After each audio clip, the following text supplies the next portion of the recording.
infrastructure is crumbling this evening as the Nintenbyte Podcast continues its unprecedented rise. In cities across the globe, fans are rioting. The Pentagon has issued a statement describing the Nintenbyte Podcast network as a pixel-based prophecy. Some say the rise was foretold, others say it's just a really good podcast. We're talking twisted nipples, milk, and a sock puppet who doesn't talk. It's dangerous to go alone. Watch this.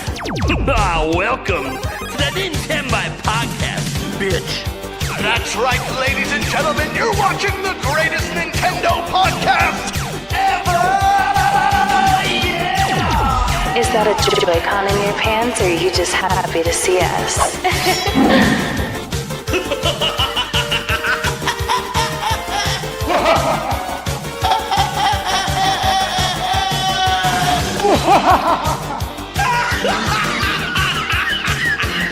Shut up! Now feel the power. Everyone, do you feel that? Oh my god, I feel it! I feel it too, Gamer. What is it? It's the power of our podcast. I feel it! This is rad, Nintenbyte. So rad. Power.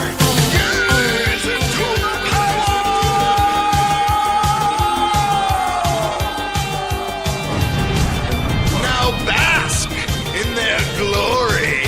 I'm Nintendo Prime. Oh baby.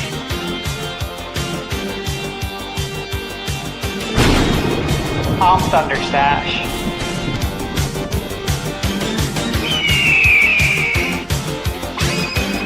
I'm Gamebird Classic.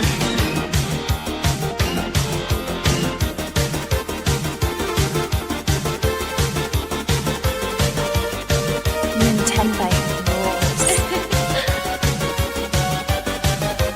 Let's rock.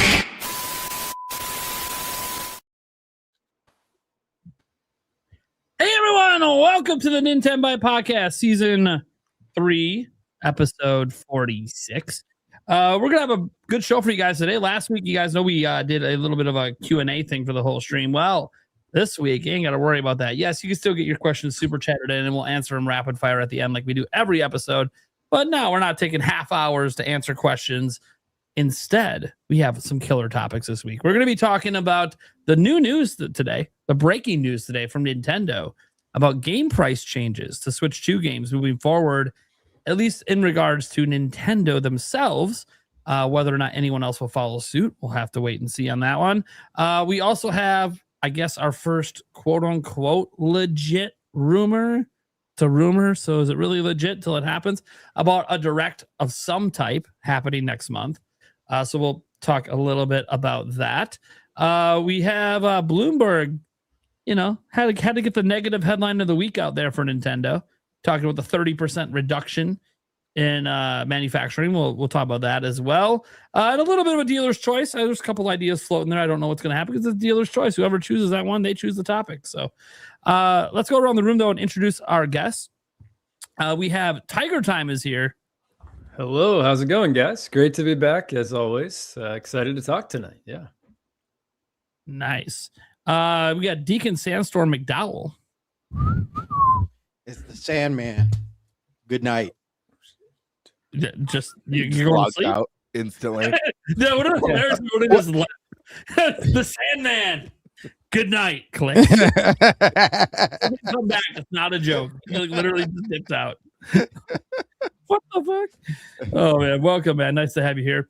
We have Andres Restart's back. How's it going, bud? You're muted. I'll unmute you. Maybe I remuted you. You're unmuted. Can't unmute because you choked. Okay, you are the only one that got muted. That's a little. Right. Thank you. I don't have the power to unmute. That's bullshit. Anyways, I have control. I've maintained some of my powers from when I used to co-host. Anyways, thanks for having me. I'm happy to be here.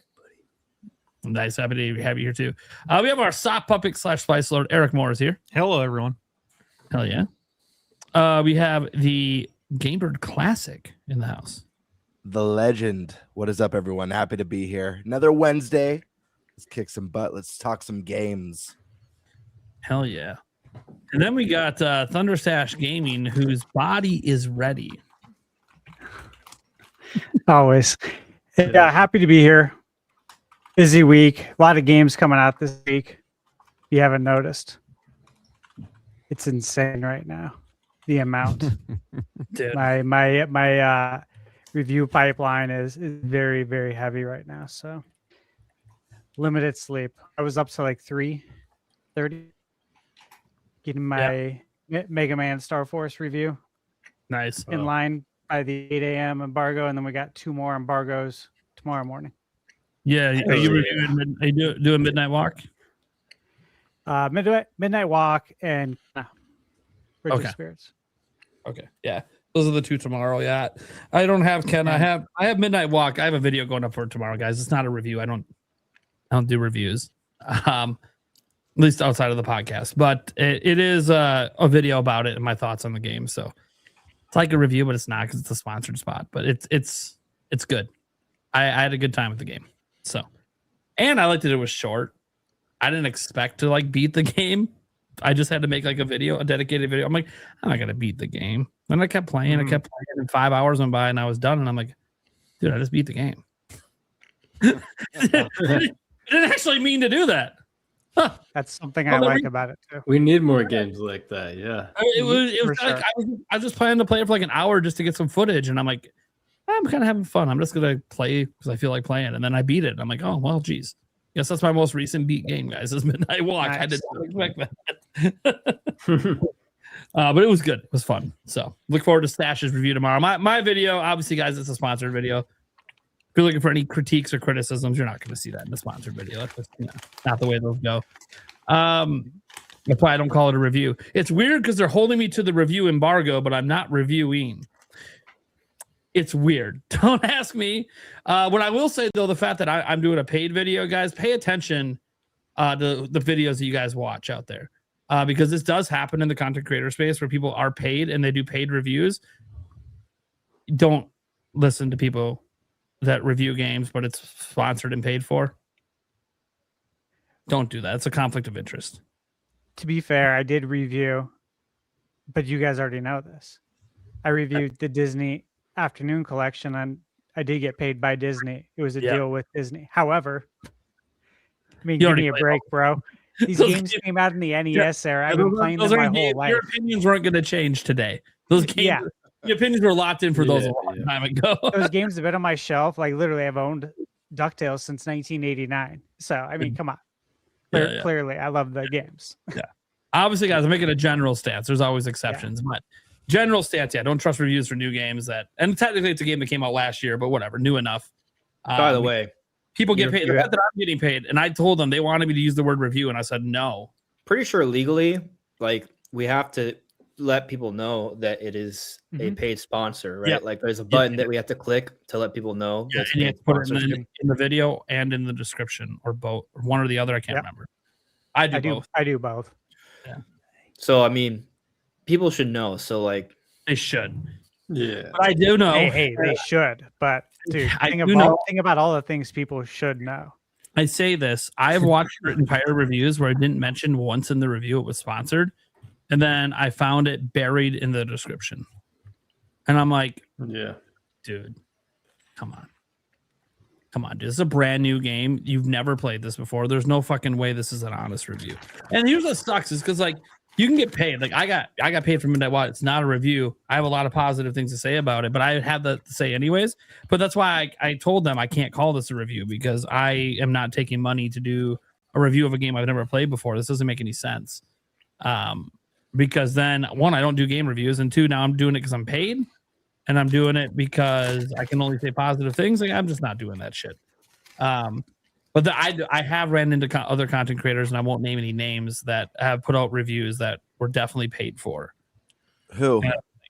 That it's like, this is not good. Like, I get that we're all trying to make a buck here on YouTube, but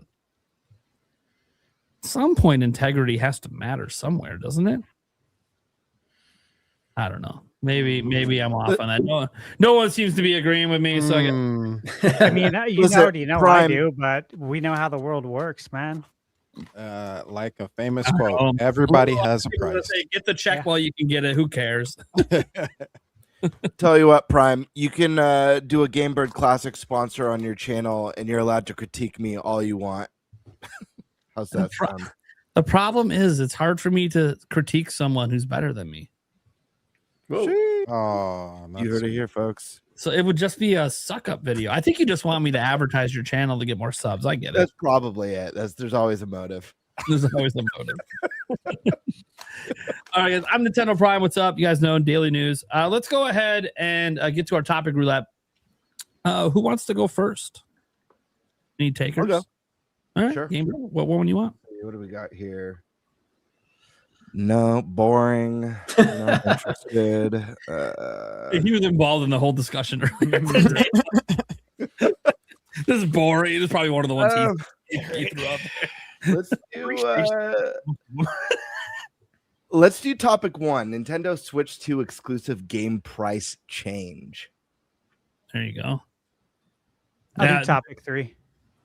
Well, look at that. Jumping at topic 3. Ooh. 3. I'm actually excited to see what Stash has to say about that topic. I didn't think that was the one he was going to take.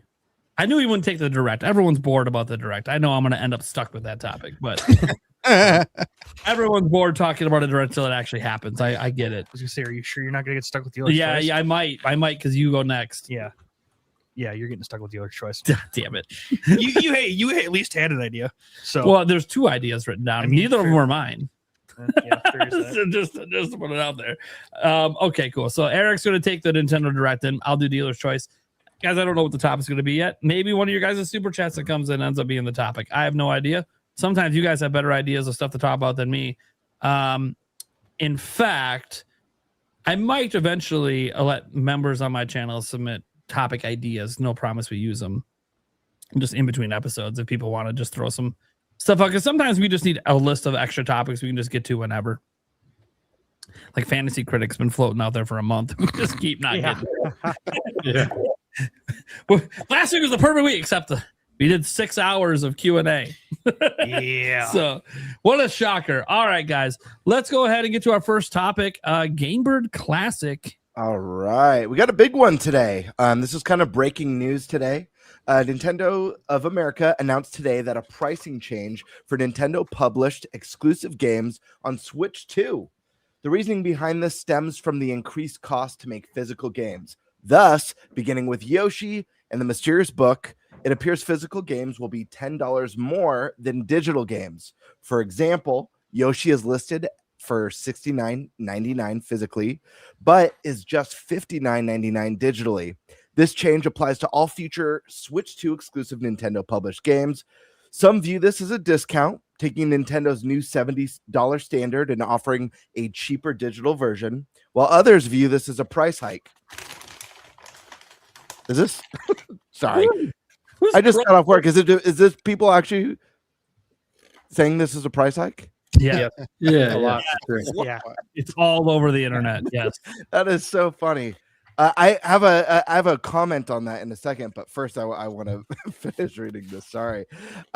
So while others view it as a price hike, taking a game like Yoshi that last gen would have been $60 and charging $70 physically. Concerns as well come up if Nintendo has any more $80 games. Will it be $80 digitally and $90 physically? Of note, Nintendo already has these price discrepancies in Japan and Europe, so this isn't a new move for Nintendo themselves, but is new in the United States. What do we think about this? And the big one, will this make the all-digital future come quicker? Fun note, unrelated, but Prime 4 has been discounted by 52% in Japan, hitting discount bins after just 3 months. This is notably the number 1 or number 2 markets for the Switch 2 in the entire world. Flap? Question mark. So real quick, I just want to say this part of the subject. I've had a very busy day, so I'm kind of catching up with the news right before the show. But reading this, that others are viewing it as a price hike, taking a game like Yoshi that last gen would have been $60 is one of the dumbest things I've read in a while. I mean, and I can keyword only last compare gen. that. I could only compare that to cognitive impairment is what I'm gonna latch that onto. Difficulty with thinking skills, difficulty with reasoning, difficulty with understanding. Anyone could sit here, like if Sony announced tomorrow, after this big Nintendo, if Sony announced that going forward, all first-party PlayStation 5 games are going to be cheaper than the physical versions. If someone jumped out and said that's bullshit, that basically means we're paying wait, what did they say? Hold on. Let me see what they said. Because this is like great. Oh yeah, taking a game like Marvel's Wolverine that last gen would have only been 60 and now charging 70 physically. It's literally the same argument because Sony didn't raise their prices till the PlayStation 5 to 70. So if they announce that the digital version of Wolverine is $60 and not 70, are people going to get pissed and say they're charging this way? This is ridiculous. Now, the other part of this, and I'll get everyone else's thoughts, of course. I'm just like, this is just such a weird thing. Anyways, actually, I'll dive more into it when it's my turn. Let's start with one of our guests today. Andres, we haven't had you here in a while. Andres, let's start with you, man. What are your thoughts on this? Are you? Oh, yes, Prime. Time out. So this happened after the topic was made. This was like a little bit ago. IGN got a comment from Nintendo on this. And basically they were, asking about that whole thing we just talked about. Sounds ridiculous, the increase in price, right? Like increasing price points. So it's found a confusion regarding whether this was Nintendo effectively concealing a quiet price increase by making physical Switch 2 games more expensive, or if it is in fact Switch 2 digital games getting cheaper. Here's what Nintendo had to say. The cost of physical games is not going up. This means that when Nintendo sells digital versions of Nintendo published games exclusive to Switch 2 to consumers in the United States, those prices will have an MSRP that is lower than their physical counterparts. Retailers obviously set their own prices, blah, blah, blah, blah, blah. So all this tells me is that with no official announcement that they're going to be locking in games digitally at $70, with physical being the new $80 being the new standard, this is a self-inflicted mental breakdown over nothing that's been announced. Now, if they made this announcement and Nintendo announced that, like, going forward, Switch 2 games digitally are $70 and the physical are 80, okay, you could be upset about that because they're making 80 kind of the new standard, but nothing of that exists. This hasn't even gone into effect yet. The only example we have is an example of a game that got cheaper digitally with the announcement. This is literally mental.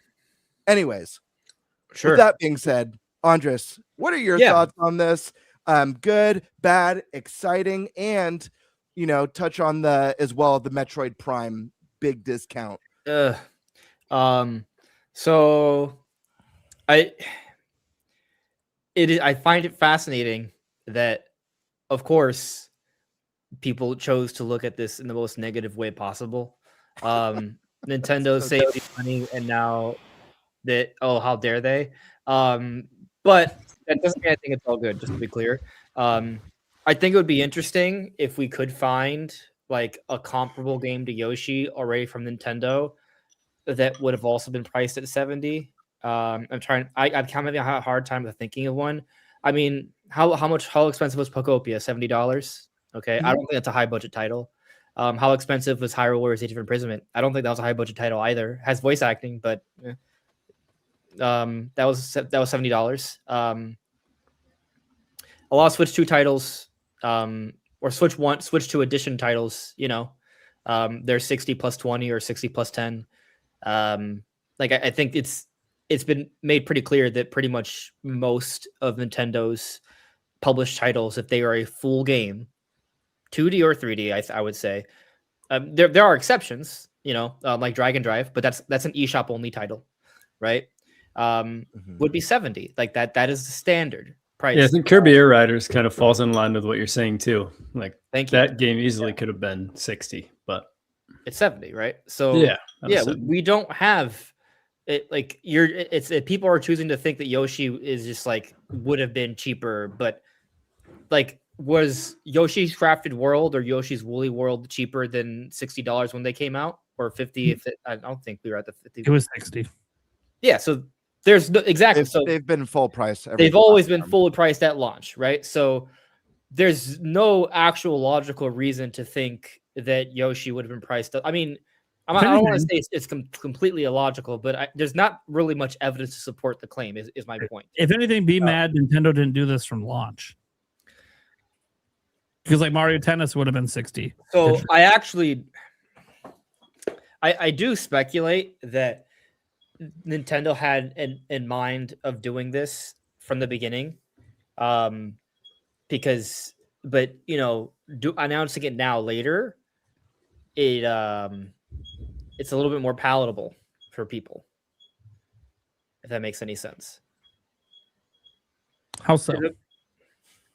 Well, because imagine if Nintendo had gone with the strategy day one. If they had gone with the strategy day one, people would have looked at it as Nintendo increasing the price of physical as opposed to saving us on digital. Aren't they just saying that anyways?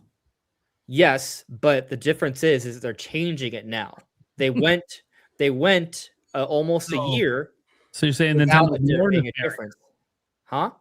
So you're saying Nintendo's more nefarious? They got us used to 70 so they could trick us into paying more for physical long haul. I don't think I wouldn't use nefarious as the right word. I think it's just a calculated decision from a PR perspective. But it's a speculation. I can't say with certainty. What I can say is this though. Mario Kart World, interestingly, they sold it with the bundle. Right at basically $50 equivalent, right? That's how most people bought it, the digital version. They sold the physical version for $80, and it was also a limited edition bundle. So that doesn't confirm the theory, but it does kind of fit in line with the strategy. So I just think it's interesting, and regardless of whether that was their intent or not, doing it now makes it a little bit easier for people to accept it. And even now, we still see people online trying to argue otherwise, right? That all said, I'm not here trying to say like this. I think this is all good. I think it is good that Nintendo's giving us options. I think it is good that digital is being cheaper. We've been arguing actually they should have been doing this for years because it is literally cheaper for them to put out digital.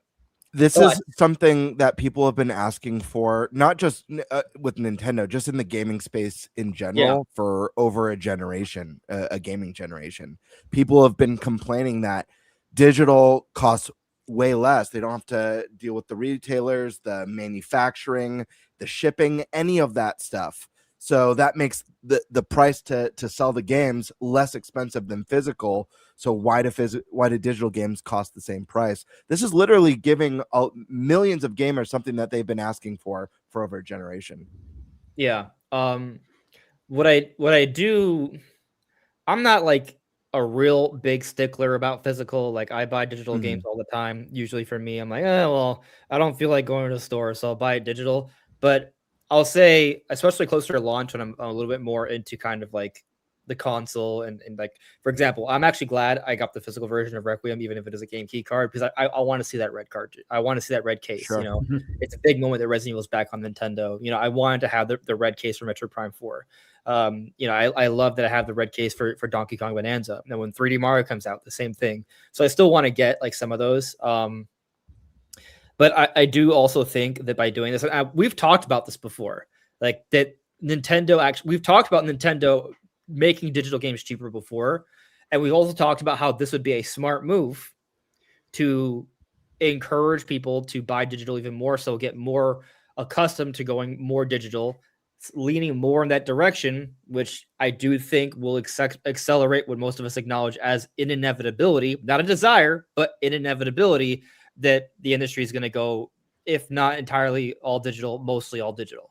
Like this is going to push things more in that direction, which, I recognize is not the best thing in the world, but also realistically, I think that's kind of what's going to happen. On the flip side, though, there's multiple perspectives here. By charging physical at a premium, that in a way, it's like kind of like, oh, okay, well, if we're going to go through the lengths of, putting out physical things that they do cost us more, there is a greater price for that, if that makes any sense. But yeah, so it's nice that we're going to see some savings, but also, yeah, this is definitely going to be pushing things towards more digital, an all digital future down the road, or mostly digital future down the road. All right. And what about Prime? What about the Prime news? Major discounts. So this is an interesting thing because they've been doing this in Europe for a bit. This isn't new for Nintendo. They've been doing it in Nintendo of Europe. I think someone told me they do it in Japan as well, but I can't confirm. Nate, can I pause you real quick? Let me be more specific. I meant to ask Andres, Metroid Prime major discount. Thoughts on that as well? Oh man, I wasn't able to get away. I wasn't able to get away from it. I thought I avoided the conversation. That was not intentional, actually. But afterwards, I was like, oh, I got away with it accidentally. Guess not. I was trying to help you out. I knew you didn't want to talk about. I mean, we already knew the game was selling poorly in Japan, so it's just kind of like whatever. Like, I don't think that. Huh? I think it's selling poorly worldwide. Sure, I bet you do. Well, we'll see. I saw it discounted at Walmart today, so it's not a national discount. How much? It's $20 cheaper. So to me, that means that they're not moving it. I asked them about it. They don't know why it was cheaper. It was a decision. Just that specific one game, no others. Just that game, yeah. Huh? That is weird. But again, guys, because I haven't been able to confirm it outside of my Walmart, I didn't want to put it in my video today because I'm like, I looked it up on Amazon. It is $5 cheaper on Amazon. So that is interesting. And I looked at Donkey Kong Bonanza, which is not $5 cheaper, just to kind of like compare a game that I know is selling well. Also, Nintendo sold Metroid Prime Remastered when it came out in 2023 at a heavy discount also, and it still didn't sell extremely well, which was stupid. I just think it's weird, you know. I know there's a lot of people that don't like Metroid Prime 4, but I think it's really weird just how badly the game was slammed, because I don't think I think it's an underrated game. Like, I don't think it's a 78 on Metacritic kind of game. I think it's somewhere in the 80s, maybe not high. I think high 80s is probably wrong. Low to mid. It's not the best Metroid Prime game, but I still think it's a good game. And I think, you know, it kind of it got too much hate. But also, even if it was praised really well, even if it got like 95s to 99s on Metacritic, I'm not sure if that would have made much of a difference either, sales-wise, because Metroid Prime Remastered was one of the highest-rated games of the generation. Was discounted significantly more than any other major Nintendo title. Was the best-looking game on the Switch One, pretty much inarguably, or at least definitely in that conversation, right? You can't say it's not in that conversation. And yet, despite all those things going for Metroid Prime Remastered, you know, one of the highest-rated games, one of the best-looking games, you know, heavily discounted, it still didn't even eclipse 2 million. So, you know, I don't think Nintendo marketed it at all. And you know, in hindsight, I don't think Nintendo really marketed Metroid Prime 4 that much either. They did the Metroid Prime 4 overview trailer, which is a more significant overview trailer than other other overview trailers. But it was almost a Metroid Prime 4 Direct, but it wasn't quite a Metroid Prime 4 Direct. And I think that was it's very strange. We know they care, but also, do they care? I'm not sure.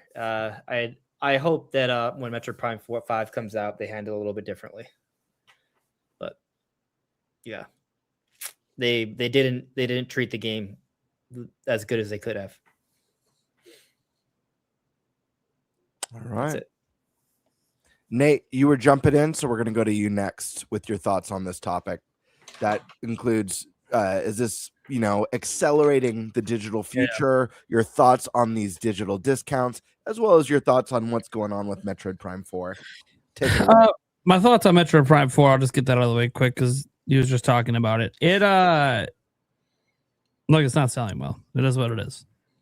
That's all that means. It's not selling well in Japan. It already didn't really launch well in Japan. It's not selling well there. Seeing a couple, just glancing online, a couple other retailers have discounted it multiple times over the last couple months. On Amazon, I think it said it sold like 1,000 copies in the last month, or just over 1,000. Guys, that's some sales, right? That's obviously something, but that is so minuscule. Let me just with Amazon, because Amazon actually gives us a little numbers like that's over 1,000. Let me see what Donkey Kong Bonanza said it did in the last month, just for like a comparison on an older Switch 2 exclusive. That has over 6,000 bought in the last month. So like that's a 6 times X interest being out much longer than Metroid Prime 4. So I think the bottom line is, and this was sort of proven with Metroid Prime Remastered, but we kind of tried to use the excuse that Nintendo didn't market it right. Or like maybe them charging $40 made people think like it's a lesser game, so they'll just skip it. I know that seems ridiculous, but consumers can be dumb sometimes. They see a lower price, they think lesser game. That's definitely proven not to be the case with all the indie hits we've seen out there. Like anyone thinks Silk Song's a lesser game because it's $20. But bottom line is Metroid has had a hard time appealing to people, especially the 3D ones. The side-scrolling ones, look at the history, they always do kind of decent between $1.5 million to 2.5 million. Obviously now with Metroid Dread going above 3 million. Prime 4 is probably still going to sell. I mean, we already know it's sold over 1 million. Maybe it does get to 2. We'll see. Yeah. You know? I'm of mind that Prime 4 will probably not get to 2. I'll be happy if it does. I don't know if they'll ever update it because Nintendo only updates when they sell 1 million in a quarter. And I don't think that's ever happening again for the games. I don't know that we're ever going to get an official update on besides it selling over 1 million combined between Switch 1 and Switch 2. And it makes sense if it's not selling well. It would make sense if they just never talk about it again. They just kind of move on. I think if nothing else, this does one thing. And this one thing is not something I want to be true. But I do wonder if, just like with Other M, it's time to put 3D back on the shelf again. Because it just isn't selling. The interest isn't there. And I know, guys, the budget was inflated because it started with one developer before going over to Retro Studios. So it wouldn't be $100 million to make a Metroid Prime 5. But it's still going to be a significant budget because it is a Western studio. And it doesn't do the sales to justify that kind of budget. Well, you know, so a couple things. After having played Metroid Prime 4, as beautiful as it is, does it really have that big of a budget? Like, it doesn't, you know, it doesn't seem like such a big game that it would have such a insanely... It's just the timeline of it development, just the years. So the 8 years of development, and we can basically how the budget. So the budget number, guys, comes from Kiwi Talks, and while he's got his own sources on stuff, that's a rumor. It's a rumor. He said, even if you don't want to believe me, you could just do basic math. You can look at how many people worked on the game when they started working at Retro Studios, the average salary for someone at Retro Studios. Do the math; it actually gets really close to $100 million. So, like, Nintendo spent a shitload to make this game. Sure, but let me bring this thing up. Problem. I just want to know, part of that is a Western development problem. We just had a story from Jason Schreier that in the West, in the US and Canada, it's $300 million to make a AAA game minimum. So something I want to bring up, Retro Studios went years without even putting out a game. Still had people that were on payroll that whole time. Sure. No game came out then, right? So I think that should be taken into account here. And I also should say, while I think the knee-jerk reaction is to like, oh, pull it, never make it again. I think what's smarter, and I think we've heard about this before from Kiwi as well, I believe, that the idea that would be best is to kind of be consistent with the series and build an audience, build momentum. So I think the mistake would be to not make Metroid Prime 5, especially after taking so much time and money to build the team and get an engine together, a modern version of the engine to make this kind of game. And if it's the size of Prime 4, honestly, if they already have the engine, the people there, shouldn't take them that long, cost them a ridiculous amount of money. Like, obviously it's expensive. I'm not trying to say it's not expensive, but this shouldn't be like a Zelda kind of expensive project, given what they did with Prime 4. If they want to go bigger, I'm all for it, but they better market it, right? They better do something that's going to make it worthwhile. I got a question for you. Do you think they can make Prime 5 on the budget of a side-scrolling Kirby game? Because that's the kind of sales it does. Well, there's a lot of Kirby stuff. Kirby has probably huge, great profit margins. That's what I'm asking. The Nintendo likes to make money. They don't just make games to lose money. Yeah, Pokopia probably was cheap as hell to make too. They don't have to make a ton of money, guys. Nintendo's not one of those companies that just chases the highest profit margins. Like they'll continue to make a series even if the profit margins aren't super big. Like I don't think the Xenoblade profit margins have been big for them, but it has been profitable. So they keep it going. Hence the lack of an endless chase of games of service from Nintendo. Yeah. So like they'll settle on games that aren't as profitable but are still worth making because they are profitable. The reason I bring this up is because like it's the side-scrolling Metroid game clearly made them some money for Mercury Steam. Don't know what the budget was for it. Don't know if Nintendo doesn't publish budgets. You can do math like I just did, but Nintendo is not a traditional budget company because they do salaried employees. But I do think that when I look at Metroid Dread and I see, okay, 3+ million side-scrolling, highest ever. Then you see highest budgeted Metroid ever drop. Might have lost them money. Might not even been profitable. And struggling to have any legs. And obviously the reception wasn't as good as it was for Dread either. And obviously there's been your last two 3D Metroid games. I don't know if it's too early to say this, but it feels like Prime 4 and Other M were a flop. And they did have consistency from Prime 2 to Prime 1 to Prime 2 to Prime 3 and saw no growth. During the GameCube era. So which is not hardcore centric. But GameCube was, and there was only 20 million of that. It's easy. That's a weak excuse. Metroid Prime Remaster was on Switch 1 and couldn't sell. Are those not hardcore gamers? Like what? At some point, we got to stop making excuses for why 3D Metroid doesn't sell. You didn't realize it just doesn't appeal.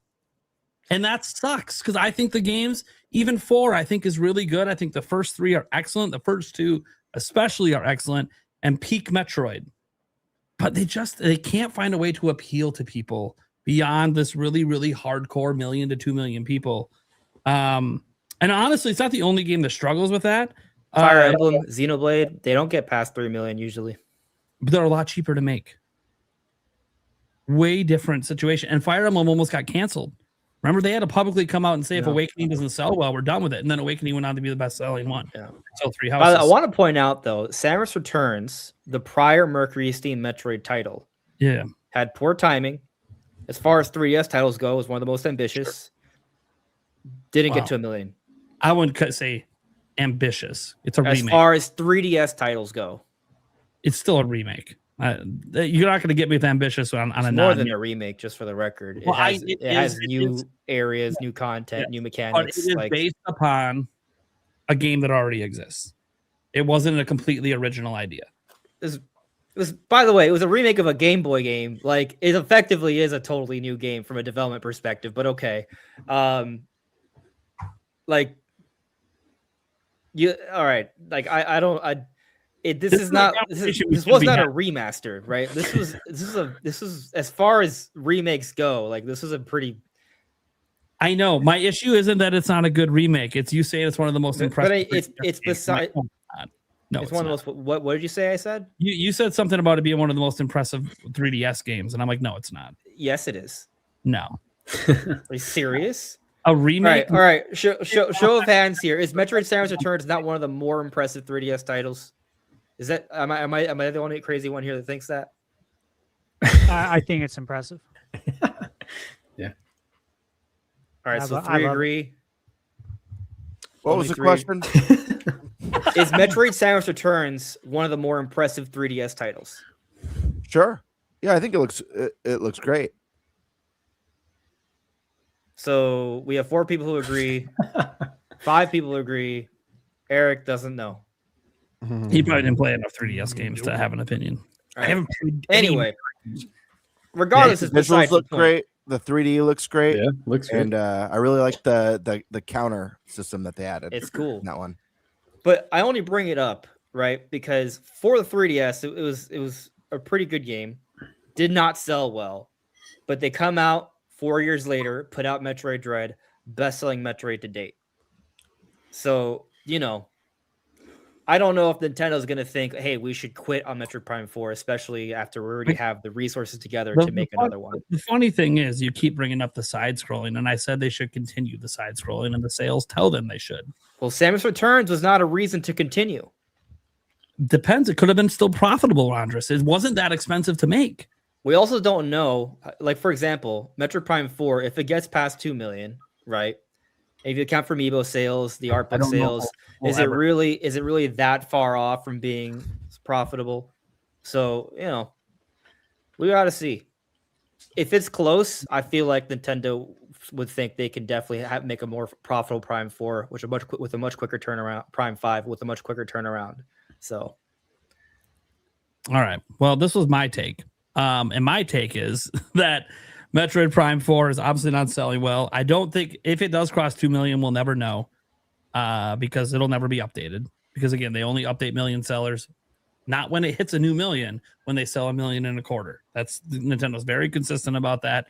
And I don't foresee, even if they gave this away for free, it getting 1 million units in a quarter. And I hate saying that. The interest level is just seemingly that low. And among the people that did buy it, not everyone can even agree it's a good game. So that doesn't help it either. So the word of mouth for it isn't very good either. Now, all of that aside, for me, I think this just means I don't know what happens with Retro Studios. They could just go on and make Prime 5. I'm not saying it won't happen. My opinion is we're just very lucky Nintendo is not a company that lays people off and closes studios, because that's what everyone else would have done in this situation, is already have closed Retro Studios. But Nintendo isn't that kind of company. They see talent. They think they can get that talent to do something profitable for them.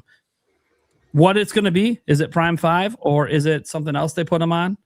I don't know. I don't think they go back to side-scrolling Donkey Kong, although maybe. But yeah, we'll see what happens. So that's just my opinion. I think Prime 4 is obviously not selling well. I think it's kind of a fact, depending on what your expectations were. It's not selling well. With that heavy discount in Japan, especially. That said, setting Metroid aside, get into the bigger topic, because me and Andres Reeser have disagreed on Metroid for many years now. If you guys have listened to the old Nintendo Prime podcast and this one, we have very different viewpoints on Metroid. Not on how good it is, though. We actually always think it's really good. Besides Samus Returns, I think there's much more impressive 3DS games, but that's okay. That's not me trying to diss Samus Returns. It's me trying to mention that we forget how good the games were on 3DS. Like, holy shit. There were several original concepts that could only exist on 3DS that are fucking awesome. That said, when we talk about the overall topic of dealing with this game price discrepancy, obviously, guys, I'm biased towards looking at things in a positive light, because I like video games. To me, is all about fun. It's not about being pissed off all the time. In fact, I think if you get really pissed off, or like I saw a comment today saying that someone hates Nintendo, I'm like, if you actually hate them, you're taking video games too seriously. Even the companies that I don't like their games, I don't hate them. Or I don't like some of the developers, I don't hate them. Like, hate's too strong for an entertainment medium. You could just dislike what's currently going on. For me with Nintendo, to me, this is obvious because they were already doing it in Europe. And I've talked about it before in Europe. And I was like, why the hell aren't they bringing this over outside of Europe? This is kind of weird. Why is it just a European thing? Then I thought maybe Europe was like forcing them maybe a bit, because Europe has all these special laws. Example, one topic we're not talking about is the fact there's probably going to be a new revision for Switch 2 in 2027 that basically, in theory, should just be replacing the screws and replacing the glue on the battery. But who knows? They might time it with a Switch 2 Lite or something else. You never really know how they want to time the revision, but we know that's coming because the EU is forcing them to make sure the battery can be replaced by anyone with a screwdriver. But I do think that this is an interesting prospect, because it's nothing but good for consumers outside of one avenue, and that is it does push physical games out the door quicker. Something that's already been happening anyways. I went over the percentages in a live stream the other day, but this is just, I don't have the sources on my hand, but so off the top of my head, it was like 90-10, the overall industry is buying digital versus physical, and that includes mobile and PC, of course, which is all digital. Sony was like 80-20, Xbox was 95-5, and Nintendo Switch 2, as of the last financial report, was 63-37. So 63% of sales were digital, 37% were physical, and I'm assuming game key cards are part of that 37%. I have no idea, obviously, how they're counting game key cards. I assume they're counted as a physical sale because I know it counts as physical sales on all the charts, Circana, and everything else. So my thing is, when I see them do this, I just think, well, this is their game voucher replacement program. Except it applies to every game they publish. I don't see how this is a problem. You think about the voucher program. What was it? Spend $100, you can get 120 worth of game value. Right? You save $10 a game. Same thing here.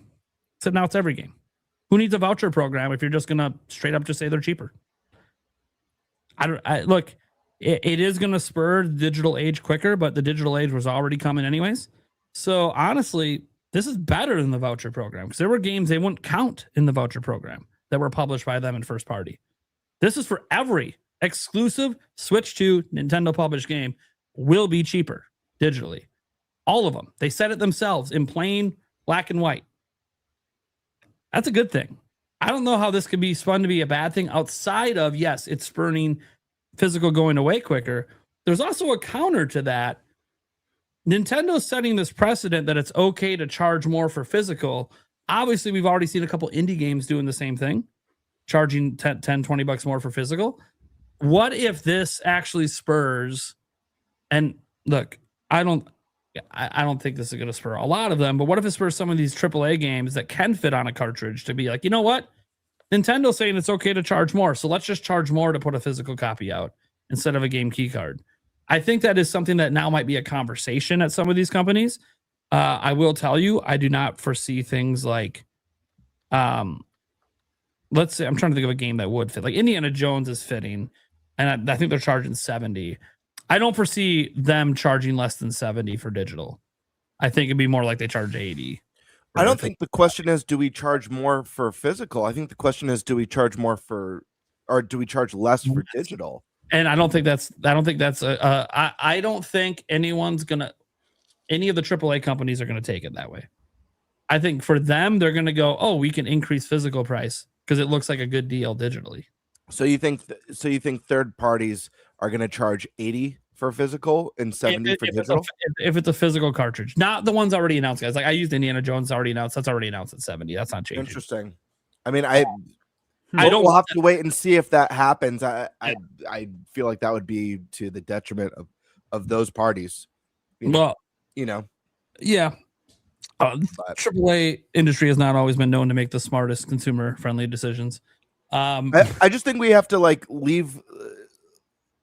There is a price drop that has been announced. So I don't think, and I'm not saying you, Prime, but I think people need to not fixate on the price of physical went up. There is no announced increase in physical games today. There's announced decrease in digital. It's just like finding out if you've been charged the same price for a screenshot as a framed photo, and then a company being like, you know what, we're going to charge you less for the screenshot.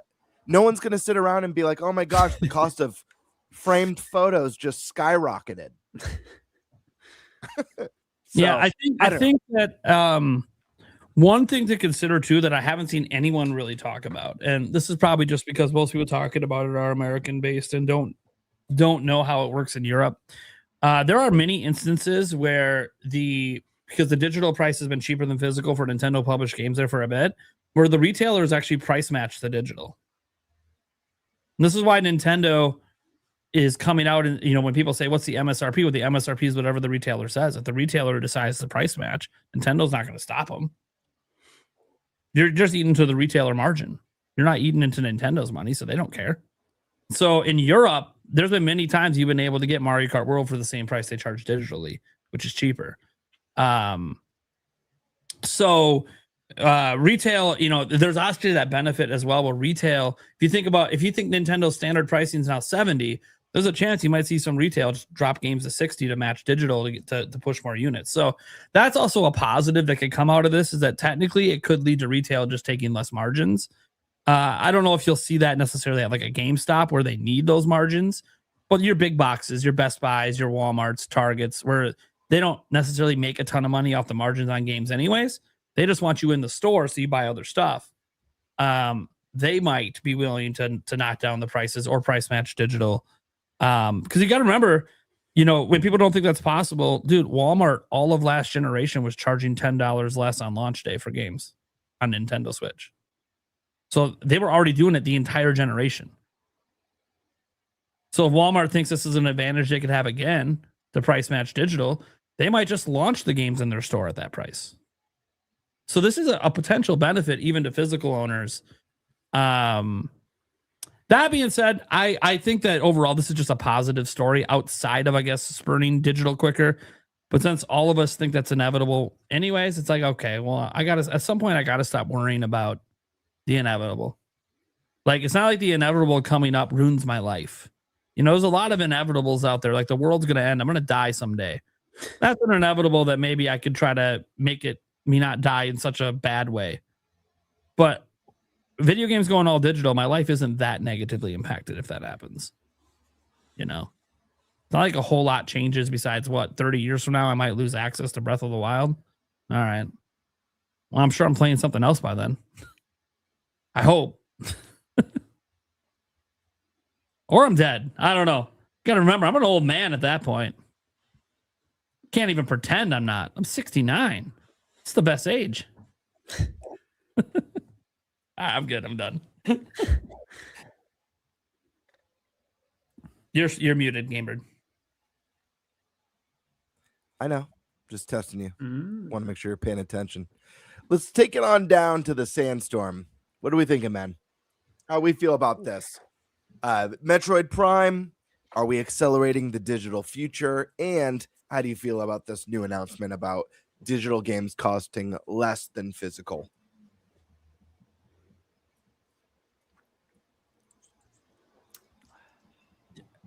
He's bullshit. Get the fuck out of here. His mouth's moving too fast. Or he's not. Yeah. No. Am I good now? Am I good? Yeah, you're good. It did look like you were faking. It was like, man, let me talk about Prime. Let me talk about Prime last, but and talk about this digital situation. To be honest with you, I think this should have been how digital and physical should have been anyway, to begin with. I agree with the whole sentiment that there's no extra cost to manufacture cards, middleman, get it to a retail, all of that stuff like that. Even taxes are different. And I just don't buy the whole needing to have digital be the same price. Like it just doesn't make sense to me. So having two different prices for them, I'm all for it. I think it now where we have physical, I definitely think it works, and I definitely think it will push the digital world a little bit faster. I don't know how that looks in the future though, because if games for Nintendo are all sitting at, let's just say, $70 is the cap from now on. We're not increasing any prices, anything like that. If $70 is the cap and Nintendo is putting all their games out for $60 in the digital space where everybody else is going $70, how does that look for like the rest of the industry? You know what I mean? And sure, we live in this time where everybody's like, oh, Nintendo doesn't know how to make hardware, blah, blah, blah, blah, blah. That stupid stuff. But they're selling better than everybody else. Like, so does that do now developers, are they like, dang, we got them on that 70, but we got to go back down to 60. We got to go back down to 60. I don't know, because we've kind of moved, the industry as a whole has been tricked into believing that because games cost an astronomical amount, that they have to sell at this price point, regardless if it's physical or digital. Like, it has to be $70 so they can make a buck.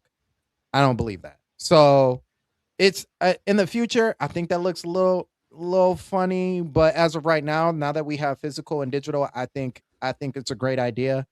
To the weird people out there who are always trying to find a reason to like spin something good into bad when it's like a Nintendo thing. Andreas, I don't know if you said it or Prime or even you, Gamer, but like if it came from Sony, it'd be like, oh, Sony wins again. We did it. Sony wins again. But like in this situation, it's like the person who came up with the narrative that all the Nintendo games are all $80 is like, oh, see, this is the reason. I told you. This is why they're gonna go $80. And it doesn't make sense to me why you would think that push is. Now, Prime said something about third party and them possibly like looking at this and being like, oh, so we can actually charge the digital at 70 and make the physical 80. There was once upon a time where Nintendo ran everything. I know that's crazy for people to think. They ran everything. They ran the game. They saved the gaming industry. They ran the gaming industry to the point where they had rules and you had to follow their rules. And if you didn't follow their rules, you weren't in. You were out. You were out of the game, right? That time was during a time where like third parties and stuff like that, they decided they were going to be the bold ones and be like, all right, that's fine. We'll go somewhere else and make our money, right? Now, retro, just moving up into today, everybody wants to jump on the Switch for some reason. I don't know if it sells well. I don't know if the Switch 2 is just making money. I don't know. I'm not here to make that claim. But what I do see is a lot of third parties actually moving to that place. What does that look like when you're like, we're making money. Charge them 10 extra. I don't think you're going to be in the game that long. I don't think people will buy. I do think there will be some buyers, but I don't think you're going to sell like you want to. And then I think that rhetoric of nobody's buying third-party games would actually be true in that case. Because I don't know about you guys. I'm just a regular old dad slash husband, just out here working a 9-to-5, $70. You got to pick your poison at that time. $80. Not me. Can't do it. So I think overall what I'm saying is as far as the digital space, I think that's awesome. I think that's a great idea. Honestly, I think everybody else should adopt it. It's not like Steam hasn't kind of already adopted that, we're constantly going on sale, but that's just me. But I do think it's really a really good idea going forward as far as the digital and physical space. Now, with the Metroid Prime thing, it's unfortunate, man. It's really unfortunate. I have sat back even when we were still talking about Prime and it hadn't came up. Andreas, I've seen your live reaction. I've seen Prime's live reaction. I don't know how many times I've watched a live reaction on people in that spaceship just dropping for the first time and everybody just being hyped off of their balls, just like, oh my gosh, this is it. This is the one. And I feel like I know you guys, you guys are all hardcore gamers. I feel like it was just all for show, man. Like the support, yes, it wasn't always there for Nintendo. I do feel like they could have done a better job. But I feel like all those people who were like hyped on the show, I don't feel like all of them really bought the game. And if they did, I feel like because of who had that first, who talking about the game first with with your tag along. I can't remember what his name is. It's been so long that I played the game, but the guy who's like, oh, you got to do this and then you got to do that. Yeah. That just continuously moved on to like why this game is bad. I think it was a VGC preview. Yeah. Yeah. Yeah. And it just constantly moved in that way. Now, me personally, do I like the game? Love the game. Will I say it's the best Prime game? Nah, absolutely not. Definitely not the best Prime game. But it's it is still a good game. But it's still a good game. I still enjoyed myself. I had fun. I feel like my money was worth it. I don't understand. And it's unfortunate that it was Prime, right? But I don't understand why there are so many people who are like deep into having first person shooters, but then turn around and don't buy first person shooters. Like it's weird to me, especially if you're on the Nintendo side, right? So if you are into Call of Duty, all this other stuff, and this provides you with puzzles and everything. I don't understand why it didn't sell well. Japan, I understand. They don't like those kind of games. It's been that way for a while. I don't think they like first person shooters like overall. Just saying. But the rest of the world, like I'm not understanding it. And like I said, it's unfortunate that it hasn't sold as well yet. Do I think it could have a resurgence? Possibly. Nintendo could do plenty of things to build up resurgence.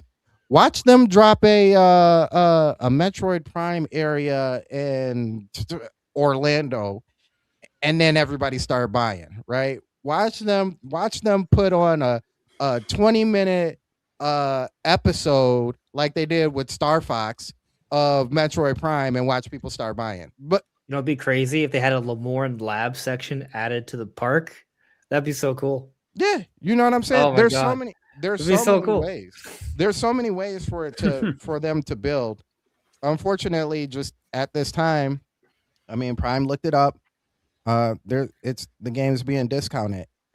This is what I really don't want to happen, is that this is like a telling sign of them being like, well, you know what? Like F-Zero, y'all weren't buying, we ain't supplying.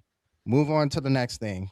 We'll have Samus show up and Smash, give her just dues, and outside of that, y'all ain't getting no love. But the side scroller did good, right? Or Metroid 5 did good. So maybe they just leave it to 5. What I also would like is for Retro to maybe just part of that was their problem, right? Part of that was their fault, and Nintendo being like, yeah, go ahead and do that. We need the Breath of the Wild stuff in. I think once they move away from the Breath of the Wild stuff and take that mechanic out, I think we're back to it. But I would also like Retro to finally just make that game that they wanted to make, that they had in their mind this whole time. Finally put that down.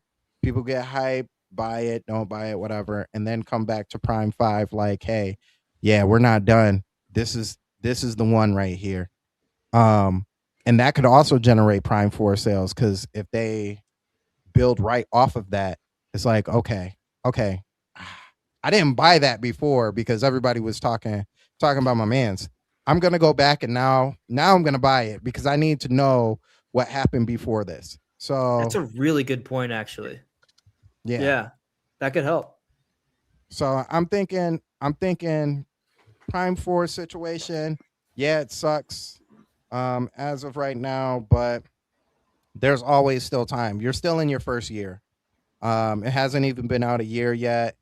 I know sales kind of change between different games depending on what shows up and what doesn't show up. But I know personally, a co-host of mine, shout out to Trey Vito, he just picked up a Switch 2, and he's actually playing the I'm catching up to you guys game. I'm not going to jump into current games that are out for the Switch. I'm starting off with my Mario Kart, my Donkey Kong. He's like, next is Prime. So there are going to be other people who are going to be similar to him, where as the Switch sales move up, as people start buying, they're like, okay, I missed out on some of these games. I need to go check on these games before I just jump into what the current is. So that's my piece, Gamer. You're silent awesome. again. Yeah, I know. Just testing you again. Just got to keep you on your toes. All right, let's. You give me an idea while you were talking about it, if you don't mind me bringing it up. Like, sure. Go for it. you know, like I've been playing a lot of Resident Evil lately, and I've been noticing that like a lot of the structure for Resident Evil is honestly pretty close to how a Metroid Prime game should be. Absolutely. And you know, something that modern Resident Evil the Requiem did, they have the first person, but they also have third person, and you can choose either or. A lot of people are turned off by first person, right? Like me, I'm a purist. I play it the way the developer wants me to play it, right? So with the gray sections, I always did in first person, but I know a lot of people did not want to do first person, so they just played Grace in third person. And so, you know, maybe that's a big thing they could do for Metroid Prime. Just develop the game to have both a first and third person mode. Will take a little bit of extra work, but it's not like you have to make a whole other game to do it, right? So, and that might make a big difference. That might even help it in Japan. Yeah, I was thinking about that too, because 3D Metroidvanias, that's a weird genre. There aren't too many other games besides Metroid that are kind of really popular 3D Metroidvanias, but one that I thought of, Batman Arkham Asylum, that series. And that's, I would argue, Tiger, I'm not to cut you off, but I would argue the original Souls trilogy, including Bloodborne, is a Metroidvania. Hence one of the reasons I would have loved for FromSoft to take a stab at Castlevania. I think it would just be so cool. But go ahead, continue your point. Yeah, and it's interesting that they're all the ones that I could think of, and Resident Evil was one that I thought of too, where it's, you know, it's kind of on that line, more of a puzzle game, but they're all third person, like you were saying, which is interesting, and they're all very dark thematically, which I was also finding an interesting theme, because I'd also thought of the Souls series too, Gamebird. So I don't know what the takeaway there is. I don't know if changing the structure of what the actual Metroidvania elements are, and kind of, I don't know, it feels like there's the third person element is a potential, but like in Resident Evil, when you get a new item, it has high stakes. It adds a lot to what's happening in that moment, and you can kind of sense that, rather than just a power that allows you to, you know, get to a certain area. Like there are more elevated stakes to it, and maybe adding that level of kind of stakes to really the Metroidvania aspect was something I was thinking about, of how in the world could they take this to the next level, because 2D Metroidvanias are very popular. Like those do really well. And so there's the third person is one thing that I thought of, but it's so interesting to talk about what that distinction is. And yeah, it's something I've thought about a little bit, but haven't really delved too deep on. But yeah. Well, since you're going, Tiger, why don't you share your thoughts on the digital decrease in price, or digital difference in price, as well as your thoughts on, is this going to accelerate the all digital future that we all see, you know, coming in the distance? Yeah, it's definitely going to accelerate that. You know, it was interesting. I came home from work and I saw the topics list, and that was the one that I was realizing was evolving as the day was going on. So I kind of had this fun social experiment where I was also trying to figure out what the heck is going on. And so dangerously, I went on to X, and as I've heard from comments on my videos, I can't believe you're getting news from X. And so sure enough, I was in the maelstrom, and it was a mess. At first I was like, wait, are they increasing physical prices? Like, what is happening here? And then you kind of look at which accounts are posting what, you slowly figure it out. You realize the agendas that are behind every account and who's been posting what consistently. And you have to cross-reference so much, but it was just a weird social experiment to finally get to the piece to realize, okay, this is not a physical increase. This is a digital increase. And this is, from what I can tell, from all aspects, just consumer friendly at this point. You know, after looking at everything from the, again, kind of brief time I had to look at this, it seems like it's just a good thing overall. And one good thing that I really took out of this was Nintendo's quick response to clearing this up, because, you know, one thing that I've talked about, and I know people on here have, is like their lack of clarity with some statements. And even with the pricing of things really early on, you had to go all the way down to the bottom of a website, and it was kind of at the bottom of that. And with this, they had someone locked in reading what the heck was going on the internet. And they put out their own statement stating very clearly what in the world's going on. And it kind of, it shut a lot of people up, which was nice to see that instead of people having to bicker and this just becoming a whole thing. It was like, nope, here's a follow-up to all of that crazy feedback that we're seeing right now, or the crazy questions. So that's one really good thing that I took away from this, on top of just, it seems consumer friendly to me. I think that the choice to do this with Yoshi was potentially a confusing aspect, because that is a game that kind of inherently, like Andres was saying, kind of like Kirby Air Riders, one of those games that you could see maybe being a $60 game rather than a $70 if you were just kind of looking at it from afar.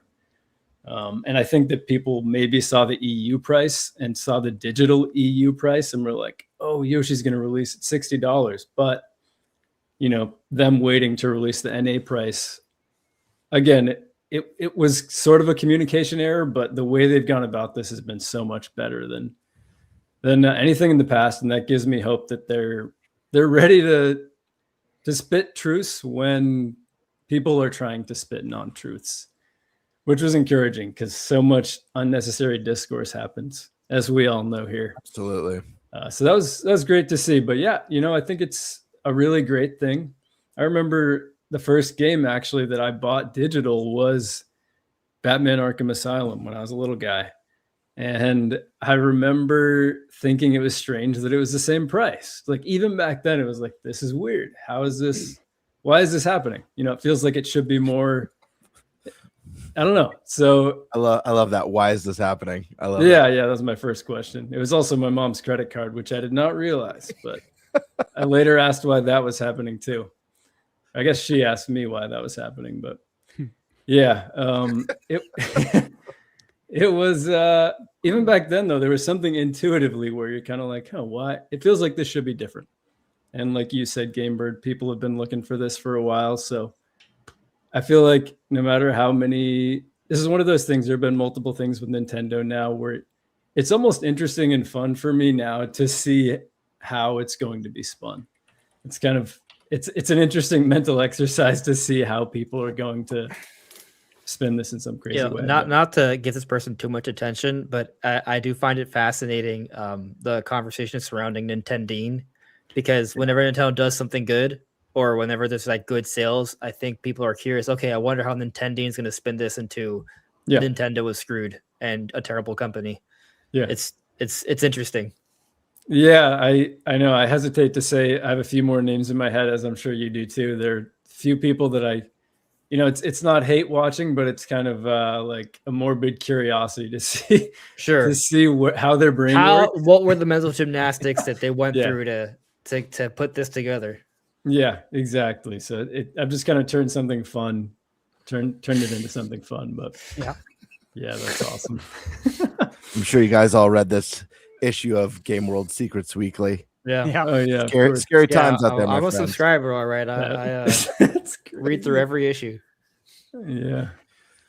But yeah, that's in terms of the pricing, that's pretty much my thoughts. Overall, good thing. Awesome. Really curious as well to see. I almost feel like there's going to be another controversy when there's a game like Mario Kart World where suddenly everyone sees an $80 amount and it's like, oh, but they said physical. I'm sure that's going to be a whole thing. It's going to happen. Yeah. Yeah. Like 3D Mario, probably. Zelda or Mario. Yeah. Both of them. Exactly. Yeah. So that'll be another thing, I'm sure. But it's that variable pricing for you, right? That's it. The only other games that I think might hit the $80 would be at a new Animal Crossing and a new Smash Brothers. Right. Pokemon Winds and Waves is all actually maybe those. Like basically, if Nintendo thinks they could sell 20+ million copies, 8-0. Yeah, and then there's going to be the following freak out. Yeah. But where if you're paying attention, it's sort of expected, really. But yeah. On Metroid Prime, that's again, I kind of. What I was going to talk about was what I mentioned kind of organically there in terms of just, my first thoughts when I saw that were obviously disappointment, but just trying to think of what it is, just my brain curious why Right. 3D Metroidvanias, why this series hasn't caught on, because so many of us enjoy it. It always, reviews really well in Metroid Prime 4. As we've seen with Crimson Desert, not every 78 is, or whatever it is now, is created equally. I know that's true for a lot of us here. So Yeah. Definitely sad, but we I hope there's that another one. Requiem sold a little over close to 1 million, right? On Switch 2, Requiem. Requiem? Yeah. I don't know if I saw. I think we heard from Paul Gale that it at least sold 900 to 1,000 within like the first week or something. So it makes you think that if Resident Evil Requiem can sell 1 million on Switch 2, obviously it's not the exact same kind of game, but there's a lot of similarities. There are. We talk about the third person element, but here's another thing. Like, what if they just went full rated M? Like, maybe Nintendo should do that, because I think most Metroid players would play it as a rated M title. Metroid rated M would be sick. That's Put out a a sick title, yeah. Put out a movie right next to it, rated R too. Oh yeah, because the thing is that's another interesting thing. Like, what if they just went for a Metroid movie that was like Alien? Yeah, what the series was inspired off of. Definitely watching that. That'd be sick. Holy cow! Yeah. No, I Maybe think you're right. I feel Nintendo's like most scared. Yeah, I do feel like most of the Metroid Prime player base is mature, so I feel like they'd appreciate that. But yeah, Awesome. Let's move on down to the man who makes Thunder. I don't know. I have got nothing. ThunderStash.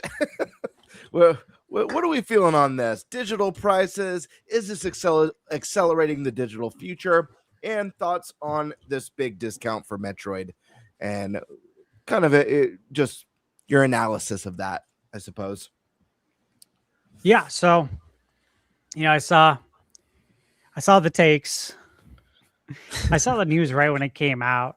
I look at it as a win, right? Obviously, there's nuance to these things, and Sure. And people do spend for a living.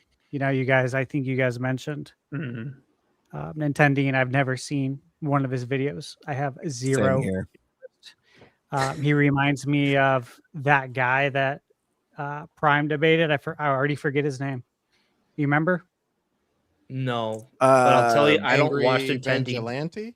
Yeah, that guy. Oh, yeah. There's a Game Bird debate. It's too, funny yeah, because he's on my channel on Saturday, but More of a talk. I never actually click on a Nintendo video, by the way, because I don't support it. But I still am sometimes curious about the headline. I've never seen it in my feed. Nothing. Yeah. I've seen on X people talk about him, but this is his brand. His brand is to do this, just like the Angry Vigilante guy. That's his brand. This is how they get their views. So you can't take people like that even remotely serious, because their job's to lie. Yeah. It's so funny. I just feel like I can sense them not taking themselves seriously too. Like it's You would hope it's I don't think they do. I think it's a It's so personality. I think it's just a shtick. Yeah. That You does know well. People that and I never really know how to classify it, but there's people that just always view things negatively. Like, that's just their personality. Like, it's always everything's negative all the time. They can't see the positives. Yes, negative people. Yes. Yeah, Right, use but to chronic complainers, I hyperfixate like that that on term. one specific Well- hobby is like nutty. Well, sometimes because people hyperfixate positivity on one specific hobby too. It goes the other way. I think a lot of it is that Extremes are bad. That's the extremes are bad. moral. But the reason that I think it happens with video games a lot, both extremes, is it's kind of a safe space to do it. In the end, video games are not that important to the grander world. Like, I'm not saying that there's not billions of players. There are. That's not what I mean. It's just it's an entertainment medium. It's optional. There's other forms of entertainment out there. So, like, it's kind of like when I see people let out their frustrations arguing about sports. because they'll start bringing up things that are just totally irrelevant and then trying to tie it into sports. They're just letting out their life's frustrations in a place that isn't going to hurt anyone. Like these creators like Dean or Angry Vigilante and all these others, like they can just let out their frustrations through video games, whatever. Who cares? You want to do it by talking about it? Some of us do it by playing them, whatever. Like you're just going to be negative about everything all the time. Every story is negative all the time.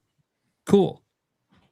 I mean, that's not factually true. There's no way that every story ever is always bad, but whatever. If that helps you sleep at night, that helps you get your work frustrations out, your parent frustrations out by putting it into an irrelevant medium that's not going to bite back and hurt you. Whatever. So sometimes I think they do kind of believe it, but they believe it in the sense that they're just trying to let out all their life's frustrations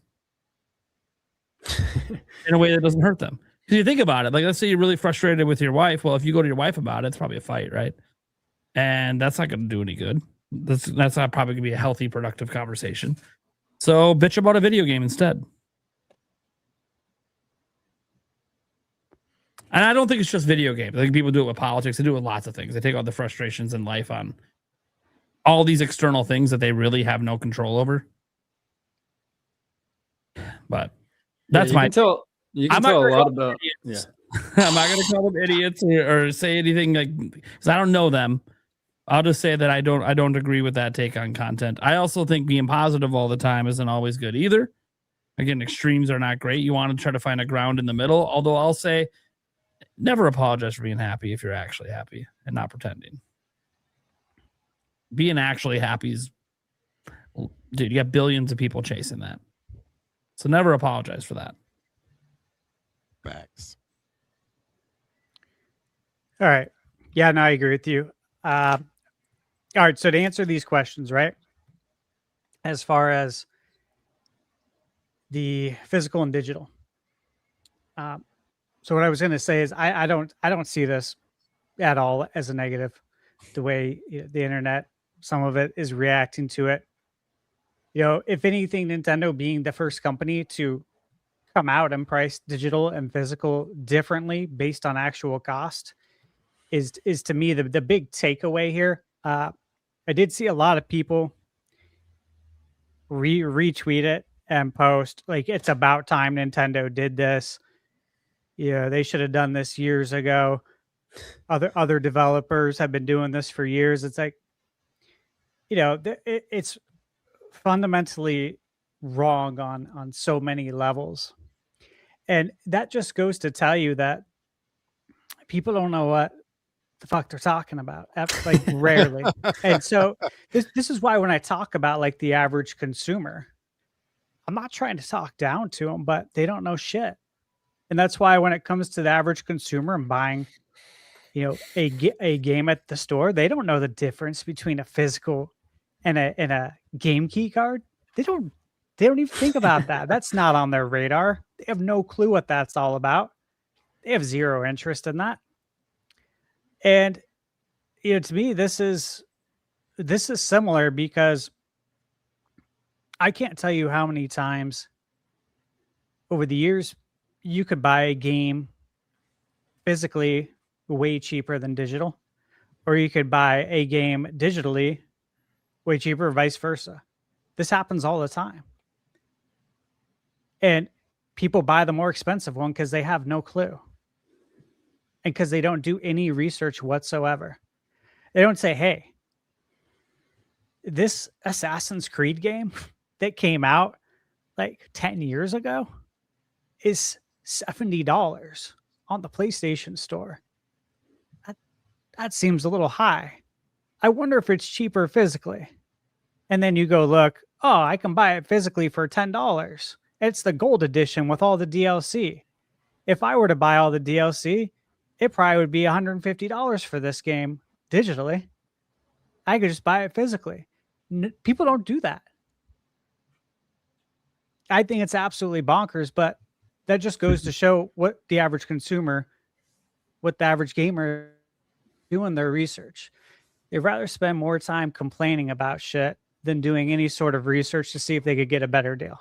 Honestly, they complain that nothing ever goes on sale. It's just like, no, man, you're just not paying attention. Yeah. You're not cross-referencing pricing. So again, to the main point that people were saying, it's about time Nintendo did this and like they're behind the eight ball. Again, these people are smoking crack if you think that, because nobody else has done that. Look, we've talked about this. All of us have. Everyone in chat has talked about this for decades. Literally decades, that physical games and digital should have different pricing. Why does it cost the same amount of money to buy a physical game that comes with a box? Obviously, the disc or the cartridge might have an insert in there. Versus, and you know, it might have the actual data on the disc or cartridge. And it's the same price digitally. And obviously, there's a lot of people who've never understood that, how it could be the same price. And the digital should be cheaper in that sense. And so it's great that we're finally here. Nintendo did it. You know, I was asked earlier today if I thought that this would mean third parties will change course and start following this. My answer was no. I don't see why they changed their business model. Just because Nintendo's doing it doesn't mean you need to do it. You need to do what's best for your business. What's best for your business is getting the most amount of money out of the consumer. And so they will continue to release games as key cards. I said, I think what will be more interesting is the cartridge sizes.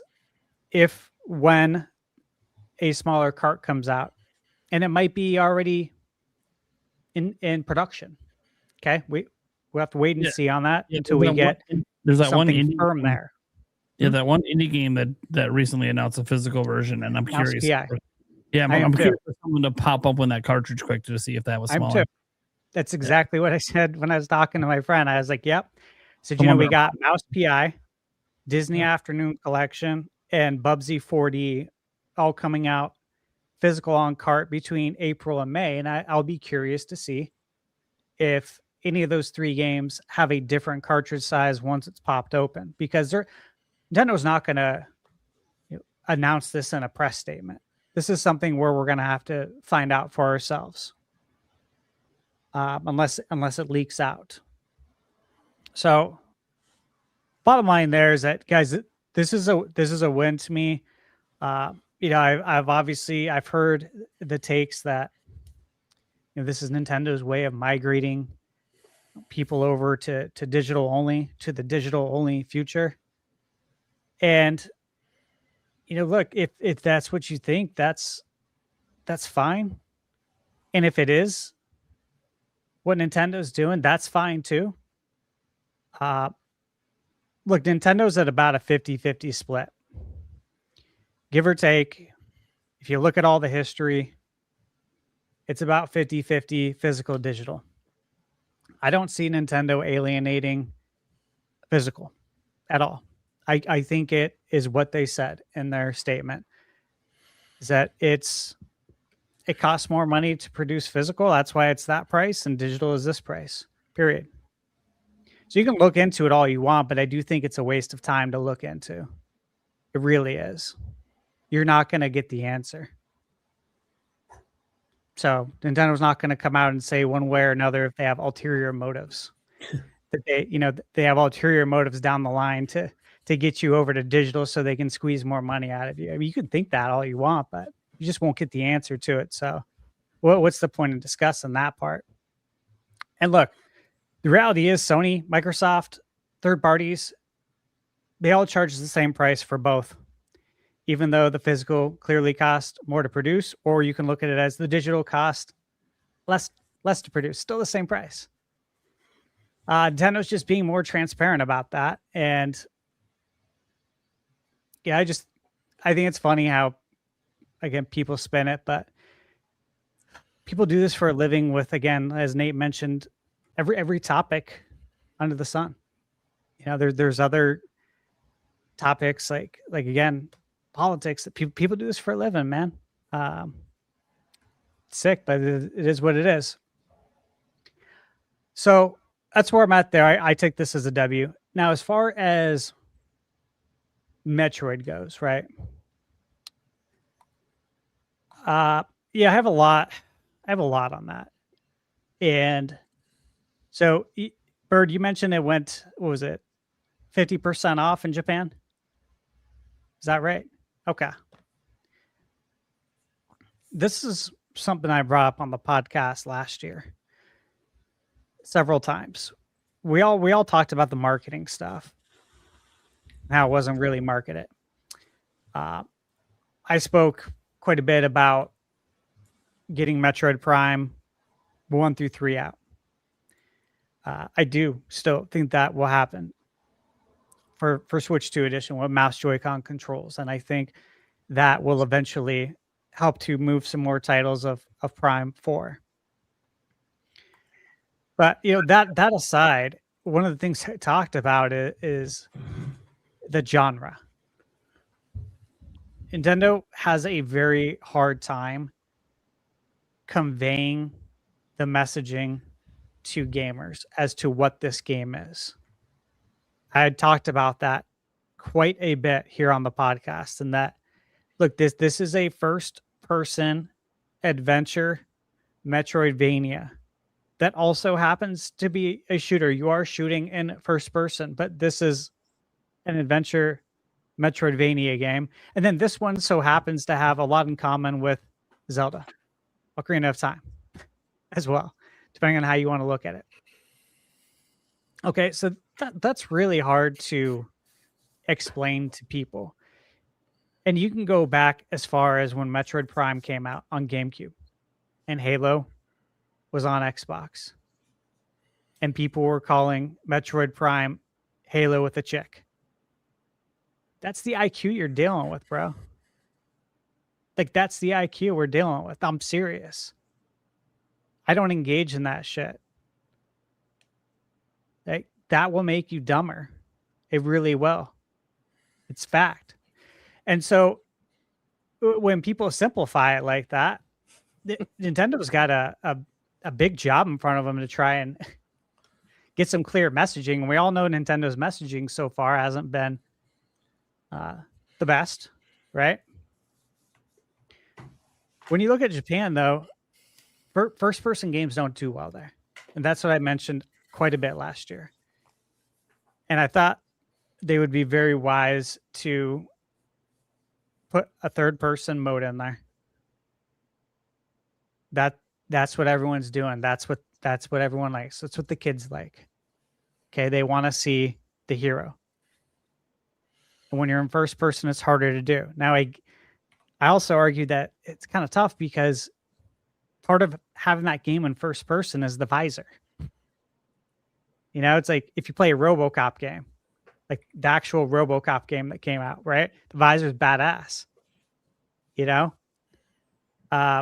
Sure, third-person games, they're fun. I love them too, but it's really good as first-person because of that. Andres, you mentioned Resident Evil, right? I've played all the Resident Evils right when they come out. I love them. Lifelong fan. I was there day one for the first-person games. Do they feel different? Yeah, they do. I played Resident Evil 9 the way the developer intended us to play it, with grace in first person. Even though, generally I prefer third person. I do, and I think a lot of people do. But if you just look at Japan, though, man, they don't play the first person games, and obviously the 2D games do better in Japan. I think it'd be interesting for Nintendo to maybe look at a case study and ask Ubisoft for some data on it. They are pretty close with Ubisoft because you look at Avatar Frontier of Pandora, right? This game comes out, beautiful looking game, plays good. I enjoy it,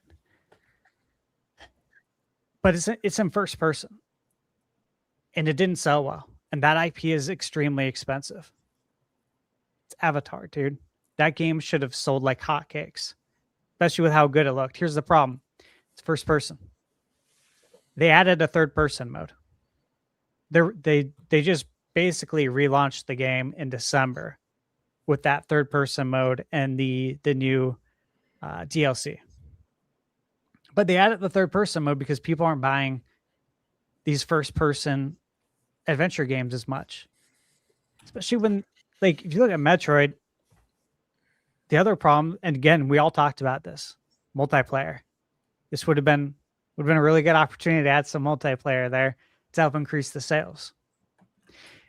When people, like, generalizing it, when people think first person, they think multiplayer, right?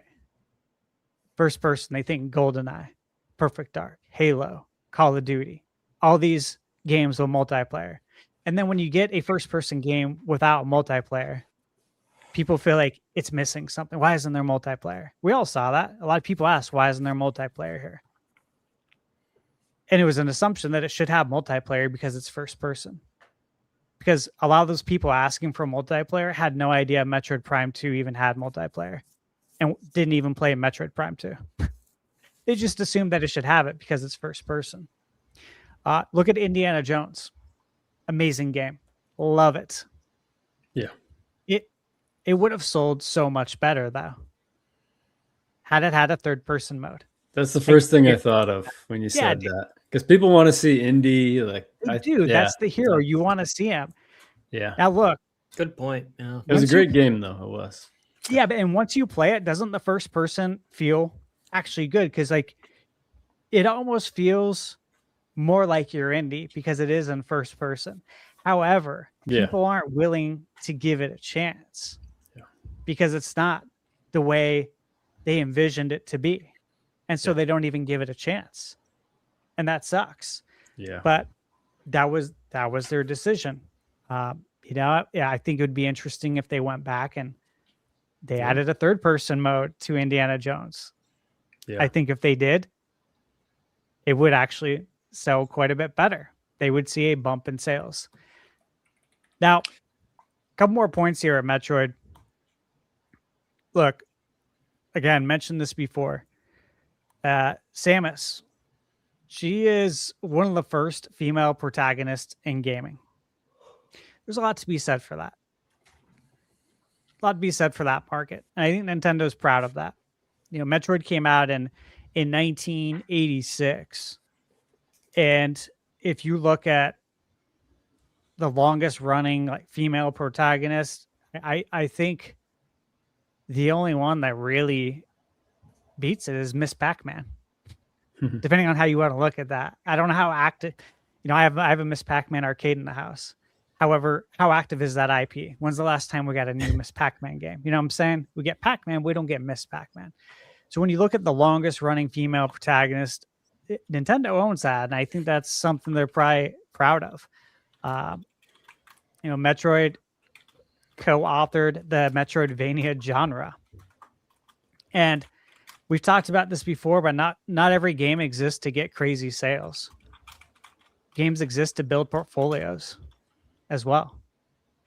And this is important to Nintendo's portfolio. It's darker. It's a more atmospheric game. It is a more hardcore gamer type of game for the mature. And I don't say that in the sense that teens can't play it or younger people. It's just that we grew up with this. So the folks that are older really enjoy Metroid. So yeah, this is part of like the brand diversity, I guess you could say.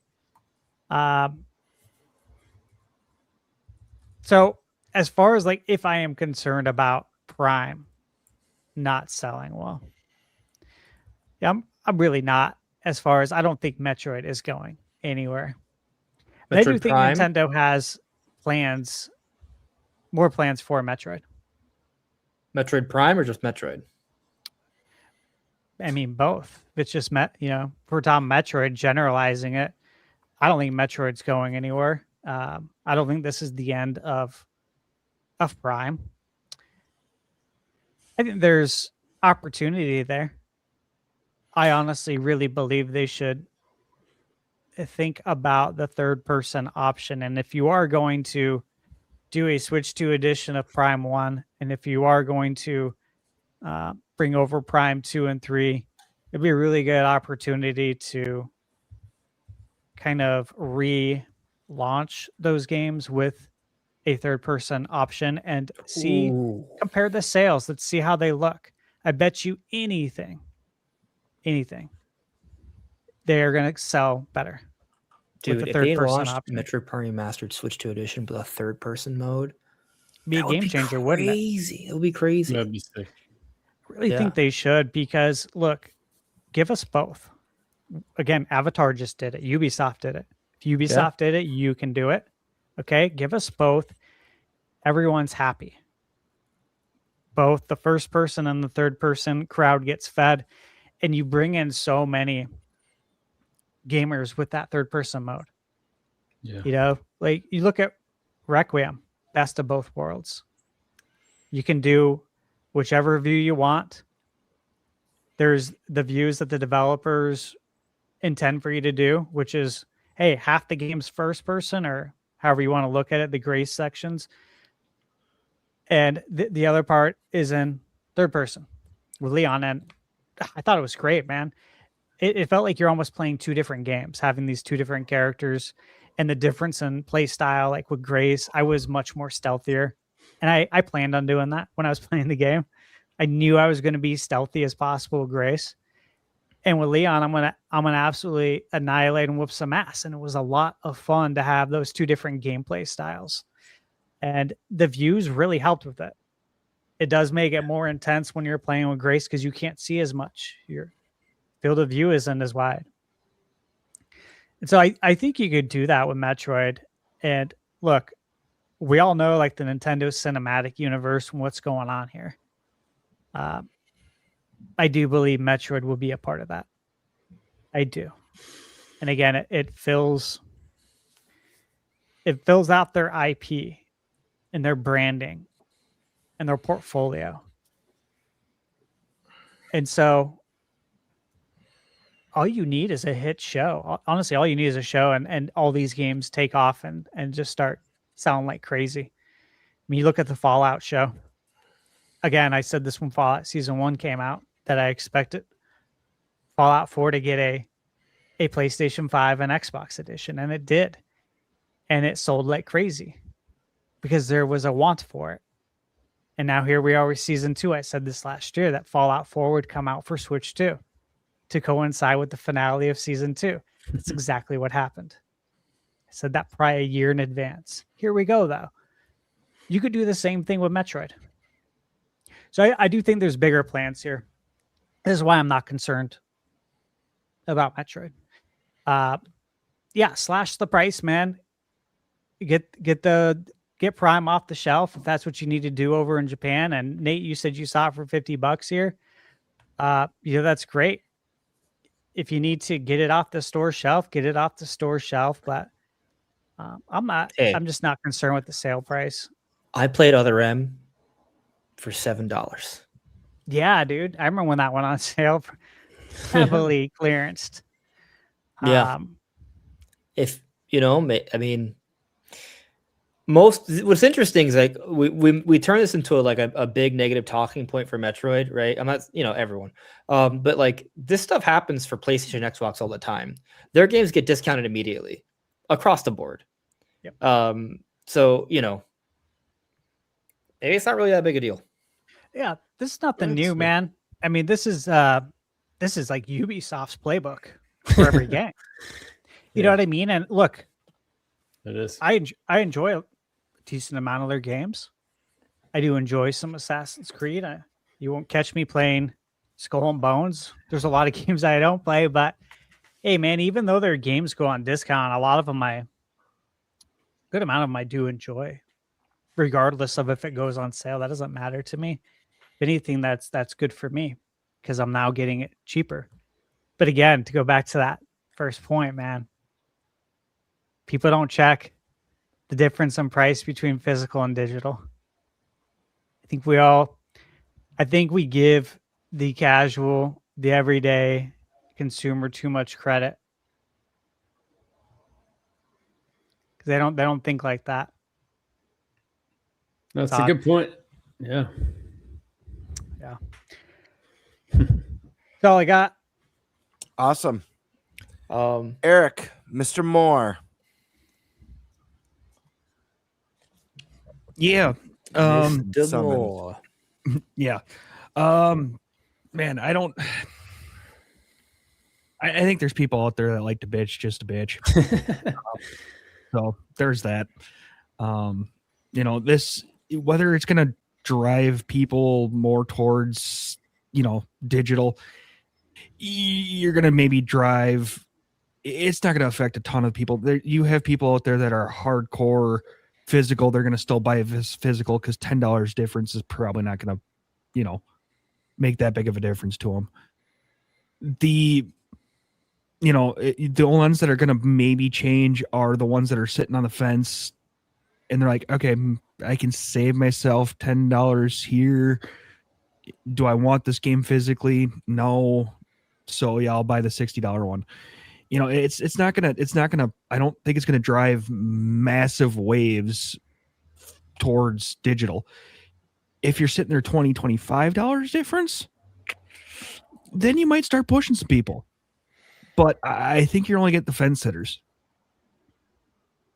So, yeah, I mean, for me, it's not going to, it doesn't do much for me. I'm going to still buy what I want physically, buy what I want digitally. Yeah, that's just where I'm at. Metroid? I don't know. I've never played Metroid, so I don't really have much thoughts on that. You're the problem. Yep.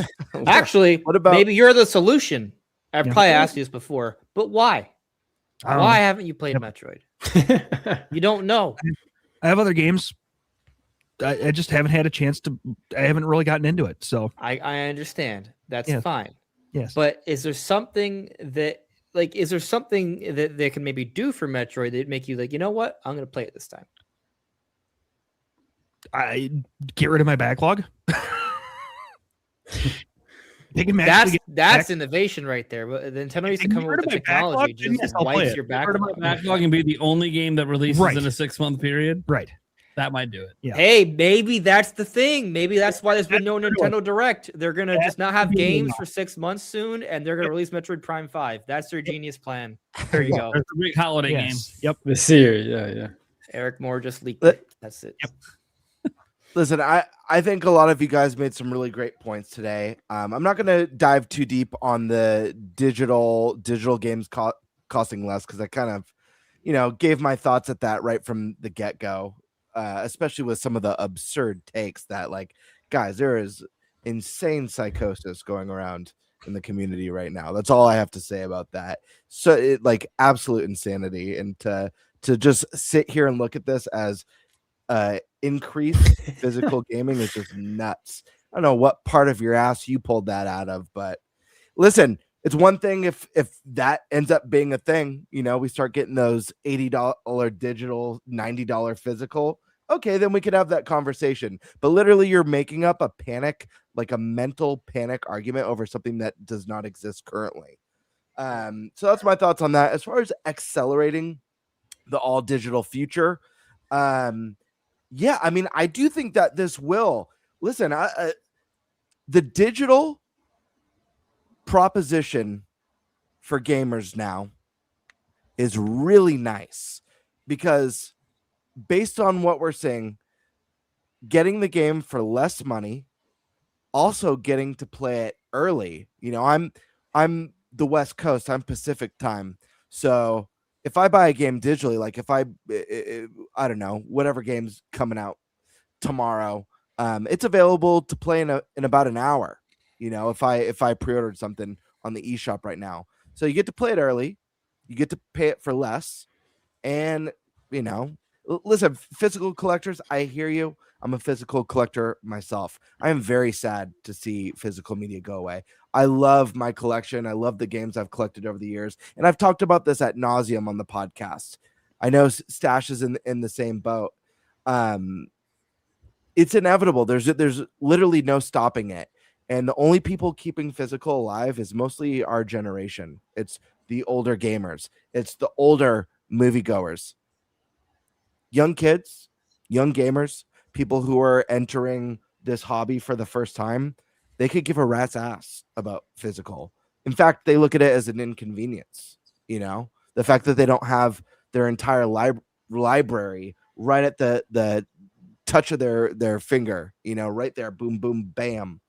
So we're in the minority. We're dying out. We're dinosaurs, and it's sad. Cherish the games you've collected, and I do think there's a good opportunity for companies like Limited Run or I Am 8-Bit in the near future, but eventually, these companies aren't going to be offering disk drives. They're not going to be offering little cartridge slots. Eventually, someone will make the jump to full digital only with no substitute, and others will eventually follow. And the longer you take to start jumping into digital, the more likely you are to be left behind when that transition happens, and your whole digital library is backwards compatible with new gen hardware, and everything that you've been collecting and putting on your shelves isn't. Not a problem if you take good care of your old hardware and you sit like I do. I've got my NES and my SNES and my Game Boys and DSs and Game Gears and all those goodies throughout the years, but not everyone does. Some people trade in, for new hardware. So enjoy it while you have it. It won't be here forever, but embrace, this is a consumer friendly thing. So embrace the positives until we see negatives. If we see some negatives announced, then have an opinion on that.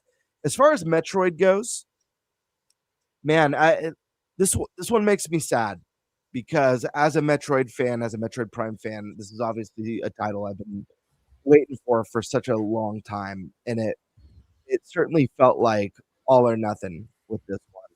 And I really feel like it's the really unfortunate news that Metroid Prime 4 hit a perfect storm of basically almost everything that could have gone wrong went wrong. Nintendo not happy with what the first studio was putting out, having to restart development, getting locked into an 8-year development cycle. Poor marketing. The marketing was terrible for this game. In my opinion, I think the marketing was horrible. And I think that's been a theme, Stash touched on it. I mentioned this right from the announcement of Switch 2, that some of the messaging was really unclear and caused a lot of uproar that was really unnecessary if they had just gotten behind or in front of it right from the get-go.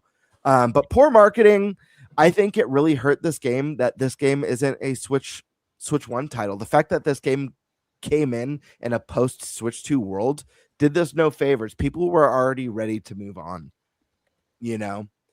Also, I talked about this on the podcast leading up to the release.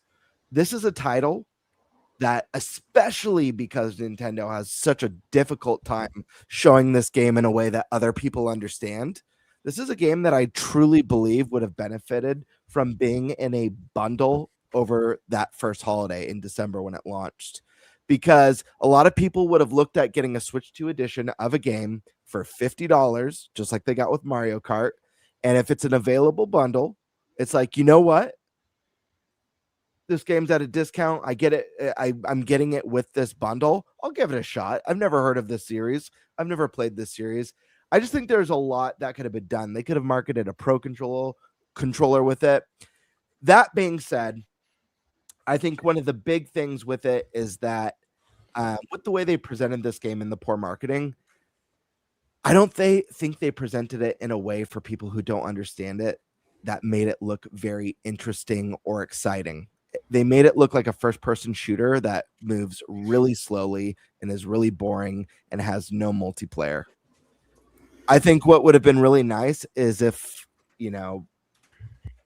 Retro had innovated a little bit more, instead of just doing Metroid Prime again with an open zone, because I don't think open zone was the way to go. I think one of the biggest strengths of Metroid games and Metroid Prime games is the brilliant level design, how intricate, how interconnected the world is. I think just throwing an open hub or Some people wanting it to be more of the Breath of the Wild of Metroid wouldn't do the game any favors. And I think there's other ways you could move the series ahead and innovate. I think voice acting would have been huge, obviously, for this. I think it's very awkward that Samus doesn't speak. She doesn't need to speak much, but I think that would have been a big step forward.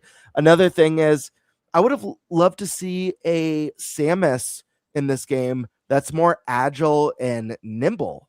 I think about Metroid Dread. I think about Samus Returns on the 3DS and how badass and nimble with that counter ability. Like, this is something that would have been sick.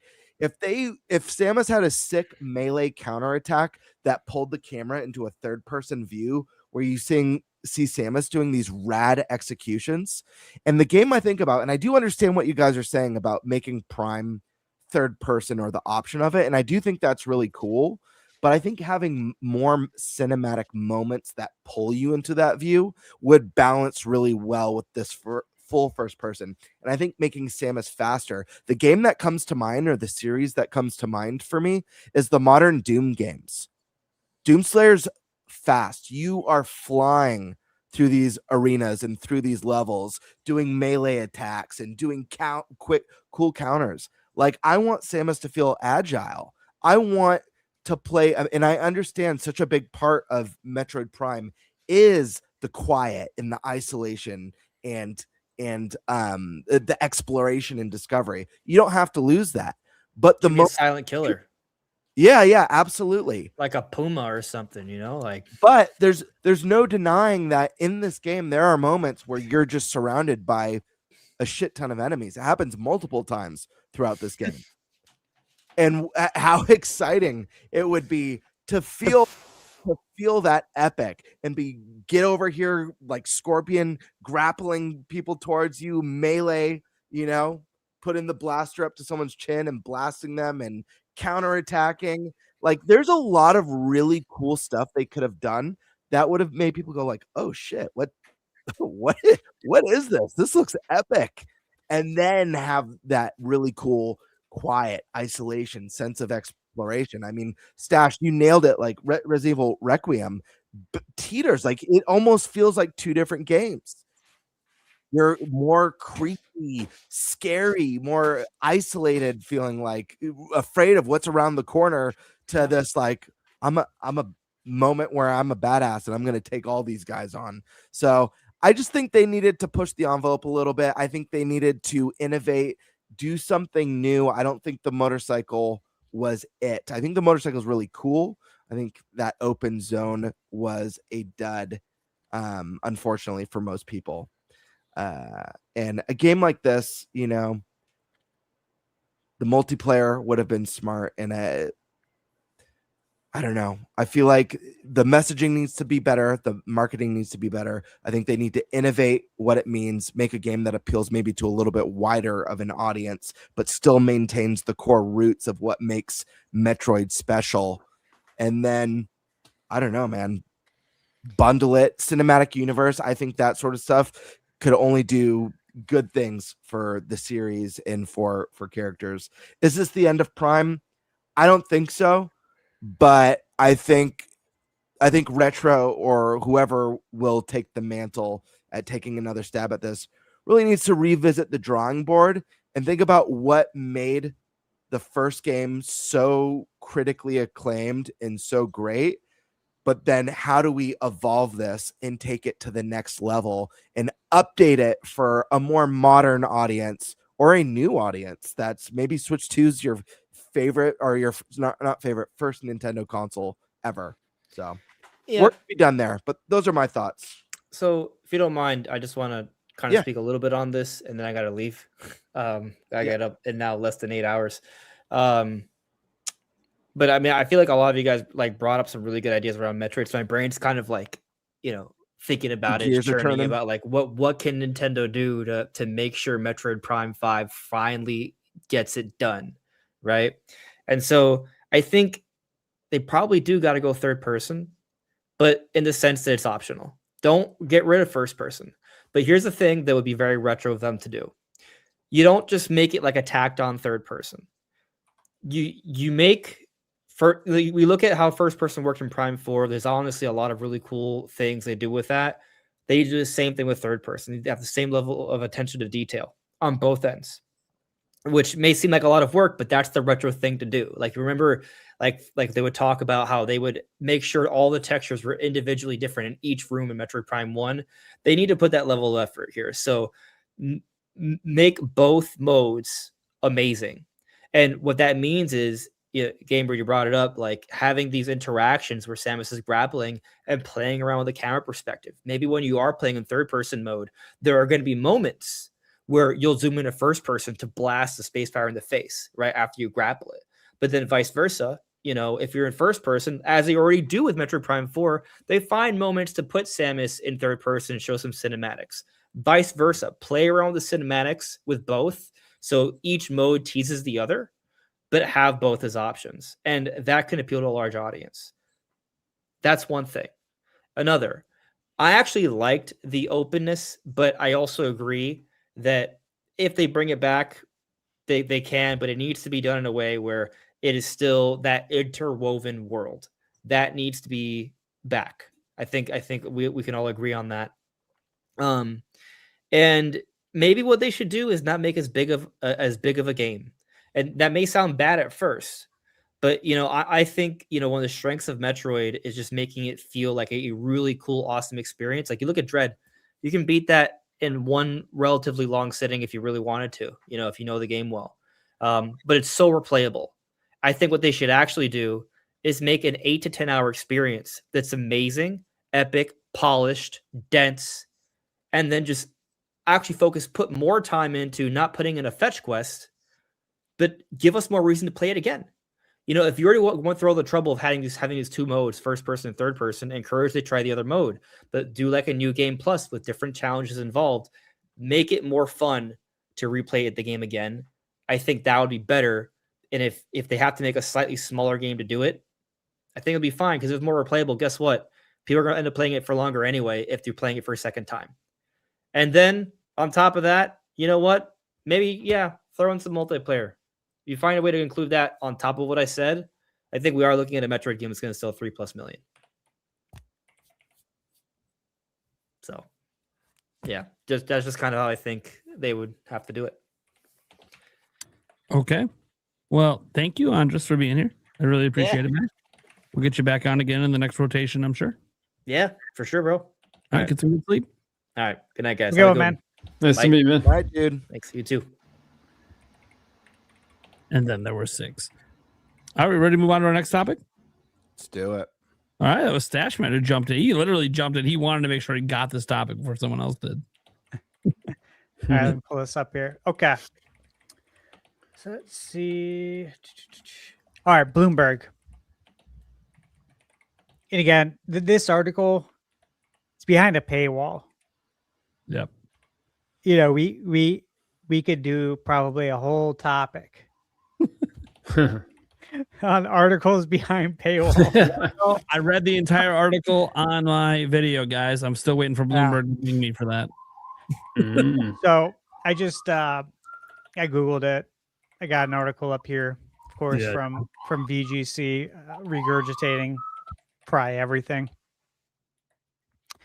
So Nintendo, they're reportedly cutting Switch 2 production this quarter because the US demand has dipped.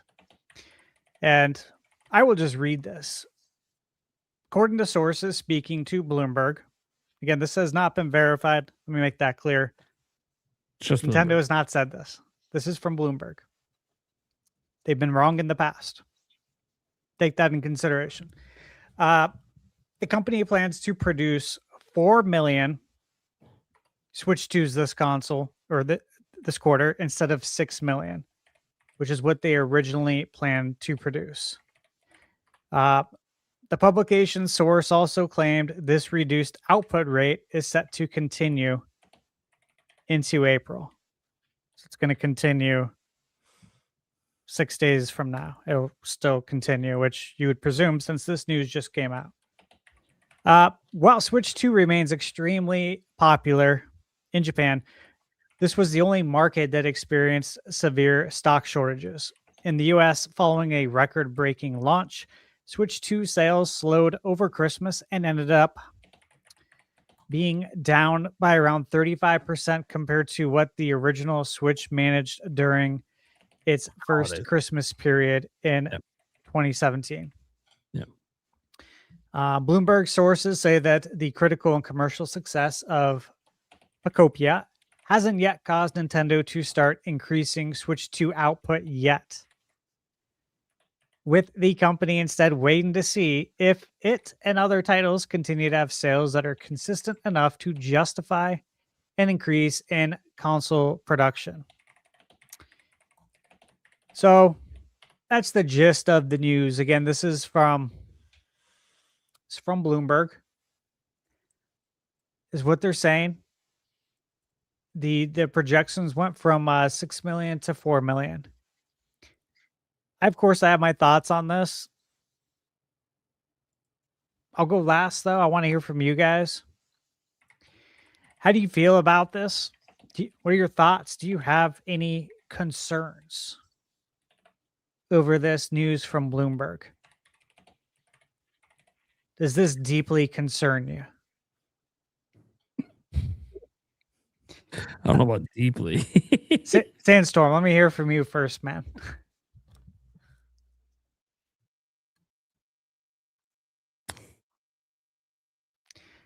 This is perfect time to remind everyone, including ourselves, that we need to much. I was just testing you guys. Gamebird told me to do it. I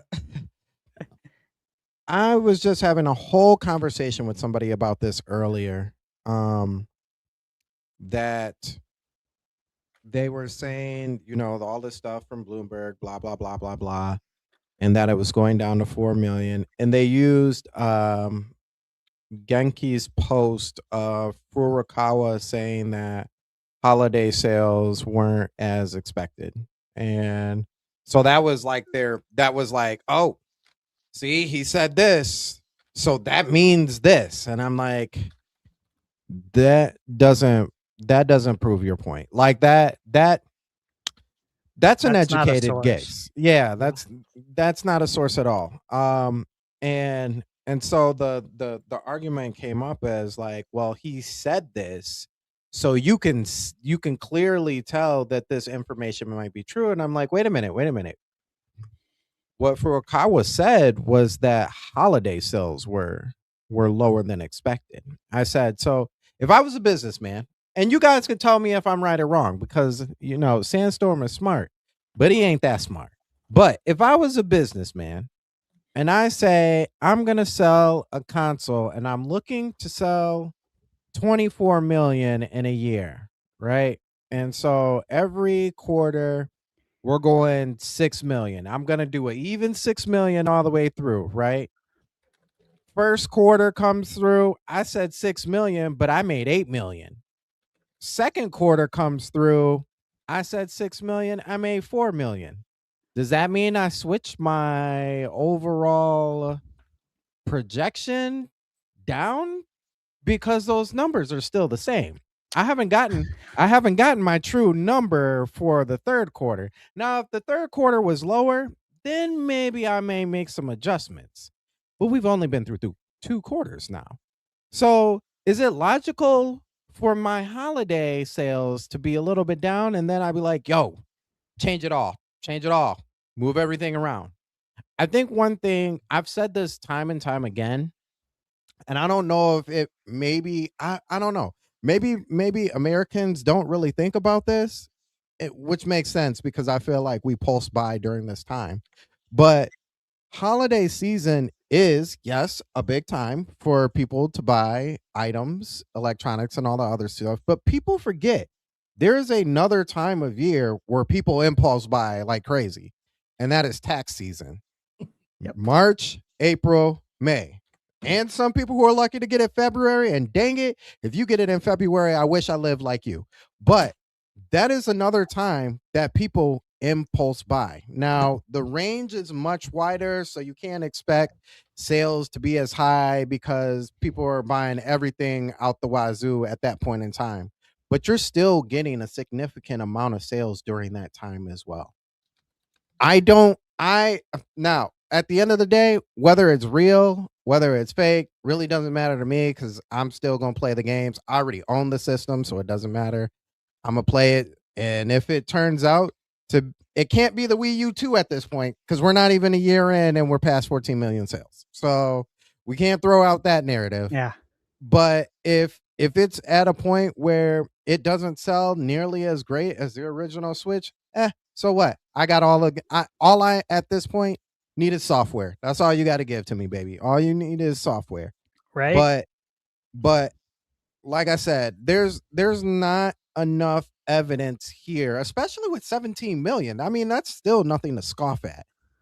At 17 million, and like you said, Stash, Bloomberg has gotten it wrong a lot of times, and even to the detriment of Nintendo themselves, because a lot of shareholders and stock and they believe it as to be, when they say reportedly, apparently that also means that it came directly from the source, I guess. But as soon as that is said, stock starts to shift and starts to move. And unfortunately, like, Nintendo hasn't said anything themselves, and stock already starts to move and shift. And I hate when that happens because I'm a stockholder in Nintendo. I own some stock in Nintendo, and y'all messing with my money. I'm just saying that. You guys are messing with my money. But overall, yeah, man, I'm not even worried about it. Listen. Think about this. When you have a company like Nintendo that has so many aces up their sleeves, for the last month, you can even say the last month, never ever have we had 5 weeks in a row of directs. Like 5 weeks in a row, boom, you get a direct. You want a direct for boom, you get another direct.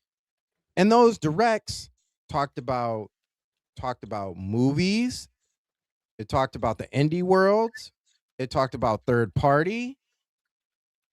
And it talked about one of the things that I never thought was going to happen, at least not anytime soon, but Pokemon finally coming out with Fire Red and Leaf Green, like, as actual games. I didn't think that was going to happen anytime soon, but that's an ace up the sleeve.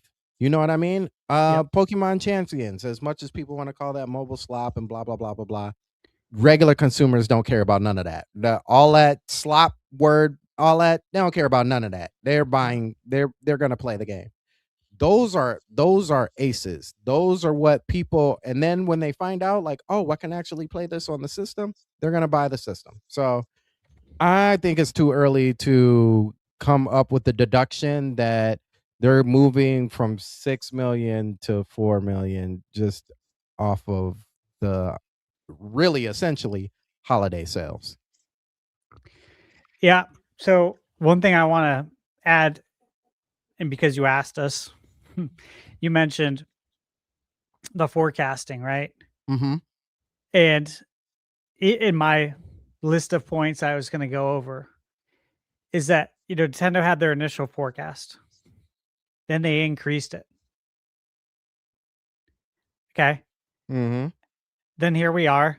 They've made an adjustment again. Now they've lowered it. We're right back at square one, bro. Just like you said.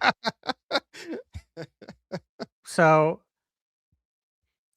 not only that, you mentioned tax season too.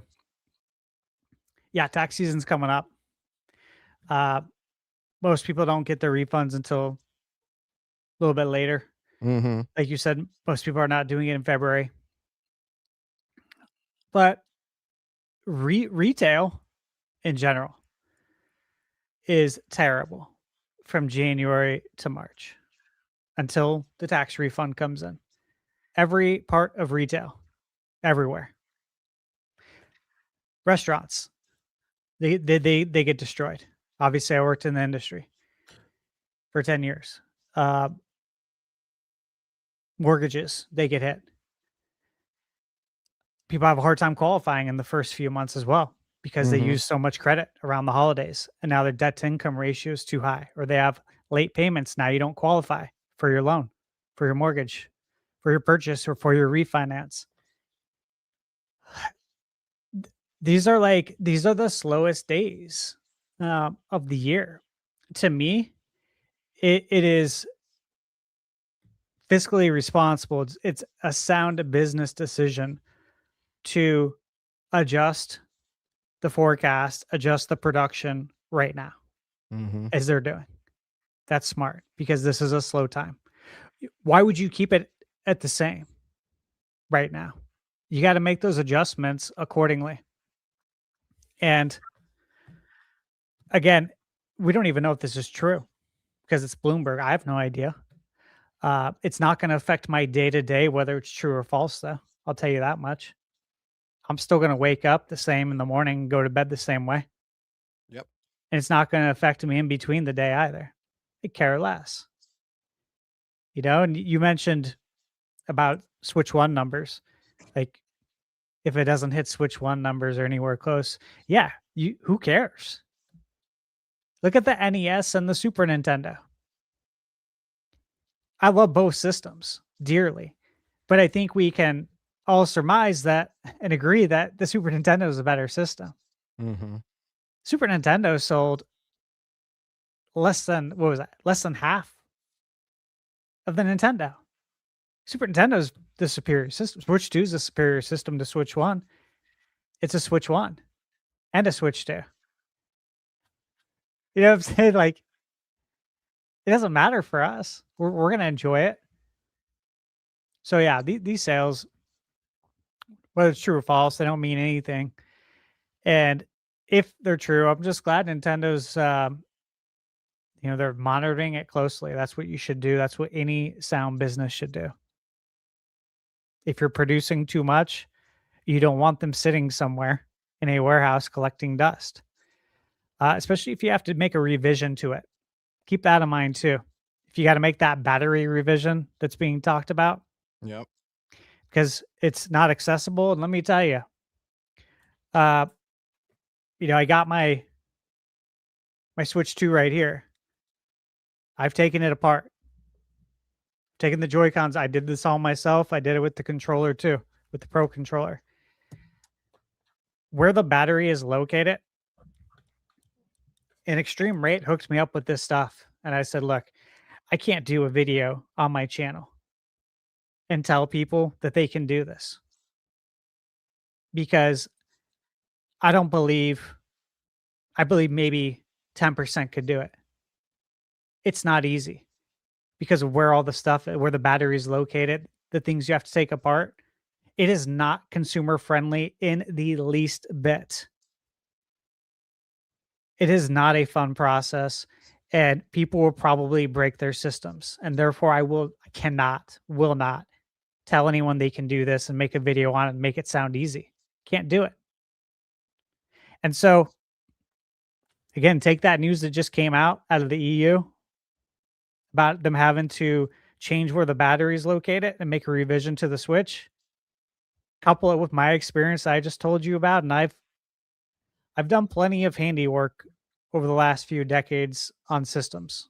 I won't get into detail on it, but I've definitely taken some stuff apart and done some soldering. This is not okay. If someone needs to replace their battery, it ain't gonna happen. They're gonna have to go to iFixit and pay out the ass. The iFixit, you break it or whatever. So this is not a good deal. And so it would make sense to probably reduce the number down a little bit while you're working on getting the revised model out and having that hit production, wouldn't it?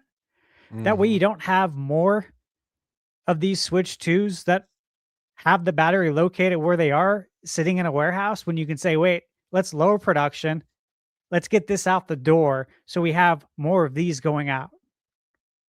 Honestly, I think that's the solution. I think that's the answer right there. I don't know if they'll ever tell us the truth, but I bet you that's the answer. All right. Tiger Time, what are your thoughts?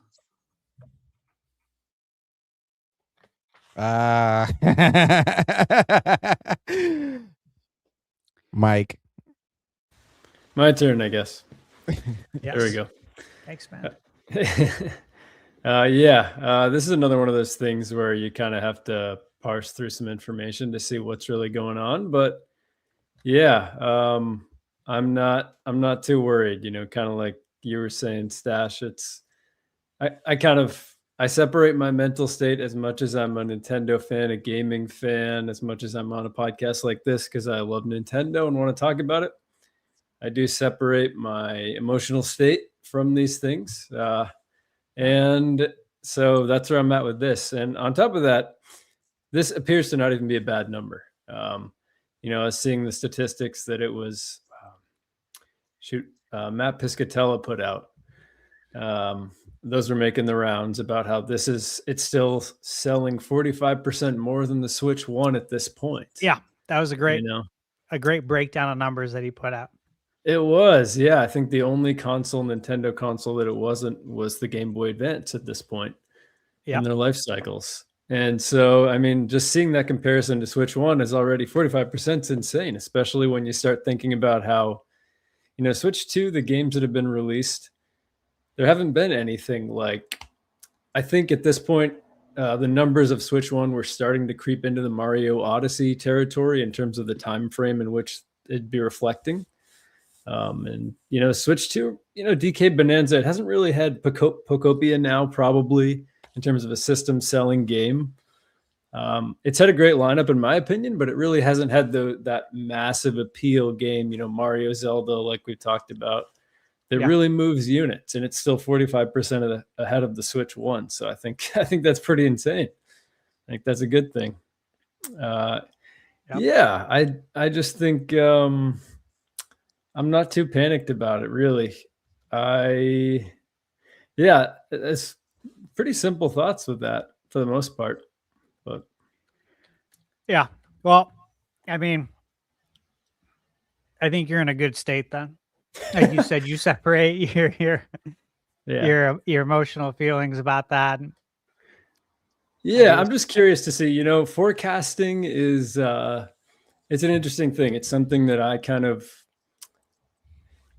have one foot in operations, one foot in fulfillment at my job. So forecasting is something that I spend a decent amount of time looking at spreadsheets, looking at previous numbers, trying to forecast that because you have to tell investors, it's a weird thing, right? It's a science, but there is a bit of an art to it as well, because you can use the past data to try to determine this, but ideally you're increasing those numbers and you're setting a goal, but there's some optimism there too. And you want to tell these people this certain number because that's how much money they're going to give you. But you also need to make sure that number is, you don't meet it, it's going down to a realistic number so that there isn't panic. Like what you were saying, Stash, where the number is now at a realistic number where they were overestimating. Now that there's kind of a solid baseline to go back to,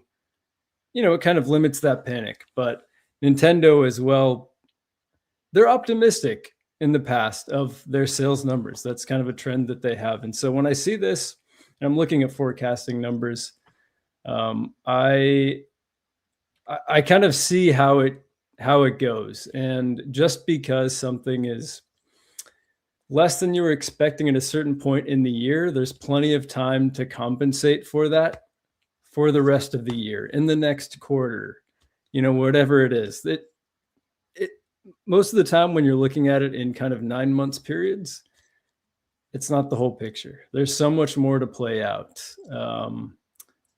Every quarter tells a different story. And especially with Nintendo's case here, what games are releasing? What's going on with gas prices? What's going on with tariffs? Yeah. Every different quarter has so many different variables that to draw from these 9 month periods is, you're playing a dangerous game in terms of trying to attach too much meaning to it, especially at this point so early on in the console's life. But even with all that said, and if I had to guess blindly, I probably would have guessed Switch 1 might be doing better with everything that's going on with Switch 2 in the world and how there haven't been the same type of games, right? There's so many hurdles right now with everything going on in the world, like all the uncontrollables, right? Right.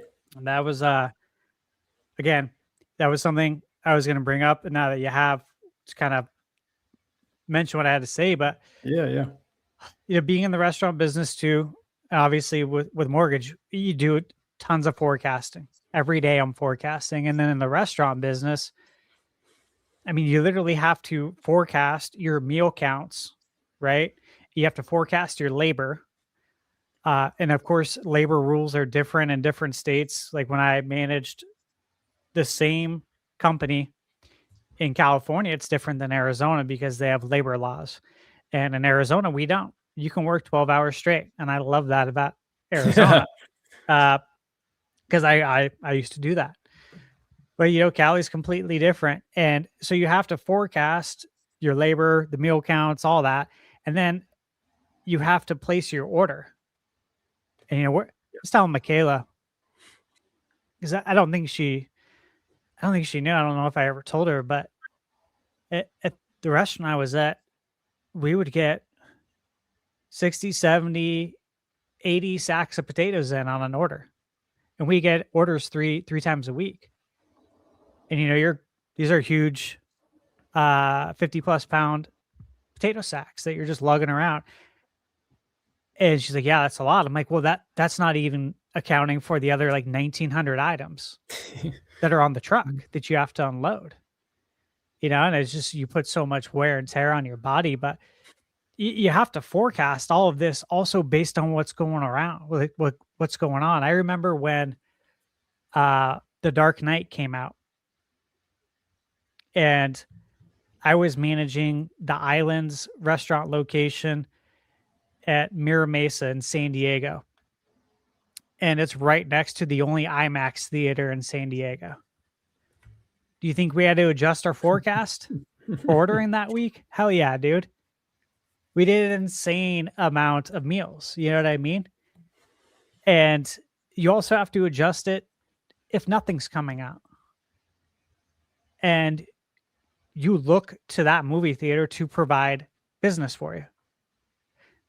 And again, gas prices. Like I went to get gas today here in Arizona.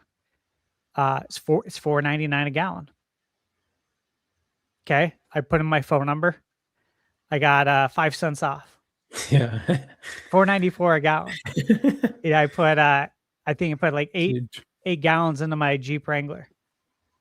And obviously it's expensive. It's like I think it's like $80 to fill up. But that's the point, is that you have to make adjustments constantly with what's going on in the world. And based on the things that we know, right? Based on the things that are out there. Also, probably a good move. Right? There's a lot of things that are going to be going up in price. Yeah. If the strait's not opened up, there's going to be shortages. Prices are going to go up. Do you think there will be as much demand for a video game console if that happens? Probably not. And that goes for everyone. So this is just smart. This is smart business, man. What it comes down to. I think so too. People don't look at the big picture. They think doom and gloom, Nintendo doom, as they say. And it's funny.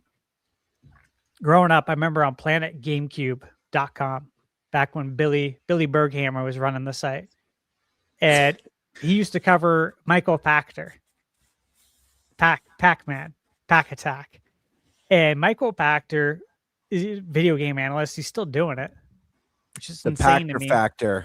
Yeah, because this guy's wrong all the time. And I remember being in high school, bro. Hosted my sister's games, baby. Dude, I remember having my girlfriend in high school. I'd show her this guy and tell her, like, back in the day, this guy's such a whatever. Very foul mouth. I predicted the end of Nintendo so many times, man. So many times. And when I was in high school, guys, I've already been to my 20-year reunion and back. This is a long ass time ago. I'm talking like freshman, sophomore year, watching this and being like, this guy's an idiot. Yeah, he thought the Wii was going to flop. How does he have this job? How does he have this platform? He was the worst. I know way more than him. Like way more. This guy's an idiot. And it's just crazy though, because people like this exist. They have a platform. They make money. He's been doing it since I was longer than me being in high school. He's been doing it since the 90s. Yeah, I don't think he makes money doing this because he not only does it for the Sifted network, which barely makes enough money for one person. I think he just does it, one, because he's friends with the guy at Sifted, and two, I think he was doing it at game trailers just because he was buddies with people, because he's an actual like stock analyst and does like actual detailed reports and gets paid for it. This isn't what he does for a living. Thank God, man. It shows. But It shows in his work. it's no different than sports analysts, though, that say the dumbest shit ever, and you're like, "How's this guy have a job?" He says the dumbest things. It's stuff like this all the time, you know. But there's a lot of just doom and gloom over this, and no one looks at the big picture. Nobody does. They just go straight to the negativity. Because look, that's where people gravitate. I always say this, and it's sad, but the world is, regardless of how many positive people might be here on the show and in chat, the world gravitates more towards negativity. Mm-hmm. I do not, but I know most of the world does. That's the way it works, sadly.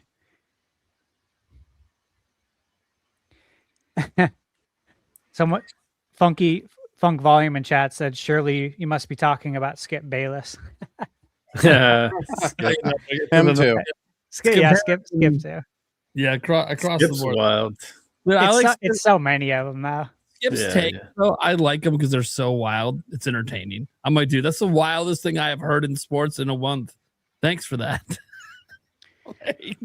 Yeah, I stopped watching years ago. My cousin will text me and be like, "Hey, did you see this?" I'm like, "Jim, I told you I haven't." I stopped watching ESPN maybe 10 years, closer to 10 years ago. It's the same regurgitated bullshit. It's all LeBron's cronies trying to build up his reputation to be the GOAT when he's not. It's all these people on the payroll. It's just manufactured headlines, which is like so much of what the world is today.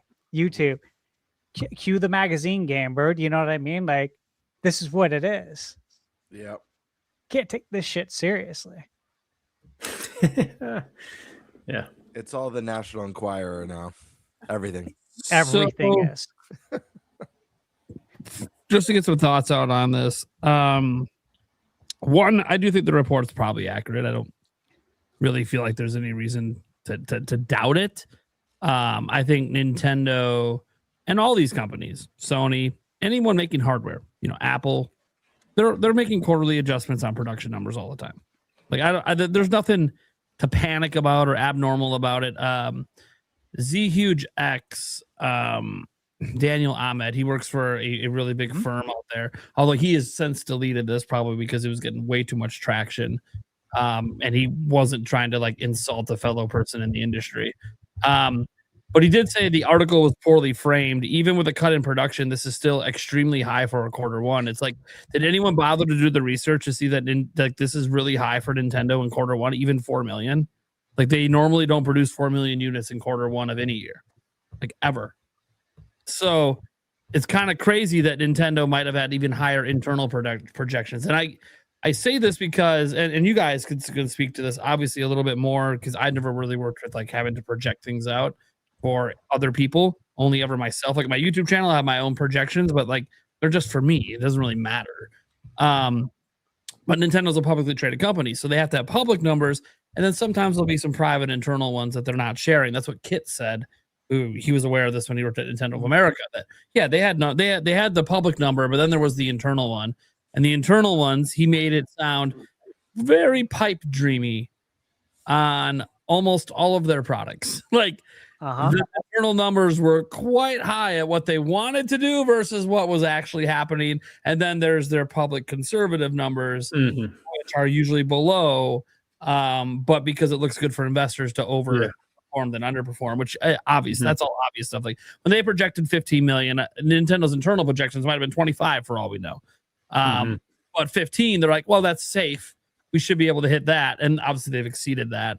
And probably will hit the revised 19 million. So like, I don't even think like this reduction's affecting the revised 19 million. I think it's just affecting their internal they probably were projecting somewhere in the 20 million range, 22, 23 million, and they're not going to get there. They're probably going to be right around 19 to 20 million. So they look at it as, hey, let's reduce our numbers now because we didn't perform as well during the holidays as we expected. And people might go, well, why does that matter for now? I'm like, well, because there's more units on store shelves, more Mario Kart World bundles that they thought wouldn't be around right now. They thought those would be all sold out by now. And they're not. They're still on store shelves. So we probably shouldn't just keep slamming pedal to the metal when we have a bunch of units still sitting on shelves. And you might go, well, that sounds like bad news for Nintendo. And I said, well, no. They are probably selling within their expectations for this quarter. It's just they have more left over from holidays than they planned. So because of that, and I don't know what they were thinking this holiday. I don't know how they thought Kirby, a spin-off Kirby game at that, not even a mainline one, and a spin-off Zelda game were going to somehow be the driving factors of holiday sales. And I know Nintendo internally was probably thinking, oh, it'll be Legend ZA. You mean with the bundle you stocked one time? Or Metroid Prime 4, maybe you thought that was going to be a bigger deal than it was, and these were both on Switch 1, so you didn't have to buy a Switch 2. So you had two games come out this holiday you had to buy a Switch 2 to play, and neither one of them were high-demand games with, like, huge audiences. So while they sold well for what they are, like Kirby Air Riders has outsold the original already, and I think Age of Imprisoment's on pace to be, like, the fastest selling that they've had so far, the Muso series, and probably will beat Age of Calamity overall.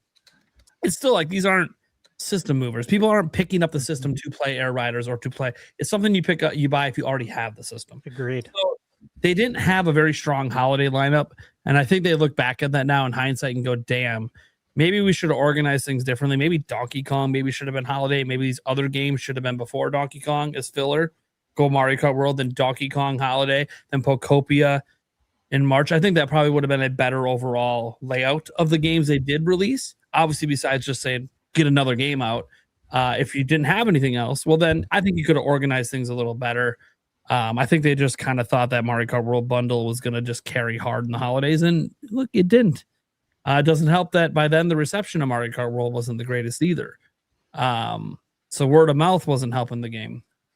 So I do think that, they just had a weak holiday lineup, especially when you go back to Switch 1. I've seen all the Switch 1 comparisons. Yes, it did sell worse than Switch 1's first holiday. Two notes about Switch 1's first holiday. One is that they had Mario Odyssey.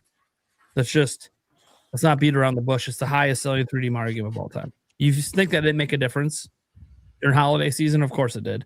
And two, holiday season 2017 was the very first time you could walk into a store readily and buy a Switch.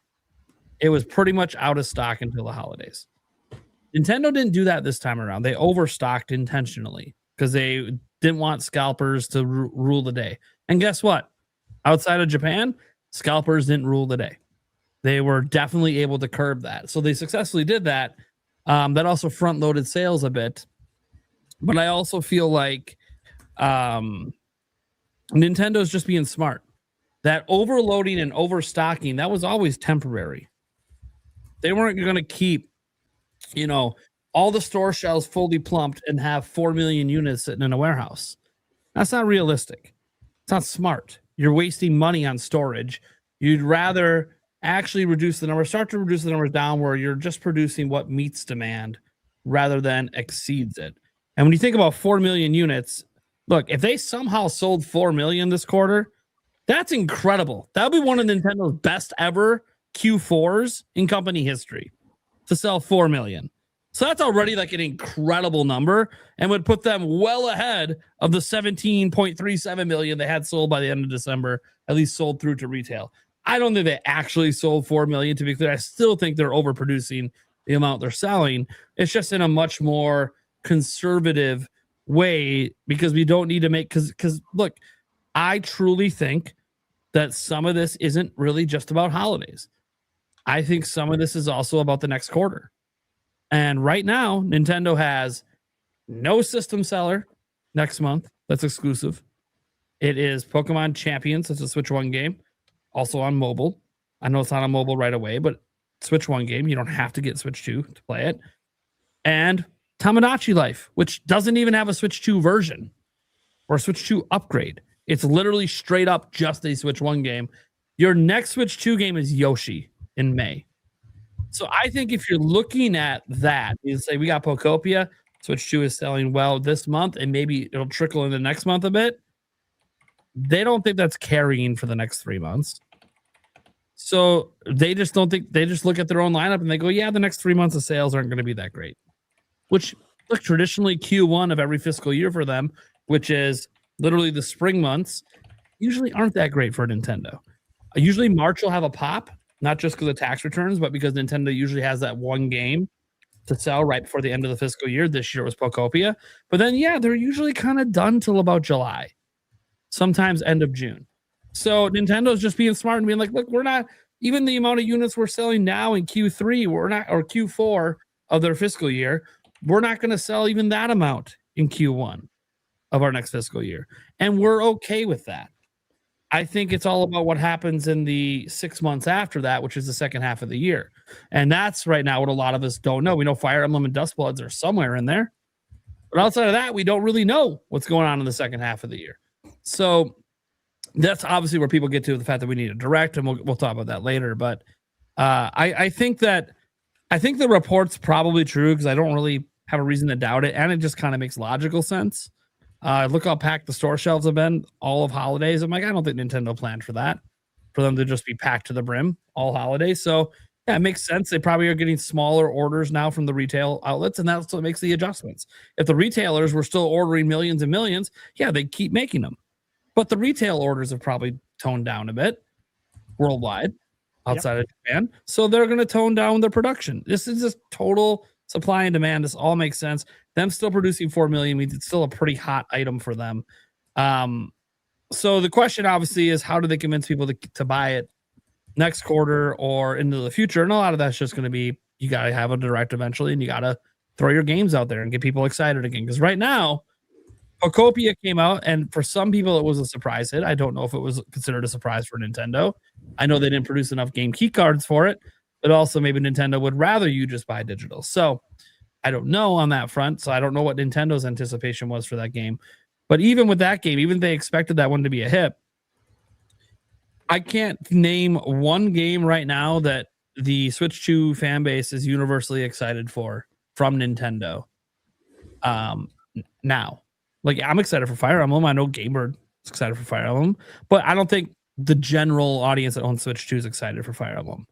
Splatoon Raiders, we don't even know if that's this year, right? So we don't even know if that's a game we should be looking forward to this year.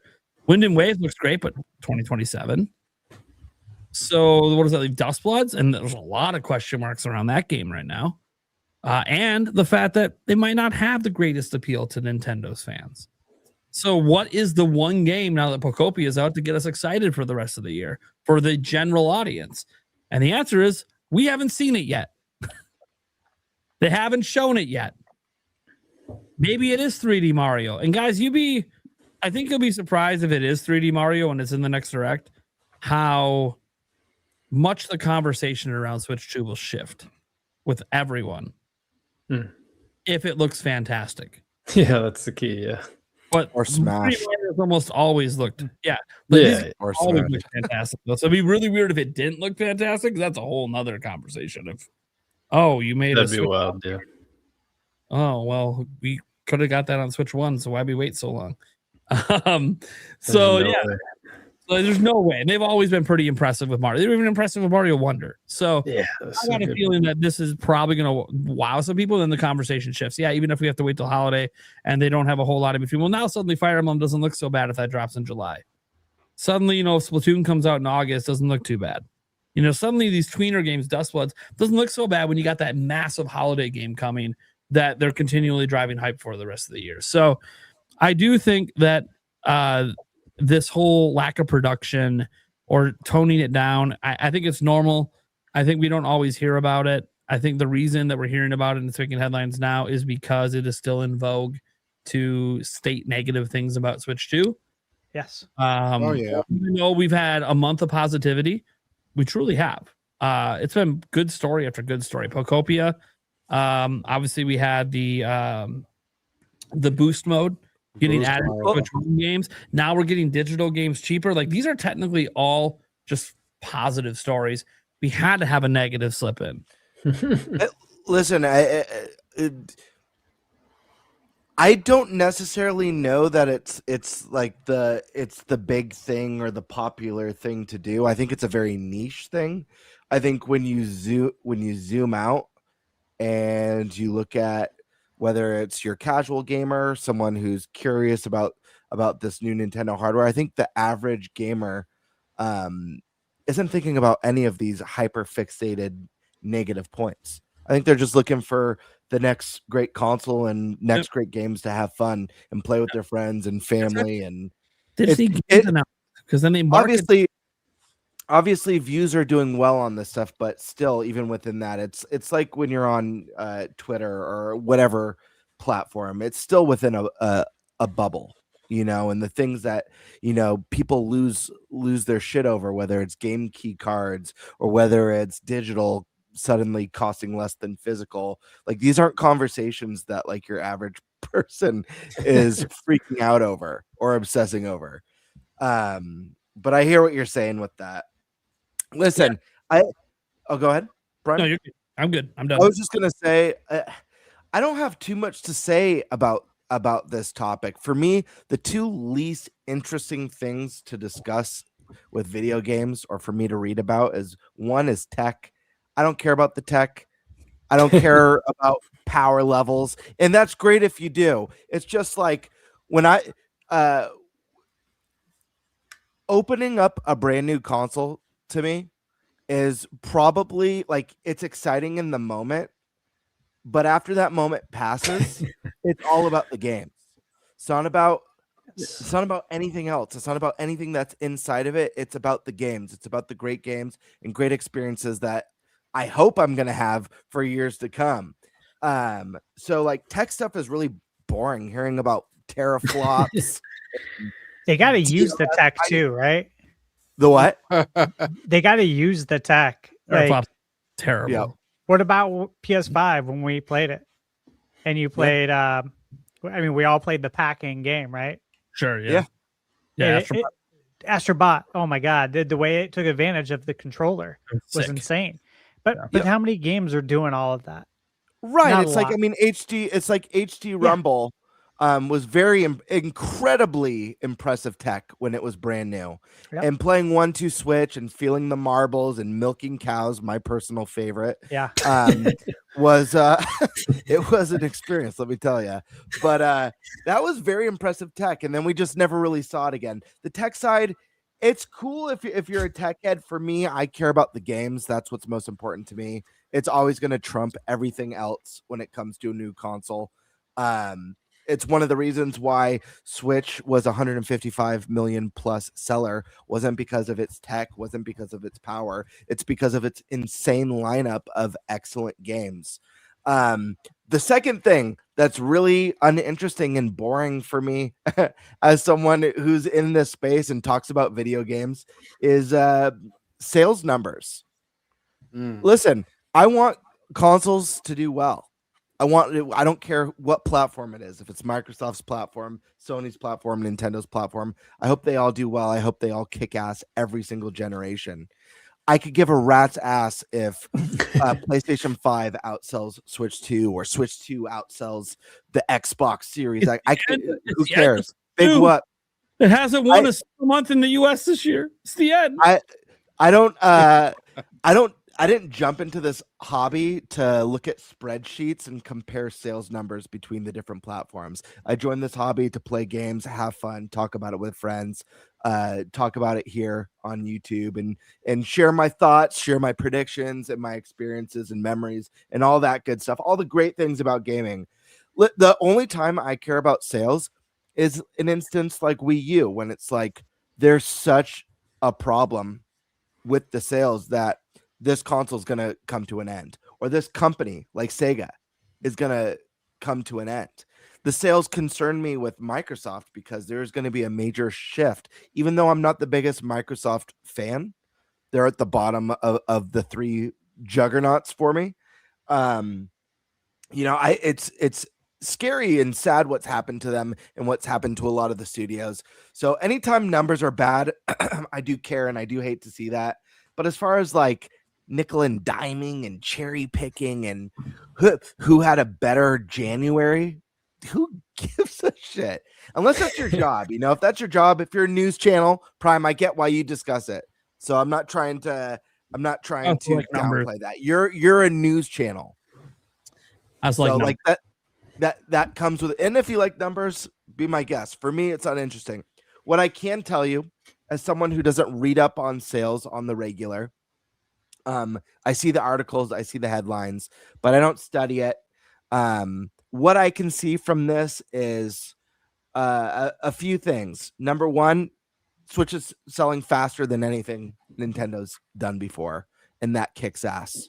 The other part that I see is they overprojected some expectations based off of the initial launch, and they cut it back to a more realistic and original expectations, which were already fantastic. So that's great news. Not really seeing anything bad here. Obviously, you don't want to see that production's cutting, but they obviously way overproduced. Prime, you hit the nail on the head with, over manufacturing to make sure everyone can get this console in their hands. I love the idea of actually marketing that stock is limited while also overproducing just to get like the scalpers like super giddy and buying as many as possible, just to get a nice little launch day boost. But it sounds good. I think the biggest issue I've had with Switch 2 so far, and I do think this does affect sales, because as fast as Switch 2 is selling, I think it could have sold better. Prime, you touched on one of these things, and it's something I was, kind of anticipating all year last year. And what's the big holiday game? I've mentioned it so many times. The lack of that definitely affected holiday sales. I mean, you got to have a big holiday game. I think the other thing too is the cadence of releases has been a little bit unusual this gen, alongside some of the messaging and marketing that we've seen from Nintendo this gen. But it was very interesting getting 2 kart racers within the same 6 months between Kirby and Mario Kart. Seemed like an odd choice, especially to have them both in the same direct. Seemed odd to me. And I get they play wildly different, but again, let's talk about your average viewer, the average person who's going to see maybe the trailer for what games are coming to Switch 2 on YouTube. They'll be like, oh, I got Mario Kart. I'll skip on this one. So we've seen that cadence bleed into this year, where we've gotten the big update for Animal Crossing. We've gotten Pocopia. We've gotten Tamagotchi Life. It's like multiple kind of cozy farm sims. It's an interesting cadence. Instead of having one of these big Nintendo racers or cozy games a year, it's like, let's just throw everything we got right now at it. And I think I mentioned this a few podcasts ago. I think the key ingredient that Switch 2 is missing right now is excitement. We have great games. There's no denying that there's no shortage of great games for Switch 2. We had Mario Kart, Donkey Kong, Metroid Prime. We had Kirby. We've got Pocopia, that's fantastic. We've got Fire Emblem coming soon. We've got Duskbloods, a From Software exclusive. We don't have any juggernauts. We're just missing that excitement. That holy shit. The last partner showcase, I complained about this. I was the only one who mentioned this, that you're doing a disservice by having your one more thing be old games coming to your console. And I think it's great that Bethesda's bringing everything. That's fantastic. I think it's great Fallout's coming. I think it's great that Oblivion's coming. But your one more thing should be a new, exciting thing. It should be a third-party exclusive or something that we never saw coming, But I don't know. GTA? I think we're just lacking excitement. I think the big thing for this year, I don't think there's any doom and gloom. I think we'll know if and when, knock on wood. I hope Switch 2 has a very successful and long, healthy life. But we'll know when it's in trouble. I think it'll be obvious. Right now, it's not. I think Nintendo just needs a stellar second half of the year. It's been quiet this first half. We know some good stuff is coming. I fully believe that Fire Emblem is going to be one of the highest reviewed of the year. I think it'll be an 88, 89, maybe even a 90. I'm so excited. About that one. Yeah, very exciting. But it's a little more niche. It hasn't quite broken into the mainstream. We need that Smash. We need that mainline Mario. hell, Zelda something, whether it's an Ocarina of Time remake, whether even, I don't know. Guys, we just need that exciting, tantalizing title to be like, oh shit, I need to get a Switch 2 because I can't miss this one. And I don't know that we have that title yet for this year. We don't yet. But maybe we do, right? Maybe it's Pocopia, the game that no one had on their radar to be that game. It was Oddly enough. Hey, Yeah. I love that stuff. I just don't see that mattering by holiday. Yeah. Who knows? I mean, by the way, this isn't me saying that the game's not going to be evergreen, guys. I think it's got a really good chance to be really evergreen. But like, when you want the pop in console sales, it's never the old games. Those are the games that just consistently sell the new consumers. It's always the new games that get them in. Obviously, right now it's new. It's selling systems this month, absolutely. But I'm thinking later this year, probably end of the year. I don't think it's going to matter as much for console sales. Although I think it will sell well this holiday, especially if it happens to get any discounts, even if it's just ran by retailers. I was going to say, you never know. It could be like Animal. Could be like Animal Crossing. Can I ask you guys something before we move on to the next person, just based off of like some of the stuff that I was saying for everyone? Like, I know Nate's stance. I know, Nate, you're interested in numbers. I know that you run a news channel. So this is like important stuff for you to cover. And there are people who care about it. But is anyone else with me like that, like the numbers side, unless something's failing, really isn't that interesting? Or do you guys care who has the better month? Or who has the better haul? Like that doesn't matter to me. Sure. Yeah, it doesn't. I use that metric purely for trolling other people. Sure. Sony is the best ever. No. Fair enough. Own that. So he's one of the trolls out there, guys. Yeah, best believe. Yeah, no, I don't really. I like video games for the art and sure the video games themselves, but it's important to talk about, I think. But yeah. But I mean, it's fun to talk about briefly. But I mean, that's why we talked so much about Metroid Prime 4. Like, it was one of the few individual games we're talking about on the show, and it's like, okay, well, yeah, people are going to go off on that because we do want to talk about games, and this kind of gets back to the point of being like, hey, where's the big exciting games? Because that's what we would be talking about instead of talking about Bloomberg 30%. Give us some exciting games to talk about. I think that's a good distinction. I think game sales, yes, I do feel a connection and curiosity and interest there, but console sales, I'm more detached. I think competition is good, parity is good. I don't want, as much as it sounds crazy, I don't want Nintendo to blow the competition out. I'd love them all to be up here so they're all keeping each other honest, so that someone's hot on Nintendo's heels, urging innovation, urging them to be a better company. That's the best spot you can be. Absolutely, guys. You know what? Would it be if Sega was still in the game? Go ahead, Stash. Sorry. To say for anyone who grew up watching wrestling, compared to 90s wrestling, Monday Night Raw versus Monday Night Nitro, when they were going head to head, we got the best wrestling back in the day. Like, it was extremely entertaining. That's what we need here. When Madden was going head to head with NFL 2K and NBA Live was going head to head with NBA 2K. These are the things we need to keep each other honest. So yeah, dude, I completely agree with you on that. 100%. Heck yeah. Cool. Well, speaking of needing big surprises, probably go on to our next topic, Eric.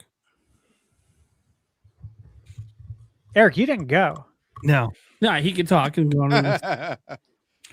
And I do want to hear from you. That's rude, dude. Nah, I think the audience wants to hear from you too. I'm used to it. I kind of get forgotten. Well, he gave me food. I did. He handed me food, and then the rest didn't matter anymore. Yeah, right. No, it's wrong. I'm not overly worried by it. That's because you haven't had these games. Oh, they're freaking great. You won't think it's wrong. I can't see you more in frame for me. I will put it in the premium chat. Korean sweet spicy puffs. They're a cop. Whoa. Oh, nice. Where'd you get that at? Oh wow. Whoa, that looks Private good. chat. And Private chat? they're like shaped like mini chicken wings. What the hell? It looks like pork rinds almost. Pretty good. Or am I just not seeing it right? No, they're like puffy. Yeah, a rice Stuff, yeah. potato. Yeah, Like Oh, they're from Costco. yeah. like a Cheeto texture. Or Yeah, like, there. the puffs. Yeah. Whoa. They're really good. They're really good. Ever wonder since if he we gave have me these that, I items. just said, all right, Eric's good for the night. He gave me food Yep. because these were Yeah, way better than I thought they were. They're addicting. Right. Yeah. No, this doesn't really upset me all that much. I mean, I have a feeling that they over planned for, which is insane for their already incredible launch, just to make sure everybody had one. And it's, with that extra production there, they can kind of shift those units back and, cut some now and eventually, once they actually get games and stuff out, I'm sure sales will pick back up and we'll be right back in producing more. It just seems logical. Yeah, it's cyclical, man. It's Yeah. seasonal. Mhm. You have to make adjustments to what's going on in the world. Totally agree. I do want to say, there's one other thing about the sales and that, Gamebird, you asked about if we care about sales, right? If we look at the numbers. I care about sales in one sense when it comes to console, is that it's selling enough to continue to attract the third parties. Sure. That is my bottom line, because my bottom line is what? The games. I want the games. You want the games. We all want the games. And so it needs to sell a certain amount to make sure we're getting as many games as we possibly can. Outside of that, makes no difference when it comes to individual game sales.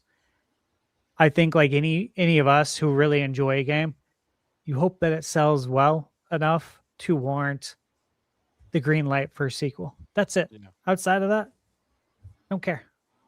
Yep. All right, Eric, take it away. Sweet. All right, I'll flip the banner here and then jump over to the topic list. All right. Our first legit Nintendo Direct happening in April rumor. This comes from a series of tweets by Attack the Backlog, who has a 100% track record to date. He said he has heard about a Direct in April, but not what kind of Direct. It will be, and he is still working on some confirmations for it. We've talked a lot about hypothetical general Directs this year that haven't come. So the question is this the time? And speaking of time, Tiger Time, why don't you go ahead and take it away? That was pretty smooth right there. No. Yeah, this is interesting. Again, something I looked into. I feel like what I gathered from this and what he was saying, it seems like, yeah, he's being very careful with his language, of course, as he always seems to be, which is good. He's not overpromising. I don't get the sense that this is going to be a general direct quite yet. I don't know if I feel like I'd lean more towards an indie world probably, but I don't know, because the partner direct still feels like it was so recently. I can't remember. Indie World's even more recent. That's the thing. I think I'm mixing them up because the indie world was just like less than a month ago, right? Yeah. Yep. So I don't know. The timelines are all, it's so condensed now. So messed up. Yeah. So I don't know. I don't necessarily, I feel like I've been on the June general direct train from everything that I've been seeing, from what I think makes the most sense, because they still have a lot of clarity to give people about the end of the year. And if there's any, particularly big holiday game and some release dates, it still feels too early for April. Still feels too early for some of the stuff that I think they'd want to talk about. But June is kind of the last point where it's like, okay, there's stuff like Splatoon Raiders, Fire Emblem, if Mina's going to be in there, all these games that still have yet to come out. Duskbloods, like they need a proper direct. And so, that April, May, June, it's got to be, there has to be one in that time period. Again, I still think it would be June. Attack the Backlog is someone that seems like he doesn't say things unless he feels good about it, though. So it's been a really conflicting thing trying to figure out what it could be. I still lean towards, a partner showcase for me. That's obviously the other option.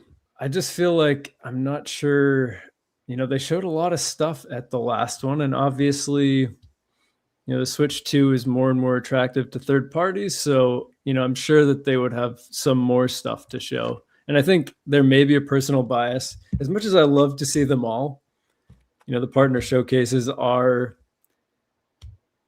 exciting because it shows that Switch 2 is, again, becoming more attractive for third parties, but they are also the least exciting as someone who plays all the other consoles. I just can't deny that.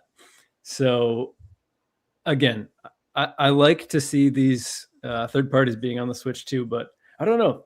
The partner showcase in the indie world still feel like they've been so recently. So I don't know. This is a weird one. I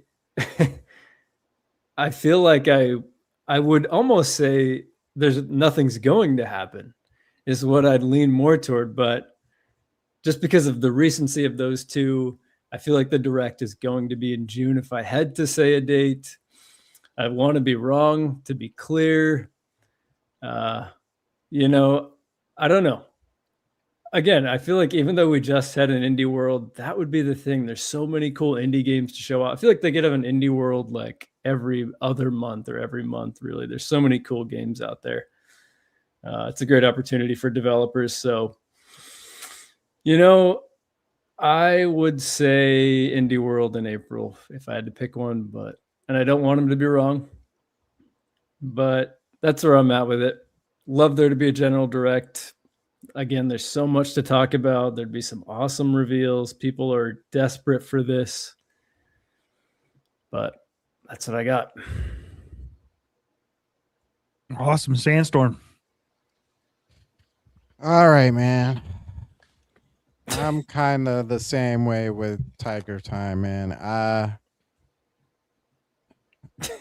I'm leaning on the June piece. It's just like April is like so close now to our annual Christmas time.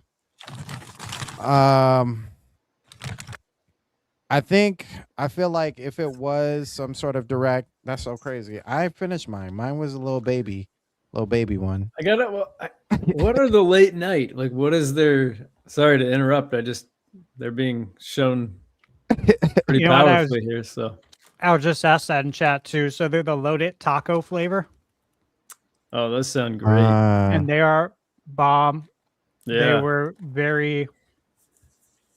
Let's just put it this way. I'm glad they didn't exist in my heavy drinking days. I would have plowed. Yeah. Like those late night Jack in the Box meals. Yeah, dude, fucking destroyed them. That's Dude, the vibe so of much these, food by for the like way. $6. Last episode, Gamebird, you said Cheez-Its. It was whenever it was. You said that a podcast ago, and you could pound one. I'm the same way. And Doritos are the other thing that I could like. I'm going to feel like I'm in a really special place if I pound a bag of Doritos, but I could do it. Look, yeah, they need a flavor called Bad Choice. Doritos.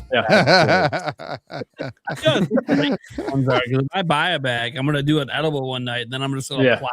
I'm going to be like, this is great. I'm going to wake up feeling like shit. Yeah. That's a bad choice. I got another Never bag. immediate. Yeah.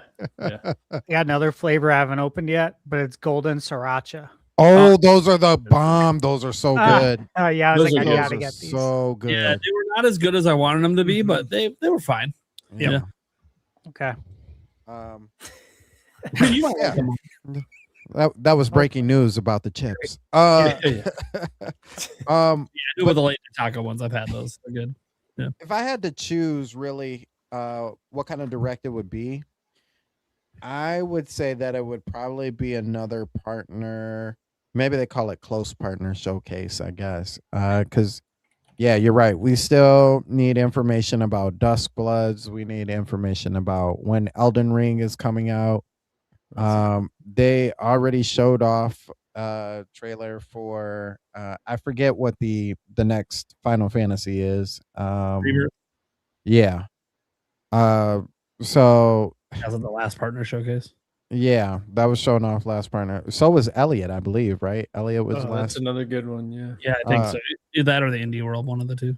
So there's still some games out there that still need some kind of addressing. But with that being said, between that last partner showcase and this one, we have had a couple games already come out. So, start bringing out the next wave of the third parties that you are planning to, drop at the right time. I think a partner showcase makes more sense than a general one, because I really feel like the next general showcase general direct that we get from Nintendo, Mario has to be there. Like it has to be there at this point in time. The only way I say that actually a general direct makes sense is that everybody is already coming off the high of Mario Galaxy. So it's like, oh, and now we just had Mario Galaxy come out last week. Now we got a showcase like right around or a direct right around the corner. That's a general direct. I wonder. And then we see, Mario Galaxy 3 or whatever the next Mario game. Mario, whatever. What was the rumors? The superhero Mario superheroes. We finally get to see Titans. Yeah, we get to see Mario Titans and all of its full glory. But outside of that, yeah, man, I think they hold on to the best of the best for June, and I'm gonna be honest, even if it is a June direct, I feel like they do us like they did last time, where they waited like way towards the end. Not this, not the direct that had the Switch 2, but like I think it was the year prior to that. They waited till like the way at the end of June before they were like, okay, and now it's our turn. Here you go. But yeah, I mean, Attack the Backlog, like you said, has Tiger like great credit. So it's when you have a track record like that, if you're hearing it, where there's smoke, there's fire, they say oftentimes. But I also do feel like sometimes like Nintendo is like, who let that out? And then and then like nobody says anything, and they're like, you know what? For that, we're holding it back. You'll be punished. Yeah. Because they did the same thing with Zelda and Netflix. So it's I feel like that's like a trend from now on, is like, who snitched? Well, we're not doing that anymore. So but yeah, definitely a partner showcase as far as I'm thinking. I hope that I hope it's closer to April, like closer to us on this side of April than it is on the other side. First half of April would be nice. Yeah, that's especially getting into June. And we like to call that Christmas for gamers. So first Christmas for gamers. So yeah, that's my thoughts on that.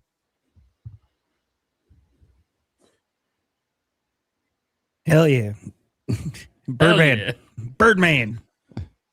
Yeah, so I wanted to save this for the podcast because I actually know a thing or two about what's on the horizon. Breaking news. From what I've heard, should I wait till Stash gets back? Is this rude?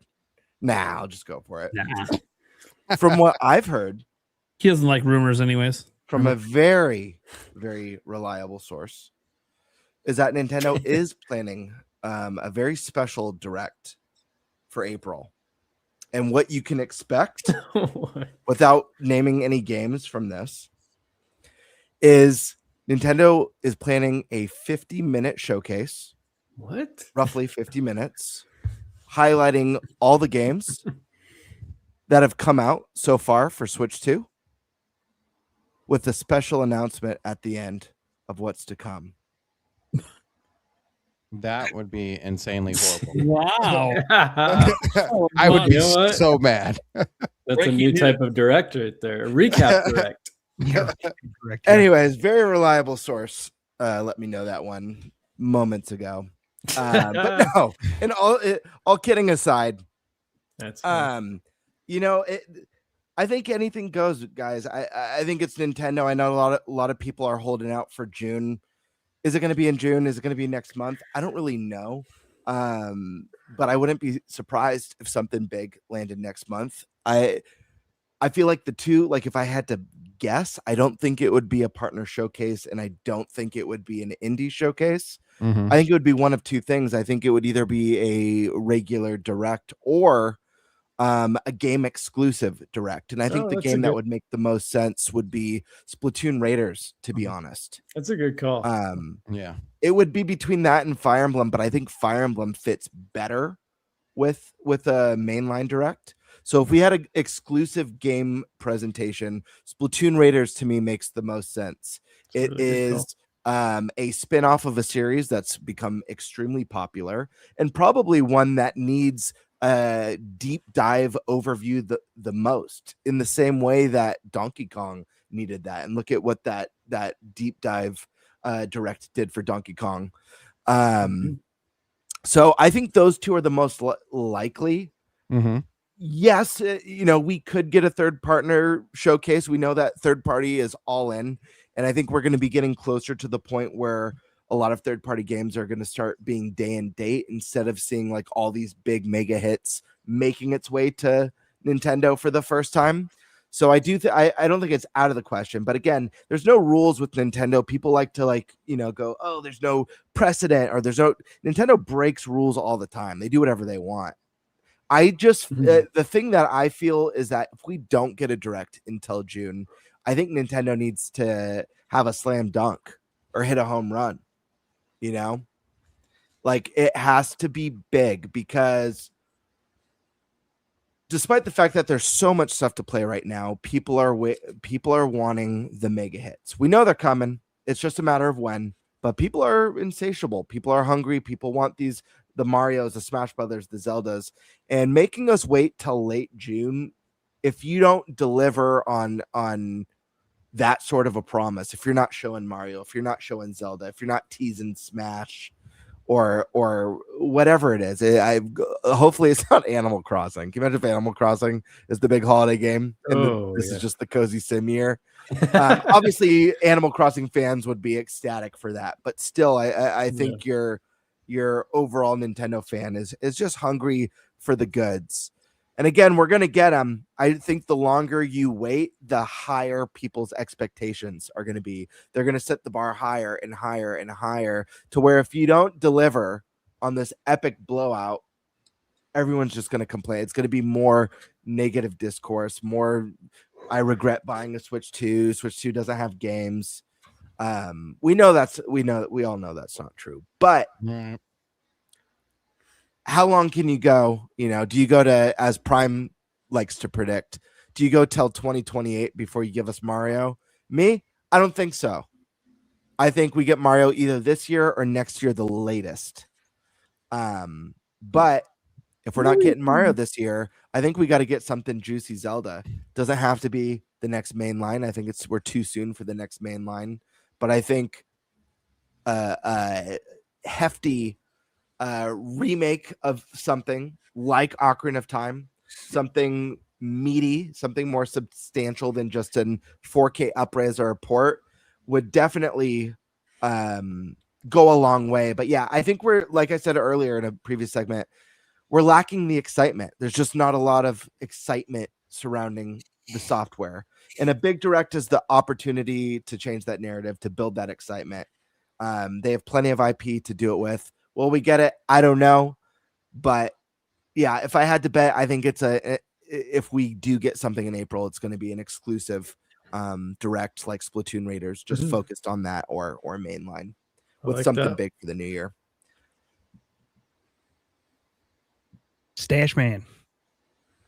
What are you thinking? Yeah, so ATB. Yeah, again, his track record's great. Yeah, I was on his Twitter. He updated an hour ago. Yeah, I showed that on the screen. Yeah. Yeah, so I do believe him. Same time, we talked about a direct coming. I do believe we're getting one. I think it's a necessity. And I lean more towards general or a third party. Not an indie because we just got one earlier this month. So I would say third party or general. I would lean more towards general, but if there's still, I don't know if we're going to get one in April and then another one in June. I don't know if they're going to stay with the same timeline. That's about it, though. I will say, though, that as I always say with directs, there's so many freaking games out right now. My pipeline of games to review is massive. These are games that I've been following. I've hand selected these games to review. So these aren't just like emails I get from developers. If I tried to cover every email I get from a developer, it would be insane. These are games that I'm like legit have been interested in following for some time, years. And so for me, there's tons of amazing games coming out. They're on my Excel sheet. So whenever it hits, I'll be ready. I'll be excited. And until then, I won't even think about it. I won't even think about it for 1 second. That's how busy I am with previews. And I say that to encourage others to go out there and play the games that are available to you right now. Go play your backlog. So much. Instead of staring at it. Right? Or instead of it, looking down at you. I have a massive backlog. If I didn't have games to review, I would play those. But I have new games to review because that's what I do. But yeah, play your backlog, or there's an insane amount of games out. You just have to look and be open to trying new things because there's a lot of great stuff out there. Mm-hmm. And if you do that, when the direct hits, you'll be excited just like I am. You'll be really excited for it. You won't be like, finally, I've waited forever for this. This better be an A-rated direct. Otherwise, but I'm going to be that's pissed. how Or I'm going people- to trade in my Switch 2. My Switch 2, But baby. that- Take that. But how many directs do we hear that though? Every direct. Everyone. Every single one.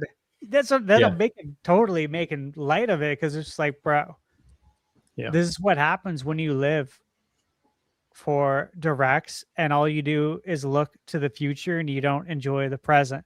The present's right there in front of you with open arms waiting for you to embrace it. And you don't. And when you just look to the future, you can't enjoy today. So for everyone, go play some games, man. There's so much good stuff out there. I have so many reviews on my channel of games that I'm told in my comments, people didn't even have these on their radar.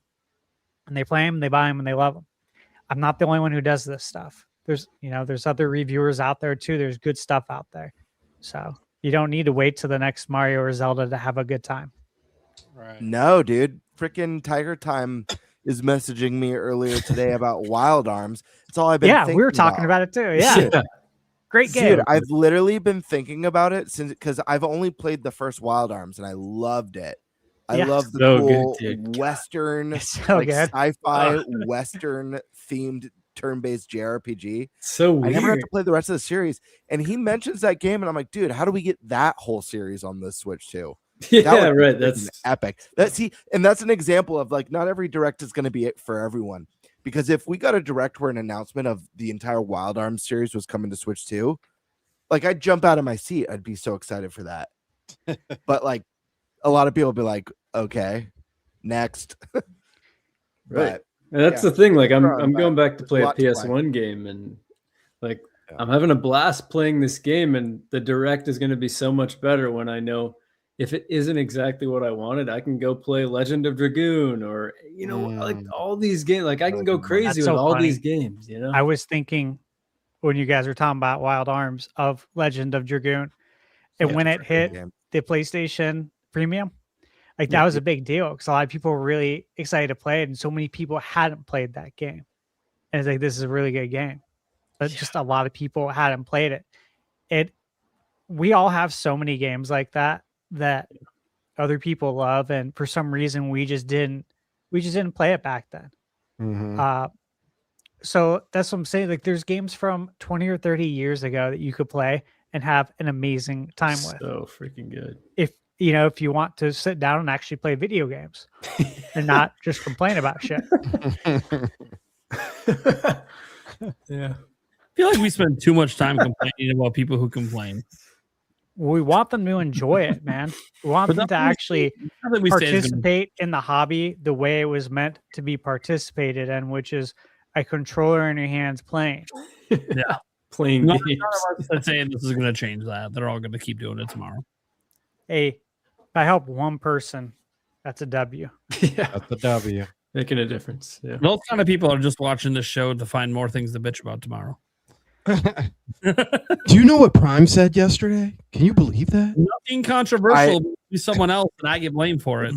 Yeah, Prime's gonna get harassed for discussing cognitive impairment on his podcast. I And that probably was will. all me, baby. There'll be one person in a comment on my video tomorrow being like, "Prime's such an asshole. Did you hear him talk about cognitive impairment?" I'm like, I don't know what the fuck you heard. I didn't shit about that. I honestly didn't even know about that fucking term until Gamebird said it. So, Yeah. like, it's not a word that's ever been in my vocabulary. I was reading through that topic. And I'm like, dude, if this is true, people are dumb. People are It so is dumb. true. Which I already knew, but like, it's getting bad out there. Sometimes you're surprised by new levels. New levels. Oh my god, what are you eating, Stash? Here's the deal. Fuck you. Fuck you. God damn it. No. So like, what a surprise. He has the late night taco chips, so of course he's got a fucking quesadilla. My God. You must have went out for drinks tonight and you're having a taco party. Shit. I guess that's me next. Or? Yeah. Okay. So look, guys, I'm not gonna go on some like big rant or whatever, like I've done in the past about how regardless of backlogs or regardless of all the great games coming out, look, reality is obviously a lot of Nintendo fans buy Nintendo consoles to play Nintendo games, and Nintendo first party has nothing announced. So I've already done that rant. I've done it a couple of times. I know some people love it, some people hate it. In the end, it doesn't really matter because Nintendo's going to do what Nintendo wants to do, right? And obviously, as a content creator, for me, it's really nice to have those big games to talk about because that's what people come to the channel for. When I talk about the smaller stuff, people don't come. I do this for a living. But I still talk about it. It just gets tied in with bigger stories because in the end, I know that people aren't here for that stuff for my channel. I'm not a review channel either. So you're not really going to get heavy opinions on me on some of the smaller games because I'm not here to do that. It's kind of weird. I'm like the one channel here that like I talk a lot about games, but I just talk about the news about the games. I don't really dive into the detail of the game itself. You guys see it happen sometimes on live streams, but for the most part, I don't because technically playing games is not required to do my job. It's something I do for me. But if I didn't love playing games, I wouldn't do this job. Like, I obviously love discussing games and news. I'm kind of weird. It's weird where I'm passionate talking about video game news, even of games I'm not playing. It's weird. I know it's very weird. No, I can't explain to you why I enjoy it. I just know that I do. And it's weird. Yeah, like talking about games you're not playing. Very weird job. Oh, so you play games? I'm like, not for a living, but I do play them for fun. Everyone assumes I play games when I tell them I'm a YouTuber. I'm like, no. I mean, I do, but not for YouTube. There's some science behind like people get more dopamine from anticipating something than actually doing Yeah, it. there's That kind of that. thing, you know. Yeah, sometimes I mean, and we've all experienced games that we've highly anticipated that we play. Yeah, exactly. As exciting as we anticipated. Yeah. And then some games that exceed it and some games that meet it. But I just like talking about the stuff. I find it to be entertaining. This is why like you'll see me more active on like Twitter than Stash. Yeah, part of it's part of the job, and part of it's just because I enjoy just the act of talking about this stuff. It's fun to me. I've been doing it since the forums and the chat rooms back in the 90s. Like I just really enjoy the conversations around gaming, not just playing the games. Because when I play the games, it's for me. You know, I'm usually by myself unless it's like a sports game and Eric's over. Otherwise, I'm by myself or maybe my significant other's in the room, but I'm on my own screen doing my own thing, playing and getting engrossed in the game for myself. I don't do it necessarily for others. That's why I don't like live streaming games, because it's not how I play games. I have to like pay attention to the chat and interact to be entertaining for them while I'm trying to be entertained by the game. I don't want to provide you entertainment when I'm playing games. I want the game to provide me entertainment. So that doesn't mean I'll never live stream games, and I will, and I have, but you're never going to see me do it on a consistent level because it's just not how I prefer to play games. If I'm going to stream, I'd rather shoot the shit with people like I do on this show here. I like to shoot the shit with the fans. I find this to be fun just to talk about this stuff, even if in the end, yeah, I know none of it really matters that deeply. It's still just fun. So when it comes to the direct, obviously, you know, I've been on record that, you know, I feel like Nintendo could have used the direct 2 months ago, let alone next month. Not just for themselves, but for also third parties. Think about all the third party games. I mean, they just had a playable demo at GDC of Elden Ring, and we still don't know when it's coming out. Mina is at PAX East. We still don't have a release date.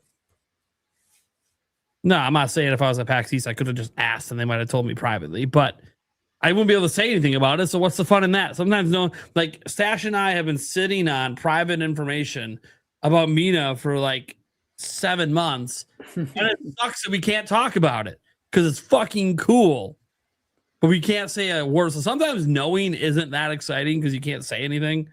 That's the one thing too. Like, you know, I always wonder like if Stash ever starts getting early review copies of Nintendo games, and like we're hyping up a game that's coming up and about to release, and Stash is already playing it.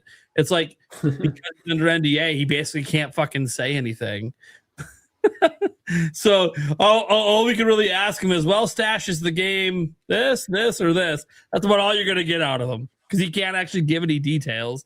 Thankfully, at least for the show purposes, he doesn't get it early. For himself, he'd prefer to get it early and have to shut up when it's time to talk like that. But which is something we always respect, guys. Like if I'm under NDAs, I'm not going to say things about certain games. Doesn't mean we can't talk about it. Sometimes I don't like to know things if I'm not allowed to talk about it. In the case of Mina, it hasn't really bothered me too much because we don't talk a ton about indie games on my channel, but it's still like it comes up every time we talk about directs, and I'm like, I want to talk about why you should be more hyped for this game than you probably already are. It is so ambitious. And I'm very curious if the demo they have at PAX East is a new one. I hope it is. Even though I'm not going to be there to go hands-on. That's the one thing I regret about not going to PAX East is going hands-on with Mina again. But that's okay. I think that Attack the Backlog is very accurate. I don't think there's any reason to ever doubt Attack the Backlog. He's not just a personal friend of mine, so I guess there's some bias there, but he's just always been right. He's very careful. Being very careful right now. You know, he has a pinned tweet saying that he hasn't heard about a general direct, and just because he says he's hearing about one next month, it doesn't mean it's general. He hasn't had the word general direct be communicated to him. Of course, he hasn't had the word of what the presentation is communicated to him at all. As he put out, he said, "Hey, it's something. I don't know what. I'm still trying to get it confirmed and clarified." And I will be clear, he does not know a release date either for the event. He hasn't heard a date, just the April. One thing I do find notable, and other people already found this notable earlier, and I can just share a little bit. I'm not going to share much. Nate the Hate has a podcast coming out on Friday. He announced it earlier this week. I'm not going to reveal what the member post says exactly. I am a member, so I know what the main topics are. I'll just say it's about Nintendo. So does that mean he's going to be talking about a direct and that he's heard of something? I mean, he gets asked about it every day. I assume he's going to address it, but whether he's heard something, I don't know. So as of Friday, we could get some sort of corroboration on a possible direct next month. And look, if Nate the Hate says it, yeah, half my comments are still going to be like, oh, we're talking about a fucking direct. Fuck you. I'm like, dude, it's Nate the Hate. I'm probably have to put him directly in the headline and make people shut up. So, like, you know, it's one of those, like, if he says something, that's what they. So, as of Friday, we might have even more clarification on if there's any sort of Nintendo event happening next month. Because if he's heard of any sort of direct, and now the rumors out there quite publicly from Attack the Backlog, and he's doing a podcast episode, he would probably say something if he's at least heard of a Nintendo event coming. Even if he doesn't know what type it is. Because sometimes if it's later on in April, then he might not know the type of event yet, which sucks because I like Sandstorm. I would love it to be first half if we are going to get something. Maybe not next week because of the movie, but the week after sounds good to me. Especially since we know, like, yeah, Pokemon Champions comes out, but I have no excitement for that game. It's a microtransaction fest. I'm good. And they literally just said today that as long as Pokemon's around, this game will always exist. I'm like, yeah, okay. This is a forever microtransaction money sink game. I'm good. Yeah. I'm good. My excitement is out the fucking window. I'm not saying that you guys can't have fun with it, and plenty of people have fun with it, and even the TCG game has like microtransactions, and people are buying fake virtual packs, and I just don't understand the spending money on something fake. Go buy a real Pokemon pack. Exist. You can't find them in stores. You can't find the ones you want in stores, to be clear. You can find some of like the older sets, but like, no, we want the newer ones, the new stuff, the new pack that just exclusively dropped this week, and everyone's limited to one pack a person. I'm like, dude, for starters, if the demand is that high, just make some more. But then if you do that, the value goes down. So I guess it's a balancing act when they're considering collectors. I don't think TCG should care about collectors, but I guess at this point, it might be the most important thing for them is the collectors at this point, not the people who actually play the TCG. Yeah. That said, I'm not against the TCG app either. I think it's fine, and you never need to spend money, and you can have a good time with that app. They give you enough packs on the daily that you can get by and still play and do okay. You're not going to beat the best, but let's just be honest, you're never beating the whales anyways. In any of these mobile games, the whales will always have the advantage because they pay for it. Mm-hmm. That said, like, there's no shame in losing to like someone's got a way better deck than you do. They spent money, you didn't. Don't worry about it. I look, a direct I think is the only direct that makes sense to me coming up. It has to be either a dedicated game direct or it has to be a general. So if there is a direct next month, it's got to be one of those two. I look at dedicated games and I go, well, they just dropped a demo for Tamagotchi Life. Don't know that now that the demo's out, we really need another direct for that game. We already got one, and there's a demo, so now people can just play it. So there's not really a reason to need one. You just need the game to come out. Then you go, well, Champions. Well, they just did the big overview trailer for Champions. That would have been a direct if they wanted to do a dedicated for that. So don't see that happening. And then that leaves Yoshi, which has a release date in May. And absolutely, there could be a dedicated Yoshi direct. I don't think they need one. But if they feel like they do, I guess. I personally probably wouldn't do it for Yoshi, but you never know. Obviously, you could also throw possible third-party games in, like what if Orbitals? I don't think we have a release date on that one yet. So maybe you end up doing an event for that one to explain more of it. Maybe Dustbloods. It's a dedicated event, and we get a release date and all that for that game. So there's possibilities for dedicated directs, and the way Nintendo's going, they're doing a lot of them in the Switch 2 era. So I wouldn't be shocked if there's a dedicated game direct. But I also feel like if that's what it was, I don't think Attack the Backlog would have heard, because that's about a single game.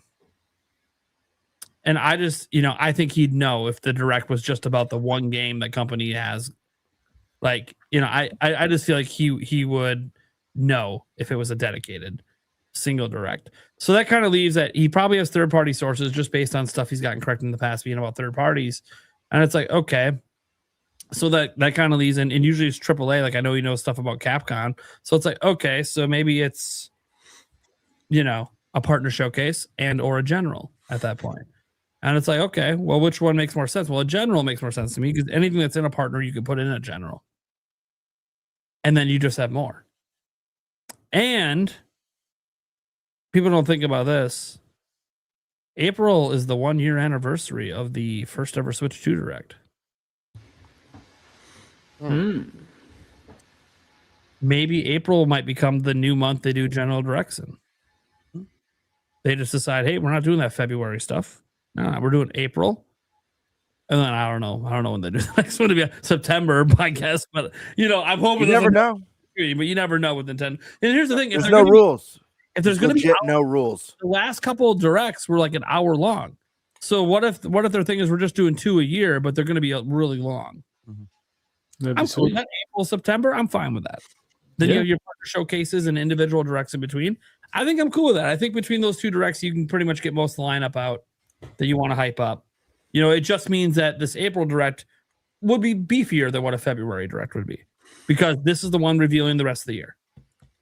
Okay.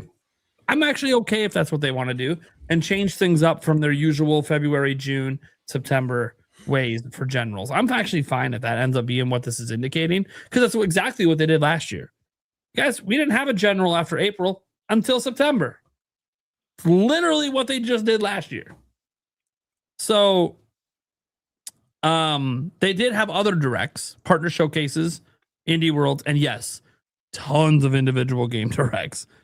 A lot of them. I think every game that came out. Dude, Kirby had 2. I think every exclusive game but Dragon Drive and Welcome Tour had their own dedicated direct last year. It was kind of nuts. Mario Kart did, Donkey Kong did. Did Age of Imprisonment get its own? I can't remember if that one got its own. But then we got 2 for Kirby. Did we go for Metroid?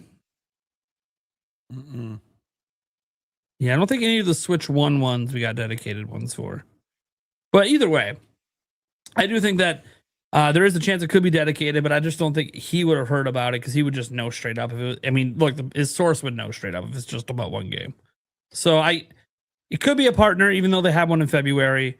It's been a couple months. There is a lot of third-party games that we need release dates for, and just new announcements in general. And we've got a lot of the big ones behind us. There's still a couple coming up, like Indiana Jones, Rebirth, obviously. So there's still a few big ones floating out there, but there's just ones that we don't know about. Elden Ring's the big one that obviously they just had an updated demo at GDC, so that one's got to still be coming. Borderlands 4 has been canceled. I'll be honest, I feel like of all the direct types, the one that will irk people the most is a third-party showcase. I think that would by like a landslide. I think even like an indie one, I don't think people get over still be hungry. I think a specific game, if it's a game we haven't really gotten to see, like I mentioned, Splatoon Raiders, people are like, okay, well, I'm hungry for the direct, but I am curious what this game's about. I think the third-party showcase is going to be the one that would be met with the most backlash. The most backlash for sure. The only way they could avoid it is if they did this. Would be, well, 2 things. One would be a GTA 6. That's fair. People would literally, if that happened at all, then If it was day and date too. Yeah. If it would happen, it's over. It's over. Dude, people, they would instantly forgive it and be like, okay, well, they obviously did it dedicated to GTA 6. That's your showstopper. You're not going to announce Nintendo games next to GTA 6, right? That I could get. Or I'll say if they announce a partner showcase, but they announce that including a 5 to 10 minute feature on Dust Bloods. Okay. People might then be okay with it because that's an exclusive that we do need more information on. And now 5 to 10 minutes of that direct is dedicated to that one really, big exclusive game coming. But even then, people might still be like, yeah, but I don't care about Dust Bloods. So they might just get mad. I don't think you can avoid that with a partner showcase. You could avoid that with a general direct. Now, if you don't bring the goods, then you can't avoid anything. You got to bring the goods. And no matter what, people are going to be negative because they always are after every direct. But you just got to have that big game. 3D Mario is the one that seems to make the most logical sense. But look, that's 7 years since Luigi's Mansion. So LM4 could easily be on the table for that. You assume we're going to see more of Fire Emblem, probably more of Dust Bloods, maybe Splatoon Raiders. But there's got to be more. So to me, I'm on the train that I just don't expect a direct until summer. I've been on that train for a little bit now. Most of that is just to keep my expectations in check. This doesn't affect the coverage I do at the channel. Like, I'm still going to cover the rumors when they come in from people I think are worth covering. You know, Nate the Hate says a general direct is happening on Friday. He says it's happening in April. I'm going to be like, well, shit, of course we're talking about it. And now, if he says it, yeah, okay, I might start to shift from summer a bit because Nate the Hate is just too reliable for me to be like, oh, yeah, it's still going to be this summer. All right, hear me out. What's the discourse if it is a third-party direct, but the big one more thing is Grand Theft Auto 6, but the caveat is it's a timed exclusive for Switch 2, and its first year will be Switch 2 only. Well, what's the discourse? Nintendo fans are super stoked and shitting all over the console warriors that said the game isn't coming. Yeah. Wow. Everybody, Master Race included. The rest of the world is pissed. Everyone else is pissed. Only Nintendo fans are happy. Everyone else is just ready to fucking burn Rockstar to the ground for making that deal. I mean, on the bright side, it will be on the most affordable next-gen console. My question would be, how much money did Nintendo have to pay them for that to happen? Oh, so much money. I mean, the whole value of the company, $10 billion in the bank. So much money. Dude, that'd be so much to convince Rockstar to do that. And it's Rockstar, and you know they don't like Nintendo, so they're asking for extra. They want to own 51% of the company in order to make this deal happen. Yeah.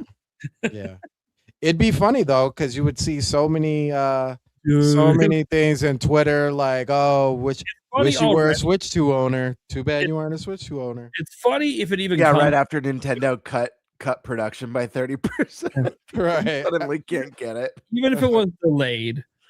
But like it was announced for Switch 2, and even if it wasn't day and date, right? Like that alone's already gonna get Nintendo fans to just laugh at all of the haters. Day and date would make it. Exclusive is just, what are we? You guys thought Dust Bloods was it? No. This was the ace Nintendo. Nintendo had a hole that nobody knew about. Oh my gosh. So many people would throw up at the site.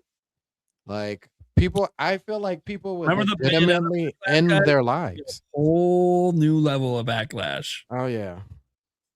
Also, if Nintendo did it, they're selling a record amount of Switch 2s this holiday. Oh, absolutely. A record amount. You're talking, guys, US alone, they might sell 15 million units. Nintendo, you better ramp that production back up because you're fucked if you're the only system that has it this holiday. They would sell a lot of that, and they would make a lot of Nintendo Switch Online available today on Nintendo Switch 2. Outside of laughing at haters, it wouldn't make me happy because I don't care about the game, and it'd be like, oh, Nintendo did this in lieu of a first-party game. Fuck. But also,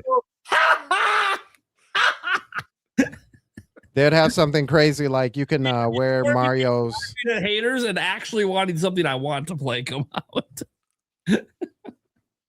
They'd be like, you can get your exclusive Mario overalls in Grand Theft Auto 6. Dude, if they had like exclusive Nintendo items in the GTA Online, oh my god, just print money.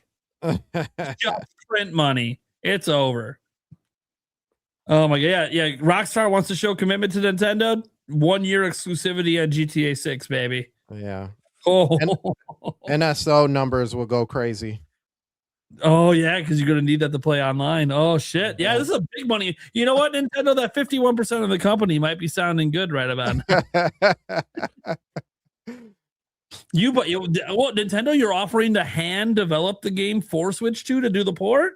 Oh, geez, it works really well because they could do the other part of it that a lot of people don't even think about is expanding Super Nintendo World to have like a little Grand Theft Auto land, you know? Totally family friendly. Mario Theft Auto. Over here, where you got this lovely lady. She's known as a hooker. You take her in the car. What? Wait a second. Hold on. First, you got to punch her in the face. Wait. What is that? Jeez. This is a racing simulation game, but if you hit the people, you get points. Don't be gentle. Don't be gentle. Don't forget Peach, Bowsette, and Rosalina in the strip clubs. Oh, God. Oh yeah, you gotta have that in the GTA area. Yeah. Obviously, guys, the GTA areas has to be, E for everyone. Right. Gotta teach them young. Gotta teach them young how to be gangsta. Apparently, no, guys. Look, I think that there's obviously a chance for a direct any month because we haven't had one, right? Until we have a general direct, like once we have one, a bit. Oh yeah, we're not having one next month, obviously, or probably the month after that. Well, no shit, because we just have one. But until we do, it's gonna. And I get some of the people like when I made a video. Here we go again. It's every month. I'm like, well, technically. It has been every month. One was a person who I'd never covered before who said it was in January. That was wrong. Notice I've never covered them again. Then we had rumors for February that were about the partner showcase. Those actually ended up being right. And then we had Nash Weedle for March. And obviously, well, We had 5. I won't be covering him anymore. So that's another one kicked out. So now we got to tap the backlog for April. And the tap the backlog was the one that was right about February. So you should try just see how it goes on your channel, Prime. Just exclusively cover someone who's always wrong, just to see. Just for like a month. So like, beg just a Amazon month. to make a comeback. Yeah. You gotta hit it. Yeah, I gotta hit it now because I had to say it. Damn it, where is it? Here she comes to wreck the day. Anyways, no. So I really enjoy directs, and I hope we get one next month. A general would be sweet. I don't know if we will. I trust it had the backlog. We're getting some sort of event, I'm sure. What it ends up be coming, anyone's guess. Yeah. Eric, you got any thoughts on this topic? It's yours. Yeah, I mean, you and Gamebird hit it. I really think there is something happening this month, and it's down between a general and a single game, whether it's Duskbloods or Splatoon Raiders. Okay, that's what I'm kind of thinking. All right, we'll call that topic there. My bonus topic. I'm going to make this a quick one. One we've been trying to get to. Let's get the Fantasy Critic. Yeah. Come on, guys. Let's just get this out of the way. We don't spend a lot of time on it, but it's just giving some updates. By the way, guys, if you're interested, please follow us on Fantasy Critic. I don't know if we're on page 1 yet, but I know we've been stupidly close. I'm going to get on there right now and follow you guys. Yeah, you just have to sign up for an account that's free. Yeah. I'll drop it in the chat here. But we'll go over and update the Fantasy Critic here that we have. So you can obviously see the scores don't really matter as much yet. They're not going to matter until way later in the year. However, you'll notice some trends. Like I'm not doing too hot. I need a lot of reviews to go my way to come back and reviews to go other ways for other people. But remember that this is looks like a 5-person league. So it's the 4 of us plus one of Gamebird's friends that's GMing and running the league. He's been I always forget his name until I have to email him. Colin, that's what it is. Yeah. So you see Spice Lords here. This is his team. He's actually off to a pretty good start this year. He's got the 89 for Requiem, so he gets 19 points for that. Even Crimson Desert is an 80 on Open Critic, so he's lucky that Open Critic's what counts and not meta. So he gets 10 points there. Monster Hunter Stories 3, 85, got him 15. You're seeing Demon Tides at 85, 15. And the one that's getting them right now is there doesn't seem to be enough reviews for DLC. There's no page for it. So yeah, I don't understand why it's on here if it's not going to have. So doesn't make sense. So I drafted Ghost of Yote for 0 a few weeks back. Yeah, and then I made a critical mistake because I realized, oh snap, the legends from the original game only got 2 review scores. A game, so it's a free update. So unfortunately, when I realized that, I was like, oh yeah, this first one does not, like the first one only got 2 scores. It's not going to have enough to generate a score. I dropped it like the same day. Yeah, it was a waste of a draft, waste of a drop for me. And then I saw you picked it up, and I was like, oh no, felt really bad. Yeah. But yeah, it may. I mean, it may. The first one didn't get a score, but it may over time. So Well, I'm sitting with 2 without scores. I mean, I so. have Caves of Cub without scores too, so it is what it is. Reanimal for 11. This is on Colin's team on Intelligent Systems. Escape from Ever After an 80. So he's only got 2 right now, counted. Obviously, he's picked up a number. He's got very few spots left. And then we get to Gamebird Classic, Birds of Benefits. He's having a very good start to the year. I would call it very good. Almost everything is mid 80 or higher. So Neo, 85. Eugenics, 89. Cult of the Lamblehaven, 86. Pocopia getting up to that 90. Can I talk a little trash right now? Is that okay? I mean, it's good sportsmanship. I want to talk a little trash. Not only am I off to an incredible start and kicking ass, but I am the only player on this podcast who's not playing with a handicap. And what I mean by that is I'm only drafting games that I have no idea how they're going to review. It's purely on instinct. No ports of games that I already know are incredible. Just want to throw that out there. And I've made a vow. I'm not going to draft any ports this year. I'm going to keep it raw. And I'm just going to go on pure bird instinct. And I'll see you all at the finish line. Well, it's working. Just so you're aware. It's I'm just kidding, guys. I just want to have fun. Talk a little trash. Then ThunderStash. He's also got a pretty decent start to the year. Not quite as good as the Birdman, but still good. Dragon Quest Reimagined at 83. Final Fantasy VII Remake Integrated at 88. I think it's his big one here. Mio at 83. Someone locked in Edge of Memories on him. Oh, good. I didn't realize someone used their counter pick on Stash. No, what is that? What does that mean again? That means it cannot be dropped by the player. So Stash has been counterpicked twice. Whatever score, he cannot drop that game. So he is locked in.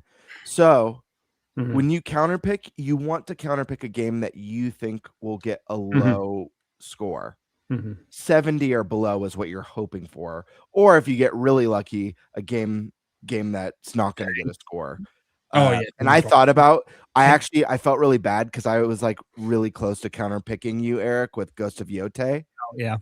But I felt really bad. And I was like, I also like, even though the first one didn't get a score, if it does this time and it gets like a 90 or an 89, like I just didn't want to gamble with that. Yeah. With that. Who counterpicked me? But you should be able to see if you highlight We'll see in a moment. I don't think anyone's. No, I think Colin did.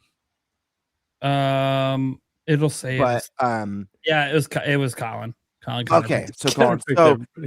So the person who counterpicks gets negative points based on what the game scores. Yeah.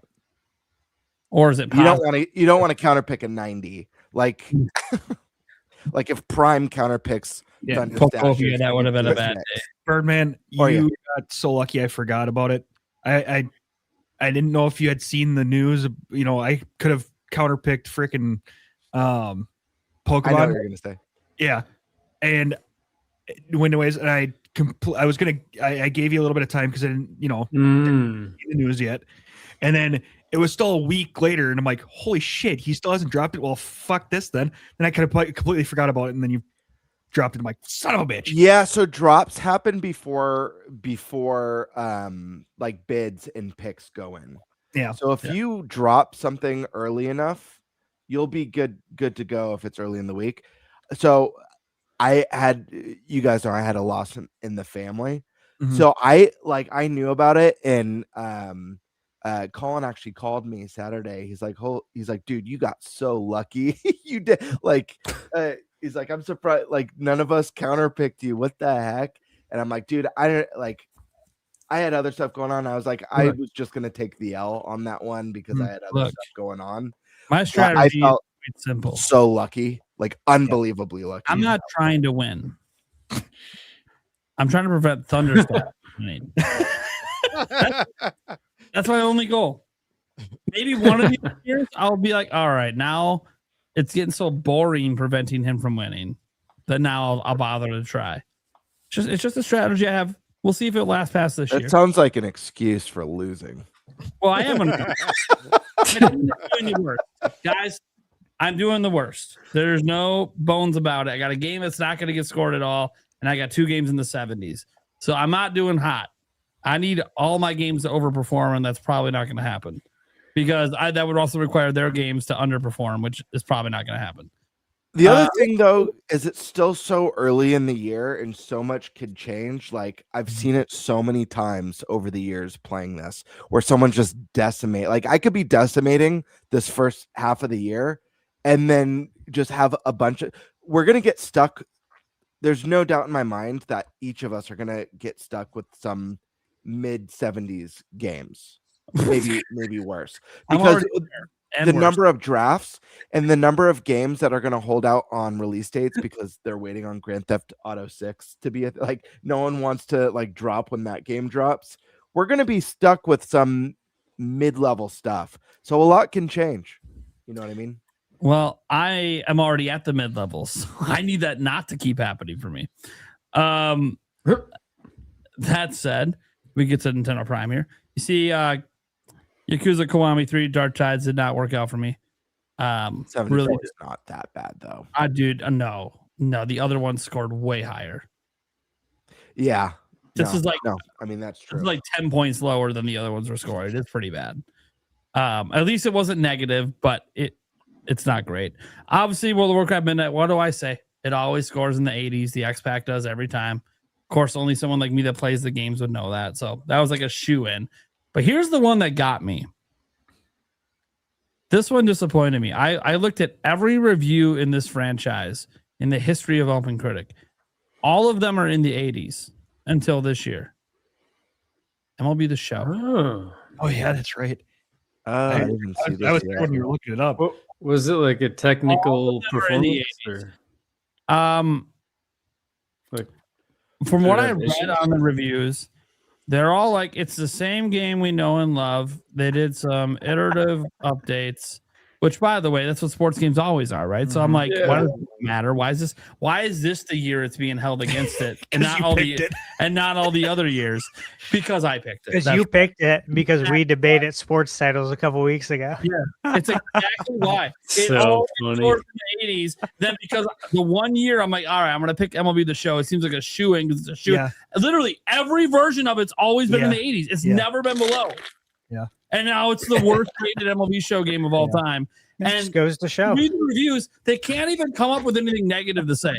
The negative to say is that, well, they're just doing the same thing every year. No shit.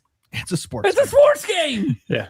Roster update, baby. Now you can never pick it again because now maybe finally the reviewers have caught on that it's the same game every fucking year. So I'm never picking a sports game again. I was never going to pick Madden or any of the other ones, but this one I was like, oh, look, it's 80s every year. no, Why would I not? Like I said, I was there when you were looking it up. I'm like, yeah, that is. Should have went with WWE. Right. That one scored in the 80s. You know, it's like 83 every year. I was like, what? I didn't know. Yeah. That's random. I should have went with that instead of MLB The Show. I do have some ones on here that I'm pretty excited about. Obviously, Dustbloods and Mina, I think, are going to be really big. But you guys all have big games, too, that I think are going to score in the high 80s and 90s. So I like the Blood of Dawn Walker, too. That could be. That could be good. You know what one I think is going to surprise me now? And I was Eric when you picked. I get Rebirth though. I'm happy I got Rebirth. When you picked Mouse PI, that was a good grab. If you remember on draft day, I was like, I don't know about that one. I'm worried it's style over substance. I've been hearing some really great things from the previews of that now. Yep, coming up. Hands on. Yeah, the previews. You may have actually got yourself a kick-ass game there. And I'm hoping Expedition 33 gets announced for Switch 2, but you know. We need those directs. Need to find out. Now, Resynced finally has been technically announced, but still don't know if it's this year. And God knows, because I went heavy. You can see heavy with the re-release and remake route that I'm the one that's going to get boned.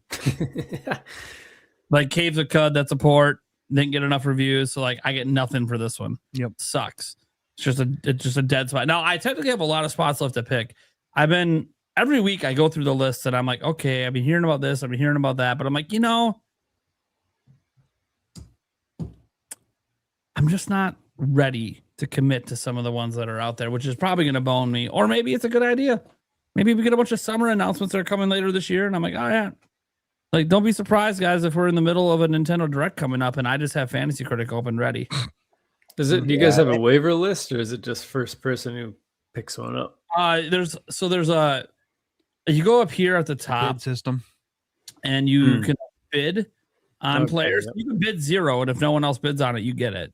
Yep. But you start the year with a $100 limit, and you can see this is what we have left. and that's another kind of gripe that I had. I read online that it does the next dollar. So if you bet like up to 10 or something like that, it would and somebody bets 5, it would give you 6. It would take it at $6. No, apparently not, unless somebody bid 9 on both of the other ones that I did. But Well, maybe. I bid. You outbid me on a game, Eric. That Yeah. I got so pissed. yeah, which one was it? I've only bid money on 2. Yeah, I think you've only So- done it. Dench Attack. I bid like 6 or 7 on it, and I was like, no one's gonna bid this much on this game. I put 10 because I read I that know you did. it would go to the next like dollar up, and it's like, and then I looked at my budget and went, it didn't do that. Fuck you. Yeah. Yeah. Oh Yeah. well, whatever. And Stash has the biggest budget, Yeah. which pretty much means any game he really wants, he could just really have. Yeah, if we get Ocarina of Time full blown modern remake, Full-blown Stash- remake coming this Stash year, gets it Stash in is one probably bid. blowing the load to round out his list if he's got room left. Or he'll just end the year not having only spent $3 that he probably didn't even need to spend, and then he'll just win anyways. Yeah, invest it. But yeah, no. So my team's not doing too well. I don't have a lot of trash talking because how can I when my team is doing pathetic at the moment? That said, I got some belief in some comebacks, and I will say, if this mainline Half-Life game works out for me, I think if it even comes out, That'd be wild. I'm like the people's champ. I think just straight up. I don't think there's an argument there. If that game even just comes out, I'm the people's champ. That would be sweet. Which game? Unannounced mainline Half-Life game. So Half-Life 3, basically. Which people think might be coming out with the Steam machine, which maybe it is, maybe it's not. We don't know. Maybe. That'd be so sweet. It's Half-Life. That'd So be like the time it would come betting out, but- anything on Half-Life is always just throwing shit away. Betting I'm anything, surprised nobody counterpicked me on it. betting Just- anything. Don't worry. The number 3. You know why is- no one counterpicks me? Because they can't figure out which one of my games they should counterpick because they all are going to score bad. So it's like, why counterpick a guy when, dude, look at his list. He's screwed either way. What if Half-Life if Half-Life is a thing that's coming out this year? What if it has the Metroid Prime 4 effect where it like wildly underperforms, It's one of I those don't ones care. where it's been The fact that anticipated for it so exists, long. I'm the people's champ. I don't even care what it reviews. You I got know I what you should. wanted. Here's the thing. I have such a bad start to the year. Unless I have a second wind, I'm just going to stick with I just want to take games for the rest of the year that'll piss other people off. I guarantee Do you Stash think one. you Mine. think there'll be a reviewer who thinks GTA 6 is a 7, but gives it a high score because they're too scared to be the reviewer who gave it a 7? They're probably Yeah, there will be both. Yeah. There'll be people that'll be just because I want people to remember me. I'm going to give it a 4. Yeah. Mm-hmm. That'll get them clicks.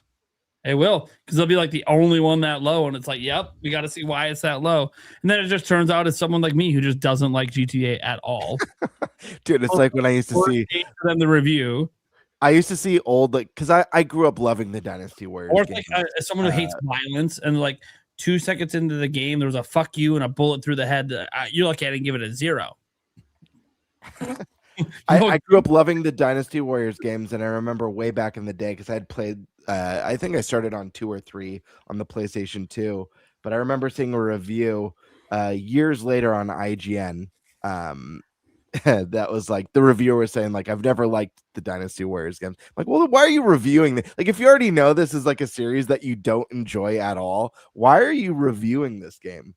Hey, dude, this goes back to what I always say, though, about these outlets, the review outlets, when they assign someone a game to review that hates the genre. You're doing a disservice to everybody, to them, to your company, to the fans, to the developer, the publisher. You're literally fucking everybody when you do that. But they do it. And I try not to get mad at the reviewer if it's at a big outlet because I'm like, well, you might not have had a choice, man. Yeah, no, it's not the Exactly. reviewer's fault. Right. It's just a company thing. It's like weird. It's like NBA refs. They're horrible. I don't get mad at them. I don't get mad at them though. Very accurate. I get mad at their bosses because they allow it. They allow them to be the shit. NBA There's no consequences. Yeah, it's just like the NFL with their refs and like they're not full time. What the fuck are we doing? Yeah. Like, no. Yeah. The people in charge need to do better. Well, it's like getting mad at the person at Walmart because of some company policy. Like, come on, dude. Have some sense. You work here? Yeah. Do you know what the CEO did? I'm like, dude, I'm barely making my rent. Can you just shut the fuck Yeah. up? Hire shit, or get out. yelling at the Exactly. teenager in box office because movie theater tickets have gone up so much. Is that the teenager Yes. in box People office do makes that. the prices? I've seen people do that. I'm like, why are you yelling at this kid? He has no control You're over like any of 15 this. years old and get Making paid minimum a fucking shitty wage. wage. You're just thinking of when can I get the fuck out of here? Exactly. I want to go to the movie that you're going to. This is bullshit. Like, all right. Let's get to the super chats here. The Mono Brawler says chop chop. Mhm. That's before we got going. Jimzo comes in and says, how's everyone feeling about Pokemon Champions on April 8th? Eh, We talked about this earlier. We debated making this topic. I said, well, we very loosely debated it. We didn't even debate it. It was just I don't think there was mentioned. anyone who had a strong stance opposite, which how can you after what they revealed? It's like, by the way, I'm not saying the Pokemon Champions won't be fun. I think people are going to have some fun with it. But it is very much about the microtransactions. I mean, let me put it this way. You played other stadium games. You had your rental Pokemon, but you could just use them all the time. No, these you get a week. You want to keep them? That's crazy. Money. Like, okay, that alone, I'm done. I'm out. Oh, you can transfer Pokemon in. I don't care. You're gonna if I see a rental Pokemon, I have to spend money to keep that shit. Fuck off. I'm really happy about Pokemon Champions and its existence, honestly. I'll be honest with you. The reason why is, listen, we did a Pokemon episode. Nate, listen to me. Let me finish. Don't act like a baby. Let me finish. I am a big baby. Recognize me. Wait, let me finish. We did a full Pokemon episode, and I was talking about a lot of the things I would love to see in mainline Pokemon. And one of our guests, really cool dude. So this isn't a dig at our guest, but he was hating that everything that I was saying because he comes from a place of purely competitive. The crazy IV training, super competitive, and a lot of that core base wants. They're very vocal and they want mainline Pokemon games to follow a structure that really appeals to that base. Yeah. And the fact of the matter is it's a small percentage. Like Pokemon is so mainstream. It reaches such a wide audience and so many young kids too, that I personally love the thought of something being purely competitive outside of the mainline. They could still do good competitive stuff in the mainline games, but maybe that leaves room for more interesting ideas regarding story or even Pokemon. And one of the topics that this came up on was how I was talking about how much I love Black and White and how one of my favorite things about that game was that it had no old Pokemon in it. The roster was all brand new Pokemon. And I think that was awesome. But the competitive scene hated that. Like they hated that. So I don't know if this means that we could get a experiment and try some new things in mainline Pokemon. I'm all for it. They now have a space where they can go pure competitive. And people who are interested have a more entry-level way of getting into that universe, and that community could grow. Yeah, I just don't care because it's microtransactions. Yep. I want to say the same thing. Look, I don't like microtransactions at all. I don't like it in any games. I've seen over the years what it did to NBA 2K. Mm-hmm. It's the only basketball game, right? It's the only game we can play for hoops with NBA rosters, right? And dude, It's so bad what they did to it. It's so bad. And it's the same template here with this Pokemon. Sure. So yeah, I'm not a fan of it. I think it's gonna do well. Let me be really clear. I think it's gonna do really, really good. Yeah, it's gonna do really well. It's Doesn't mean I like it. Switch first. It's gonna be on mobile later. To the game's credit, you can't the number one thing that would have sucked is you can't buy victory points. So that is like how their system works for ranking up and everything. So like you do have to rank up by being good. So for competitive people, that's great. You can't like buy. I mean, I understand that you guys could think you can buy the rental Pokemon. Maybe it gives you an advantage, but usually the rental Pokemon, especially in like older stadium games, they're not better than the ones you could bring in. Yeah, but I think first off, just to be clear, I 100% agree with both of you. I hate microtransactions. I think I've complained about it enough in games of service. I don't even need to defend my stance on that. I don't like it at all. I think it's gross, and I dread the day we knock on wood that we ever see that in the main menu of a Zelda or Mario. Part of me will die inside. That being said, I do think it's nice that, again, this is not a game for me. This is a game for the competitive scene. I do think it's nice that it is compatible with Pokemon Home, which I think most of the people coming from competitive are probably using that already anyways, and will be able to bring in their Pokemon without having to buy them with victory points. Yeah, it also uses the battle pass structure, guys. So yeah, look, microtransactions, home subscription. If you don't have one, you got to get one. The battle pass, a day one starter pack, and a separate champion subscription. Holy shit. That's a lot of subscriptions and a lot of microtransactions. It's no longer micro. It's just transaction. It's major. I mean, you got to think about it like this too, guys, because, I play another game that has a ton of microtransactions and battle passes, Fortnite. I don't got to pay a fucking dime to have fun with that game. And they give you plenty of stuff just for free. All the stuff that you pay for is all cosmetic anyways. And they just give you some of that for free.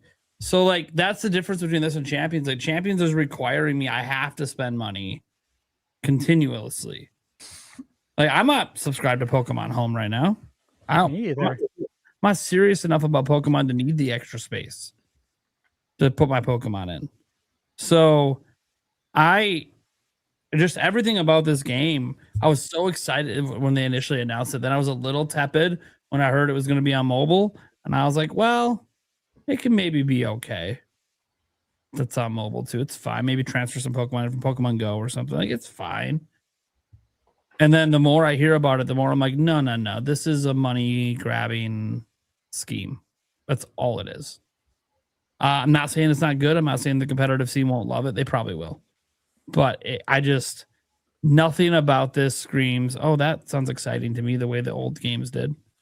I mean, hell, even the old games had mini games. The fuck are my mini games? Those are fun. Yeah, Stadium was great. There's no denying that. Yeah, so it just isn't what I wanted. Like I wanted it to come back, but not like this. And if this exists forever and the competitive scene loves it, hey, more power to you guys. You guys already, probably buy both copies of Pokemon every time and subscribe to Home, obviously. Yeah. This is just more money to throw on the pile. You're probably the same one showing up day one. The new card pack drops at TCG. It's going to get eaten up. It's going to get eaten up. This game's going to be do really well. Hot. It's going to make a ton of money. Ton. So I like it. I'm not even begrudging them for doing it because the Pokemon company has started to realize that in mobile, there's a way to have an infinite money glitch with Pokemon. You've figured it out with Go. Now you just keep figuring it out. So I'm not even surprised. I'm just. Anyone here going to try it out? I was excited, and now I'm not. You will? Yeah. Sandstorm? Yeah. I mean, am I excited about it? No.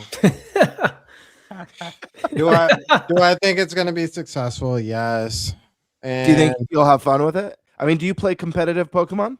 No, I don't. No, and that's that's part of the reason why I'm picking it up is because I'm not a competitive player like that to that level.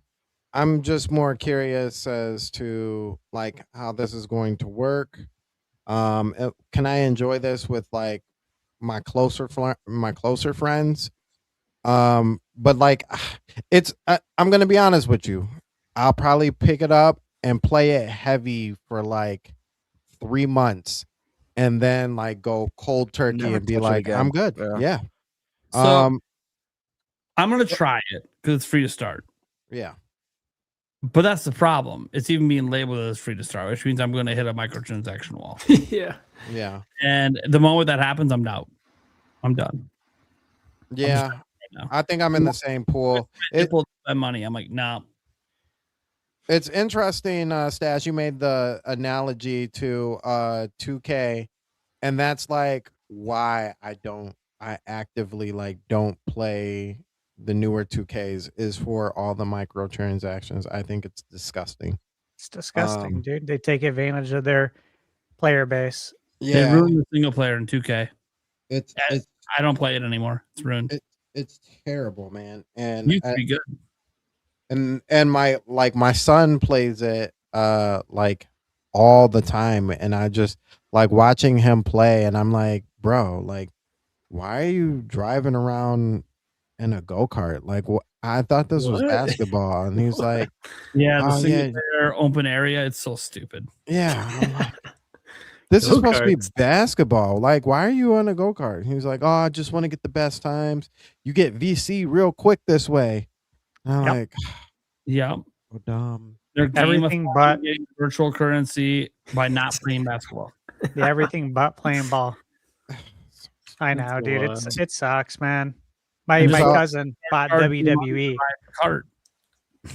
He bought 2K and he asked me, he said, is there like anything that you know of that you can like grind for in the game to unlock? Like, you know, they complete this mode and unlock these characters. I was like, one, Jim, I don't have the game, but my friend, those days are long gone of unlocking Characters, yeah. more wrestlers by completing modes. Like, this Golden isn't days, no man. mercy. Yeah, Smash is like one of the last games that does that. Yeah, you got to pay for that.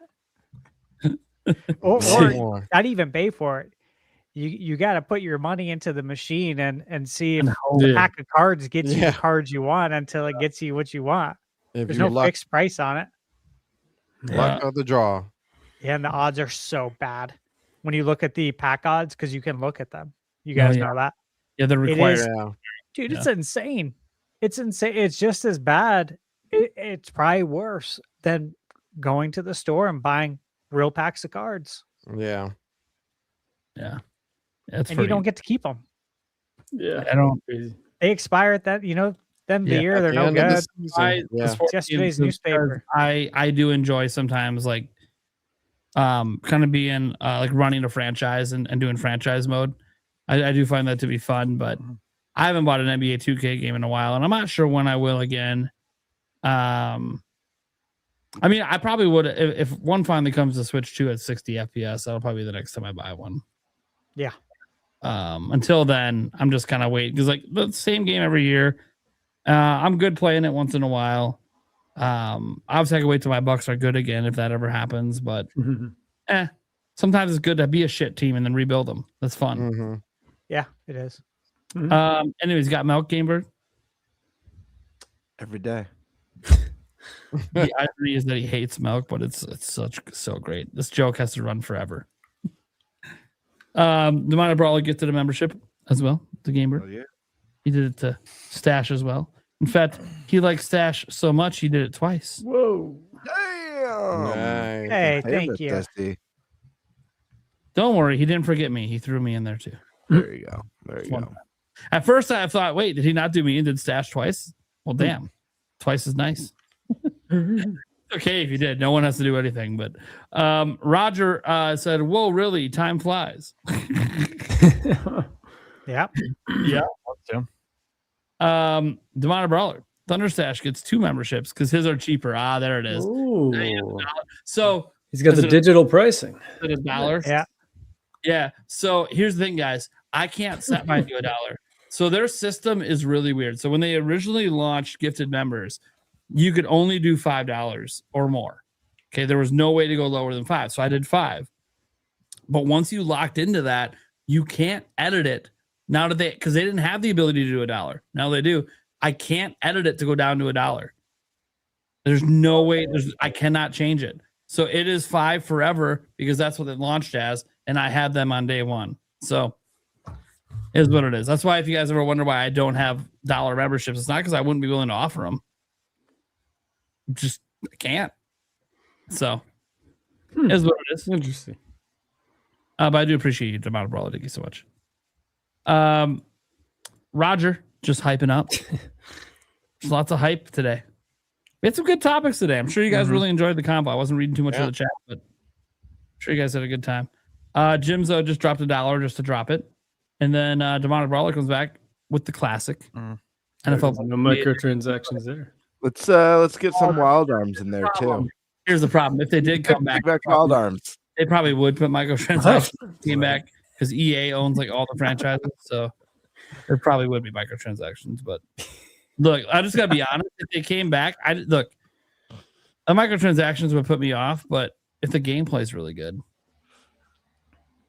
but just because it's been so long, if the gameplay is really good, I still might get it. Yeah, they'd put a MUT team in the damn thing. Well, there'd be MUT for sure, but I wouldn't even care about that. So,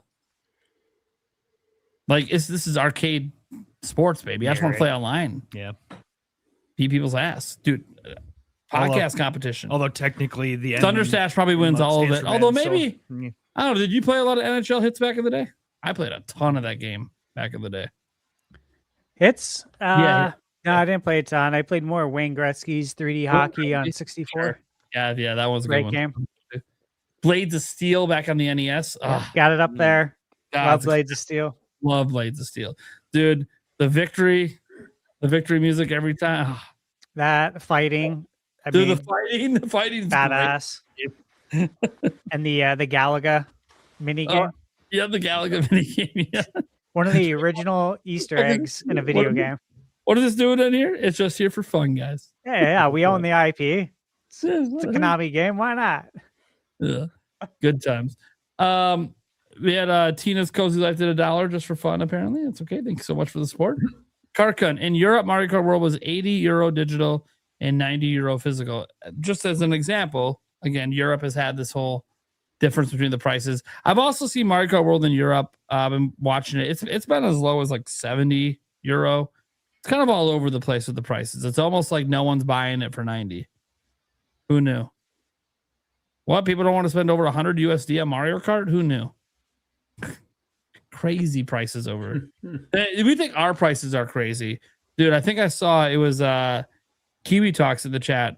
He's in New Zealand. He was saying like video games over there are like $140 for Nintendo games. It's like, what the fuck? And you would like to blame taxes. I looked it up. The tax is only 15%. So I don't know why it's priced that high. You see this sometimes too in Australia. Brazil has even higher prices. Yeah, it's insane. But there's actual like reasons like why the Switch 2 is so expensive in like Sweden. They have super fucking high taxes on that shit. It's insane. Insanely high taxes. In Brazil, the prices are crazy there because of the taxes. But in New Zealand, that's not an excuse for the game price. So I'm not really sure why it's so expensive there. Maybe they just don't do any game sales when it was cheaper. I have no clue. Let's see your Demonic Brawler. What if we get a direct on June 9th? If you know, you know.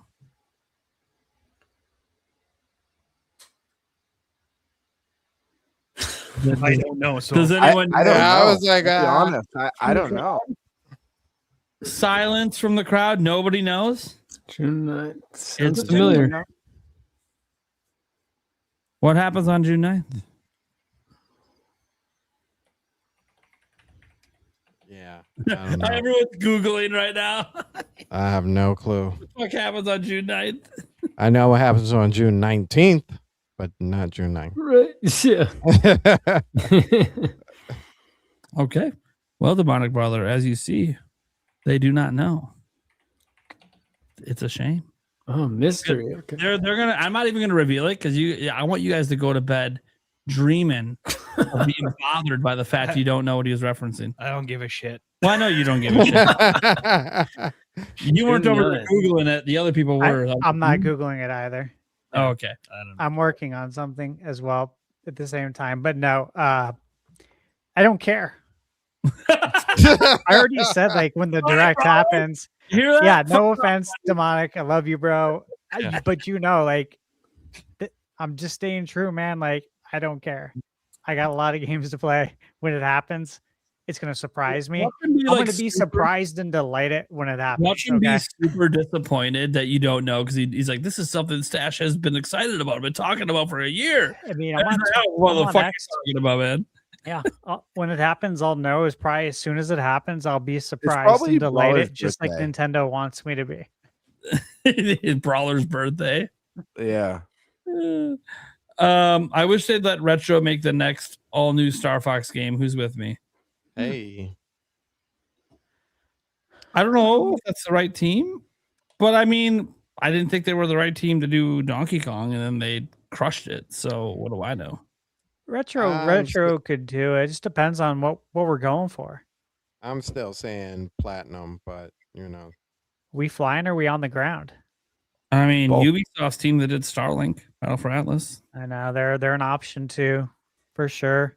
No, I don't. Bandai want that. Namco, I think, is an option too. I'd rather If we're Bandai Namco flying, do Ace it. Combat, baby. you know, like I said, I think Platinum did a decent job with Bayonetta 2. So No, they did. Yeah, it's a good call. I mean, look, I'm fine if Retro did Star Fox. I hope they're going more like a Star Fox Adventure route and doing something fresh. I hope so too. Yeah, I really like that game. yeah, get away from I 64. make it a space opera. Like, you can Epic still have some of your space storytelling. levels and stuff, but like let's level up Star Fox a bit and prove that it's more than just what was set up with Star Fox 64. It's a great game. I love it. But it's like, okay, but we were kind of living on that this whole time. Let's Right. let's do something fresh. We've been milking it. There's more you can do with Star Fox. Divine Brawler says it's going to be funny when it comes out that the reason why Nintendo dropped how many Switch 2s are being produced is because they're about to start production of Switch 2s with replaceable batteries. There we go. That's the reason. That's what Stash was saying. That's what I said. I know. Yeah. I don't think makes sense, doesn't it? I don't think they're producing those this year, guys, to be completely honest. But I do think by 2027. Here's the thing. I think Nintendo's very calculated with their revision rollouts. So I am convinced this revision rolls out with the Switch 2 Lite. How soon did they have to do it? Was there a deadline given? If there is, it's private. There's no public deadline for it. Like, they warn companies, and then I don't know how much after that warning they get. They're usually try to be somewhat understanding, because it's billions and billions of dollars to retool everything and remake stuff. So they try to give a little leeway, but push does come to shove eventually, and they will say, "Sorry, you can't ship your products here anymore." So you fix it. So a lot of people presume 2027. I think it's whenever Switch 2 Lite comes out. The Switch 2 Lite from the very beginning will be built with this in mind, and then they'll just launch a full revision at that time. Whenever they decide that's going to come. 2027 with Pokemon Wind and Wave. Sure. Oh wow. Yeah, First bundle. Makes sense. Bundle And and Switch Lite with it. I imagine, guys, that not only do we get easier access to the battery, but we get better battery life. That would be sick. But we'll see. Yeah. We'll see.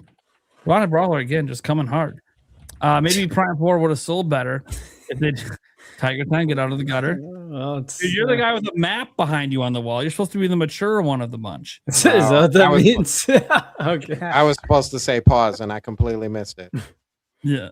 The map is not. Prime 4 would have sold better if they didn't lock background music behind the paywall. You love the game. Yeah, the background music thing was kind of weird in the desert area that they locked that. But I don't think that had anything to do with why it didn't sell well. That was just ridiculous. You shouldn't need this to listen to the music. I don't have it either. I refuse. I know. I'm like, the nope. music's so good too, though. It is. I know. It's stupid. It's like, bro, really? The music? Yeah, it's crazy. Of all things. Of all the things Music is so important to me in video games that Yeah, really important to me. You, a lot of us. It's like, really?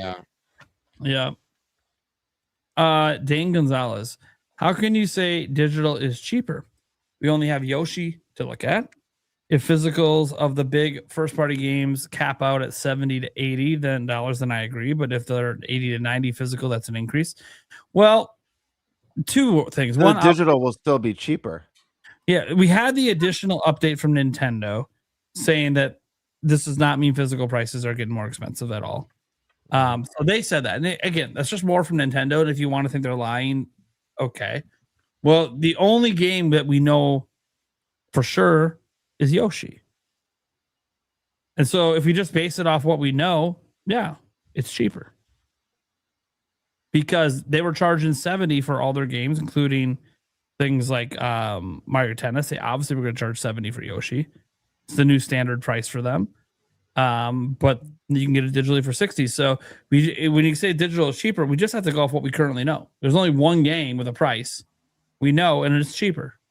The only way it's not guys, it's very simple. The only way it's not cheaper is if they announce a game and the digital version is more than the physical version.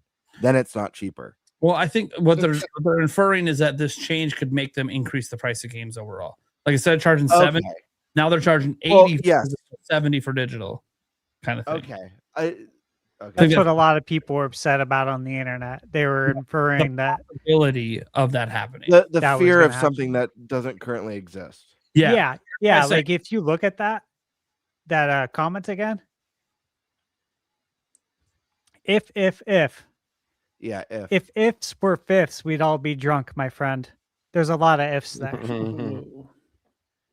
Who's to say any of this is going to happen? Yeah.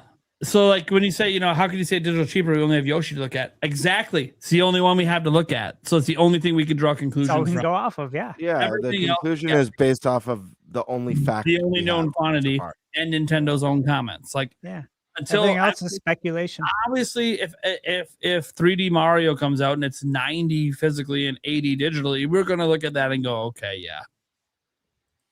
yeah. I mean, at that point, the conversation happened that they jacked the price up. That's even above Mario Kart World, just because they're offering a discount on digital. Okay, yeah, but it hasn't happened, and they might never launch another Switch 2 exclusive at $80. We don't even know. So in the U.S., I know Europe and individual countries and also I understand price points kind of all over the place at times. Obviously when we talk prices around here, we're U.S. based show, so we're talking usually U.S. prices unless otherwise specified. Like when we said Metroid Prime 4 was 52% discounted in Japan. Okay, to my roller. Nintendo haters act like they're on crack area. Jeez. Dude, that reminds me back in the day, like I'm not the only one, right? Like I'd procrastinate the study for a test to like right before the test is gonna happen. Mm-hmm. Pull a fucking all-nighter and just cram like crazy because I didn't want to waste any of the rest of the time that week to study. Am I the only one here that did that? Because I did it all the fucking time. Nope, same. Oh yeah. What, cram for a test? Yeah, I wouldn't even touch studying for it until literally the night before, and then I pull an all-nighter knowing I'm not going to sleep. I didn't study at all. There you go. I skipped the cramming. Well, to be fair, you got a kind of a unique memory over there. Yeah, I just did a lot of educated logical methods, and it worked. Yeah, I didn't study. So I studied for I think it was only English class that I ever really studied for. And to be fair, that's the class that I couldn't get an A in, so it kind of pissed me off. Like, really? English? And look, it's the most useful class considering what I do. And what am I really bad at, guys? Spelling things, pronouncing things, grammar, proper word use. All the things that I should be good at to do my job, I'm not. What am I great at? Public speaking. That just happens to be good at this. That's the one thing in English. I was excellent at speech giving and public speaking. Now, don't listen too close because I might be making up a word in my speech, but I'm going to sound like I know what I'm talking about. So basically, I became an expert at bullshitting because baby. most of those speeches were complete bullshit. But it didn't matter. I got A's on them. So as long as it sounded like I knew what I was talking about, it's all that mattered. Jorge, Mike Odyssey states that Nintendo should always launch a system with a new Zelda and 3D Mario within the first year. Is that reasonable for future consoles? I mean, look, to me, the best case scenario in a perfect world would be to do that. Is it feasible? Is it reasonable? I mean, who am I to say? Who are any of us to say? We don't work at Nintendo. It's all about dev cycles and if it lines up. Yeah. This would be the best case scenario, though, because look, when did we not get a Mario or Zelda at launch? GameCube. And look, people look back fondly on Luigi's Mansion. Let me tell you, if I recall, IGN gave it a 7 out of 10, and this is when they were still highly respected. Okay? Dude, that shot him in the foot was Luigi's Mansion not getting great reviews and it not being Mario. Because prior to that, we always had Mario at launch. We had it on Nintendo, Super Nintendo, Game Boy, Nintendo 64. This was the first time Mario wasn't there, and that shit hurt bad for Nintendo. And there was no Zelda either. No. So yeah, this is the best scenario. Like, but this is when did Adventures come out for? This is very logical assessment that this is the best scenario. Yeah, but, it's the best we all know scenario, that. But I also don't think it's necessary. Like, I don't think they have to. I mean, the fact of the matter is that Switch 2 is the fastest selling Nintendo console of all time without a Mario, Zelda, or a holiday game for that matter. There was no holiday game, and it's still the fastest selling one. So there are other great games that could fill in those slates. Like, guys, if we had gotten, can you imagine if the November game for Switch 2 was a brand new from the ground up Smash Brothers? Like how huge that would have been for Christmas. So yeah, it's listen, I Stash, you and Prime, you guys nailed it. It's the most ideal scenario. It's not the most necessary, and I think it really comes down to if that's how the stars align with development. And you know, you don't want to sit on a new console that's ready for too long when you have your previous console kind of phasing out. And I mean, there's been no shortage of games. This isn't a Wii U scenario. You know, we're not having the droughts. We just haven't had the juggernauts yet. That's all. Okay, so look, I don't think it's necessary. Or I mean, look, the question is it reasonable? No. It's not reasonable. We've only gotten Zelda and Mario within the first year of launch, like one time ever. Okay. And it said, if Mike said new Zelda and 3D Mario in the first year, like that's just not reasonable. It's only ever happened once. It might happen again. The stars might align again, but it's not reasonable at all. Both games clearly have long development cycles these days. So it's all about, does the timing line up? The timing didn't line up for this one. Shockingly, because 3D Mario feels like the timing should have lined up, but it didn't. So unless 3D Mario is coming out in June or May, it's not going to be in the first year. And Zelda, obviously, we feel like is years off still. So they got here fastest selling system ever with Mario Kart, Donkey Kong, and a prayer.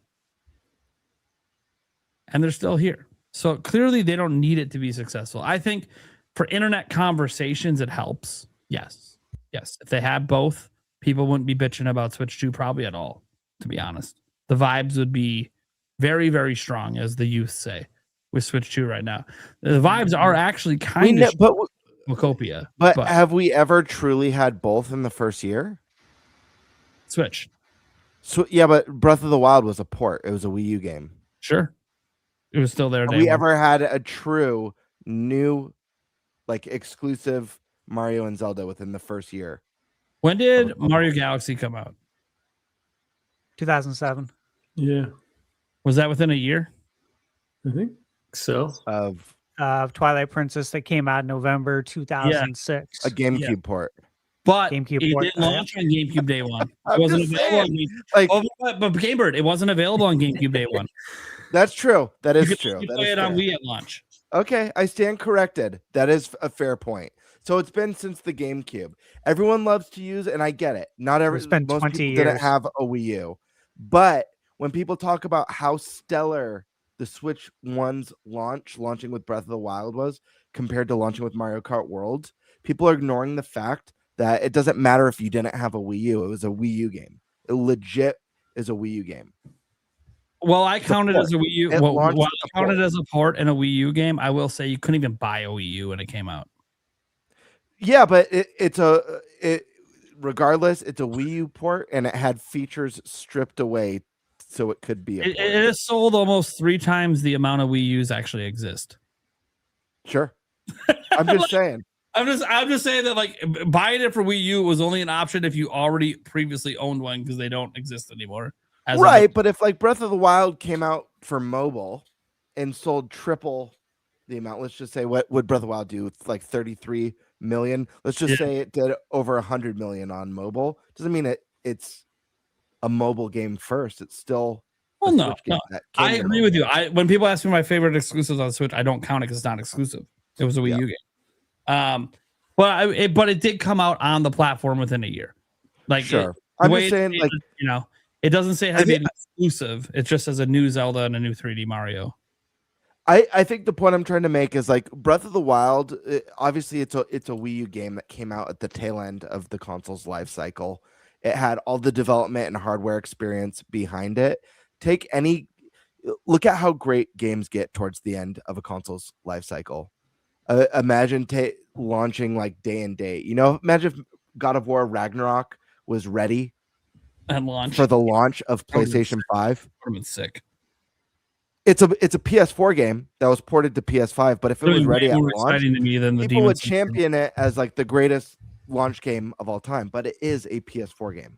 That's just the point that I'm making. Yeah. People. Yeah. Well, the bottom line is 3D Mario and 3D Zelda have never, outside of a couple times, lined up in the first year. And both of those times required the game to be delayed to put on a new system. Otherwise, they would not have released within a year of each other. So it's very rare that it even happens that they release within a year of each other, let alone at the beginning, barring delays. So to me, I don't really think that it needs to happen. It hasn't usually happened. If you want to say one or the other, then yes, that is a very common occurrence. One or the other usually within the first year. Not always. Didn't get it with Wii U. Didn't necessarily work out for Wii U. Didn't get it with GameCube. Didn't necessarily work out for GameCube. There is a pattern that until Switch 2, you kind of needed a Mario or a Zelda in the first year. I can fully cop to that. But Switch 2 kind of showed that even then, sure, Mario, it could be a kart game. Didn't have to be the tentpole 3D game. So, yeah, I think that I think that it's not likely or reasonable to think this is going to happen again. It can, and it doesn't need it as long as it has other bangers that come out, which some people don't think Switch 2 has other bangers that came out, but I'm just going to say, even if Mario Kart World was a disappointment to you, even though it's an 86, which that is just objectively a good review score. Guys, we had a GOTY contender last year, score a 91 in Donkey Kong Bonanza. That's exclusive.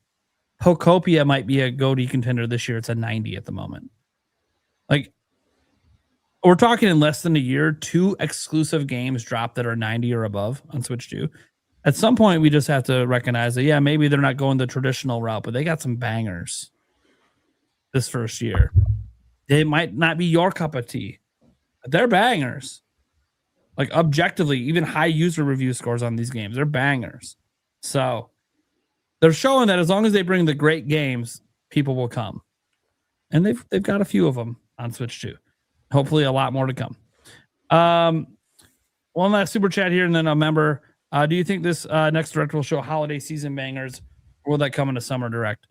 If there's a general next month, I will say it is probably going to show the holiday game. They're not going to wait The summer is literally like a month and a half after it, so it would be kind of weird to wait at that point. If you're already going to delay it 2 months from February to April, you're kind of doing a timing that would suggest you need to show the rest of the year. But that's a guess. That's how Nintendo plans. They might not show any new games. It might just be all third parties and then like release dates for Fire Emblem or something. I don't know. I could see them waiting. What I will say is we are not going to get an answer from Attack the Backlog on what kind of direct it is. He put up a tweet 39 minutes ago that says, just to say, friends, I'm officially out of the insider game. Now, we've heard him say this before. I know. He's never made a public statement in a tweet like this. Enjoyed interacting with you all very much. Going to carry on with my channel and continue to catch you all there. Thanks for being awesome. By the way, he has not been doing directs or hasn't been doing podcasts with Nash Weedle, which he's been trying to set up. But he knows if he does that, he's just going to keep talking. So if he's serious about this, then yeah, we'll never hear from him again. I'll keep it in the back of my mind that he heard about a direct. Here's the thing. I think people like Attack the Backlog, just knowing him, they get very nervous when they put something out there and they don't know 100%. Like in this case, he put those direct coming out there, which he told me about this like 3 weeks ago. And he said he wasn't going to say anything publicly. So I was so shocked that he even said anything publicly. And I asked him, like, what happened? He's like, oh, I couldn't help myself. I'm like, well, then how are you ever going to stop if you couldn't help yourself with something like this? Like, you don't know what type it is. You don't know what day it is. You don't even know what game is in it. Like, this is the most obvious don't say anything because you don't know enough information, but you did anyways. And I know that he did it because he is confident.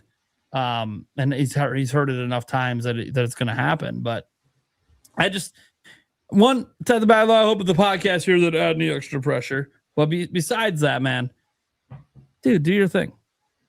Just don't be surprised if every single live stream and podcast you pop up over here, my chat doesn't leave you alone because they know you know things and now you're just not saying it.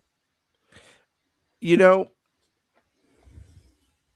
I'm sure he'll have a lot more peace and enjoyment doing this in the long if he gets run. Away from it, he doesn't do any more shows with Nash and kind of finally separates himself. Like, guys, bottom line is if he's having mental anguish, he should stop doing shows with Nash Weedle and he should stop talking about this kind of stuff publicly ever.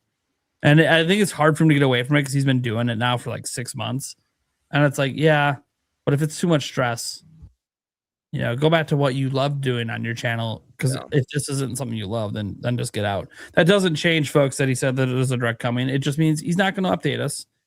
Or at least he shouldn't if he's truly going to be done. So just thought I'd throw that out there. Shout out to the Backlog. We have nothing but love for you, man. Yeah, love him. We'll see you on a future episode. I know you're on the schedule, so. And who knows? Even then, we could just ask him directly why he retired from leaks. If he actually sticks to it, doesn't do anything, I'll be like, all right, man. What if he's not talking about directs? How can we ask him directly? I mean, he said he's out of the insider game, so I would suggest he's not talking about anything that he knows. Yeah, but you said directly. So how can we talk to him about directs? Well, see, people get this confused. I'm Nintendo Prime. I don't actually work for Nintendo directly. So this is like a third-party outlet. I think he can get away with a direct conversation. Well, yeah, but you said direct. I know what I said. Gamebird got gifted a membership by Steak. Shout legendary, dude. Absolute legends. All right, guys. That's going to do it for this week's episode. Let's go around the room, let people know what we got going on, where they can find us. Let's start with Tiger Time. And I'm telling you guys, by the time this guy comes on again, he better be ready to 1,000 subscribers. Wow. That's, hey, that'd be awesome. Yeah. Like 100 something. Dude, come on. What are we doing? I love that. Yeah. I had my first 10,000 view video. So that was pretty crazy. Yeah. Congrats. That was awesome. Thanks. Yeah. Big moment. Awesome. Viral moment, man. Yeah, no, it was insane. I went to bed and then woke up and it had 7,000 and I was like, whoa, this is crazy. But yeah, so that was sweet. Yeah, no, 1,000 would be awesome. But yeah, keep an eye out for my next video. It's gonna be titled something like why or playing games is more fun without the internet, basically. Ooh, I love that. So It's a good take. Keep an eye out for that one. Yeah, it's been a lot of fun to record, so I'm editing that now. But yeah, guys, I just talk about pretty much everything and just kind of like conversational style videos, Nintendo, everything. So yeah, always glad to be on here. It's a blast chatting with you guys. Tiger, do you ever do collabs? I've done one with N64 Josh. We did a little like a collab video, but yeah, he's a great guy. Yeah, as you guys know, dude. If you're ever down, I love the conversation. $50. So Yeah, not to pitch myself. Great guy, but don't let him refer Yep, pizza places to you. Yeah. I mean, I'm gonna prefer any places. I wasn't even a fan of the ramen place, but Stash and I were doing shots, so that just the sake bombers. Dude, if we're doing sake bombs, I can have fun anywhere. It doesn't matter if I like the food or not. There is that one character flaw with him. Yeah, that's a good point. But but yeah, Game Bird. I'd love to do one though, man. That'd be a blast. Oh yeah. Yeah. There we go. Sandstorm. All right. I am Sandstorm McDowell, as you guys all well know. Deacon in the front. So channel is the Sandstorm Show, as you can see in the back. Rebirth. Get him to 500, guys. Come on, 500. Yeah, 500, please. Appreciate it. We talk get a little with the Christian stuff, but mostly gaming. Talk about gaming with the whole crew. Shout outs to the whole crew. My co-host Trey Vito, Geronimo, Nintendo Cisco, Action Jack, who has also been on the channel as well. Yep. And then the Winging It Podcast, Shadow Fox, the rest of them. Yeah. This Saturday we do podcasts every Saturday at 7:00, unless I got life, because life sometimes, so you got to move it to 9:00. But we'll have Angry Vigilante on after. I want to say the last time he was on was when we did the debate. Now that I think about it, so, we watched that. Michaela and I. We watched it on the big screen. She's like, "What are we watching?" All right, just watch. Like, it's gonna be good. She was entertained. And she's seen you on the podcast before. We're having a really good time watching that shit. That was entertaining. Might be my favorite episode.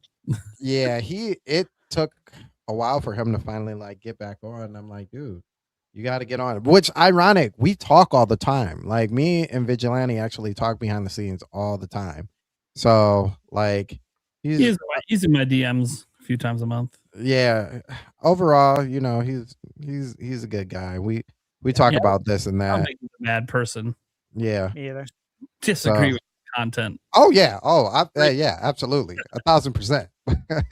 But he's from video games and your channel, man. All right, I could have a beer with you. We're all right. Yeah.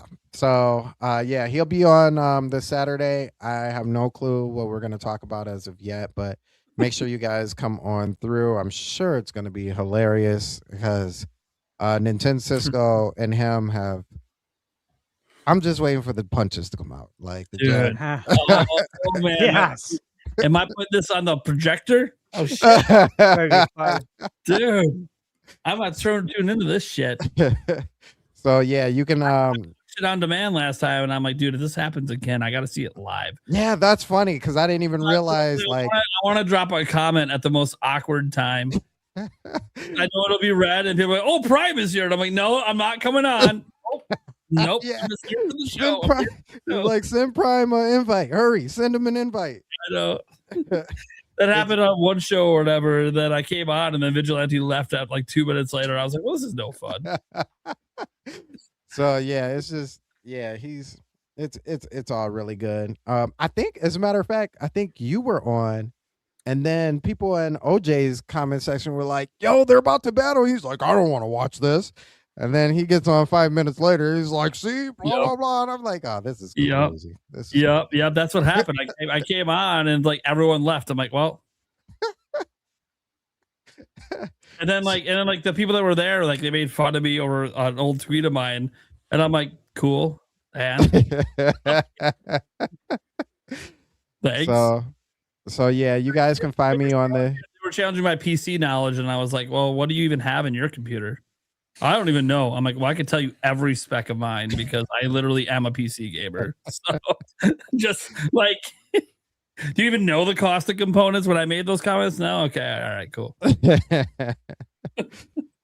Yeah, so you guys can find me over there. You can find me on Twitter as well, as Prime has said earlier. I troll the mess out of people. You know, it's just funny to me. You know, it might be serious to you, but you know, I grew up on a different kind of game. So yeah, To me, it's all in good fun. People, I was like, "Why do you respond to Tripster or this person?" I mean, because it's hilarious. Yeah, it's funny. This is pure entertainment. Yeah. I'm just waiting for them to crash out at this point. Like, this is the thing. Like when we talk about the mental illnesses and all that, at least you guys, I don't talk about it, but when you guys talk about it, I just gotta say, it makes me feel a little guilty that I might be having some entertainment at the expense of other people's issues. But I wouldn't feel guilty about but here's the thing, I never say anything mean about them. It's just about the statement on video games they made. That's true. Oh yeah. You never do. I job on that. I don't believe in insulting the person if I don't know the person. Oh yeah, absolutely. Yeah. I will say that too. Thank you for bringing Eric, that up.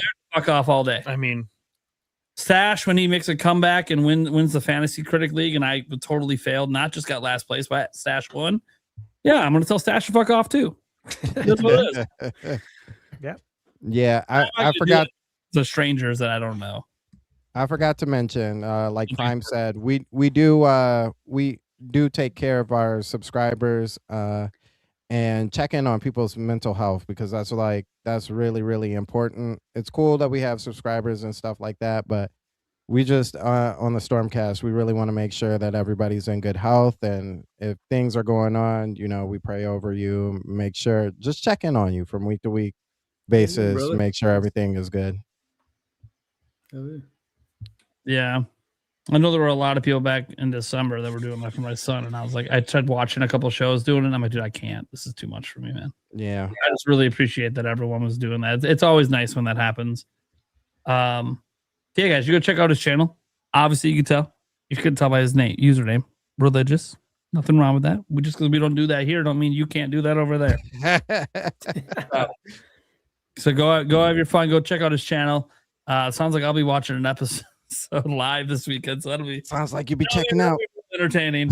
I gotta wait for it to get real dicey before I say something in the chat, because every time I talk in the chat on people's shows, shit goes wild. Even in player essence, like it doesn't matter where I am.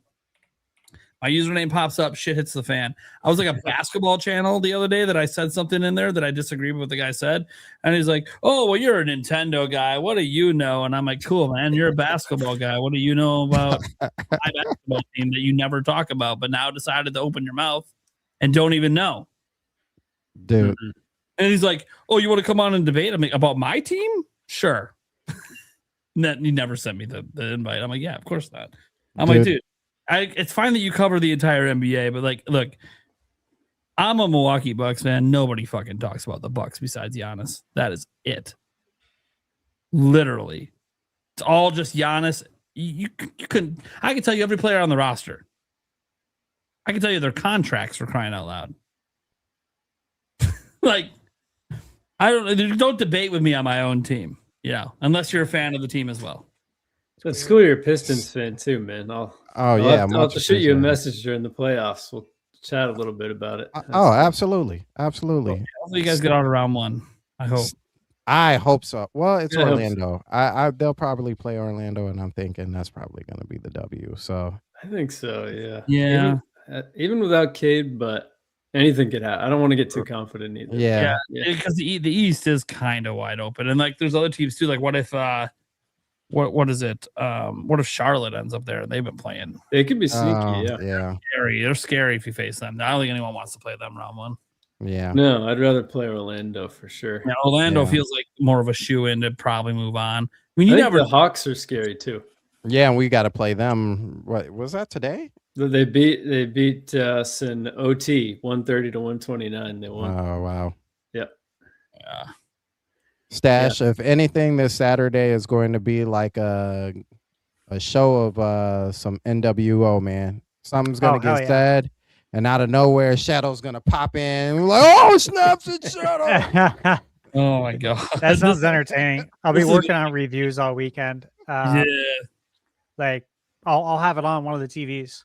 I'll probably put For it on sure. the tablet if I'm in the room, and Yulia's gonna be like, "Why are you watching this?" I'm like, It was "Just so watch. entertaining last Just time. keep watching." Like This I had a is smile on my idiots face going most at of it. the I'm time. like, "Baby, just watch. It's fun. Just trust me, it's fun." You're gonna find out why I like video game conversation. Is this what your podcast is like? No, no, not usually. This is what their show is like sometimes. It was really good. Like seriously, the fact that Michaela enjoyed it too made it better. I was like, yeah, this is great. So I'm glad you told us about that.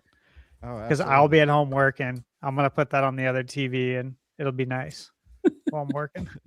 Like having the background noise. It's fun. Yeah. All right, guys, let's get to the core here. Eric, what you got going on? Where can they find you? I got nothing going on, but they can find me here and the Clips channel and the audio version. Yes, just a reminder. I saw somebody on Twitter today was like, "Hey, man, you should timestamp. One, it's a live show. That's why there's no timestamps. Two, literally the next day, there's always timestamps. Check the comments.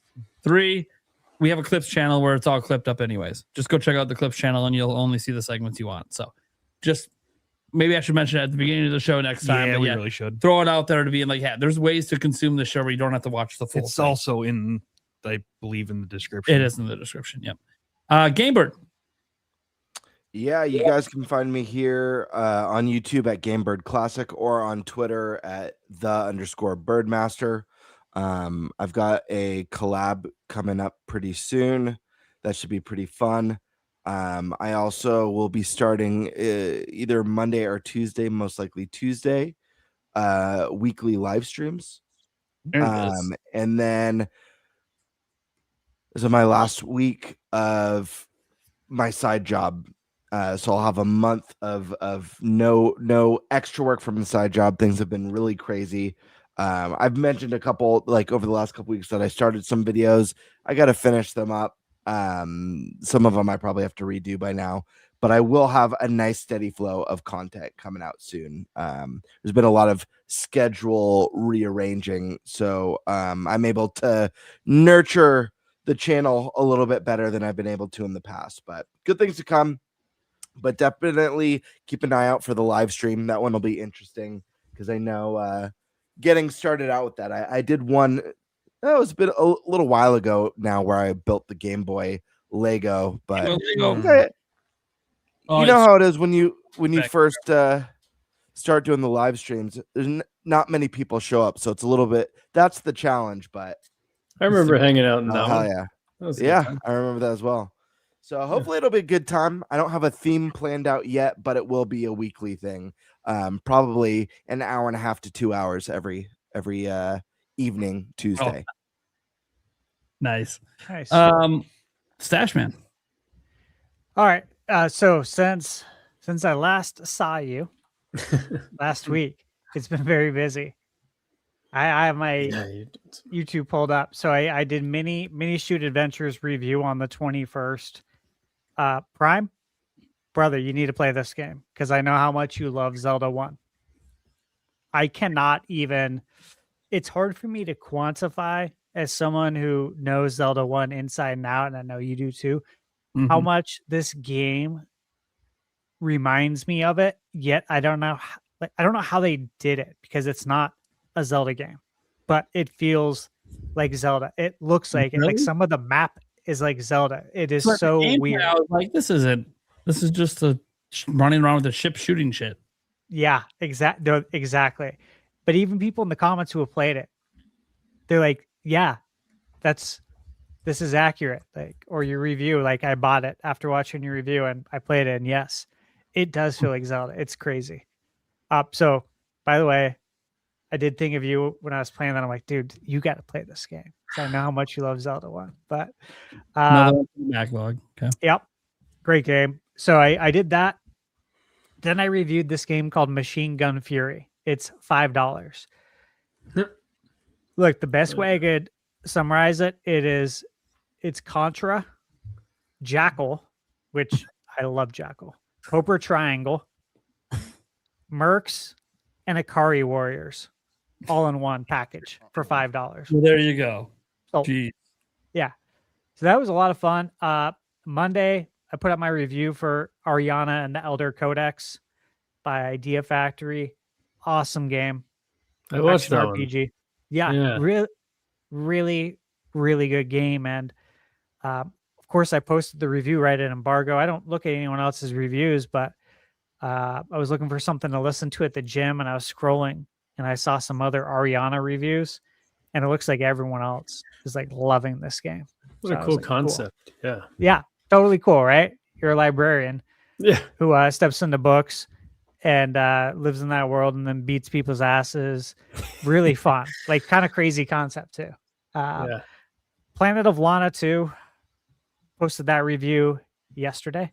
And then this morning I posted the review for Mega Man Star Force Legacy Collection, which if you played the Mega Man Battle Network games, this is the successor to that.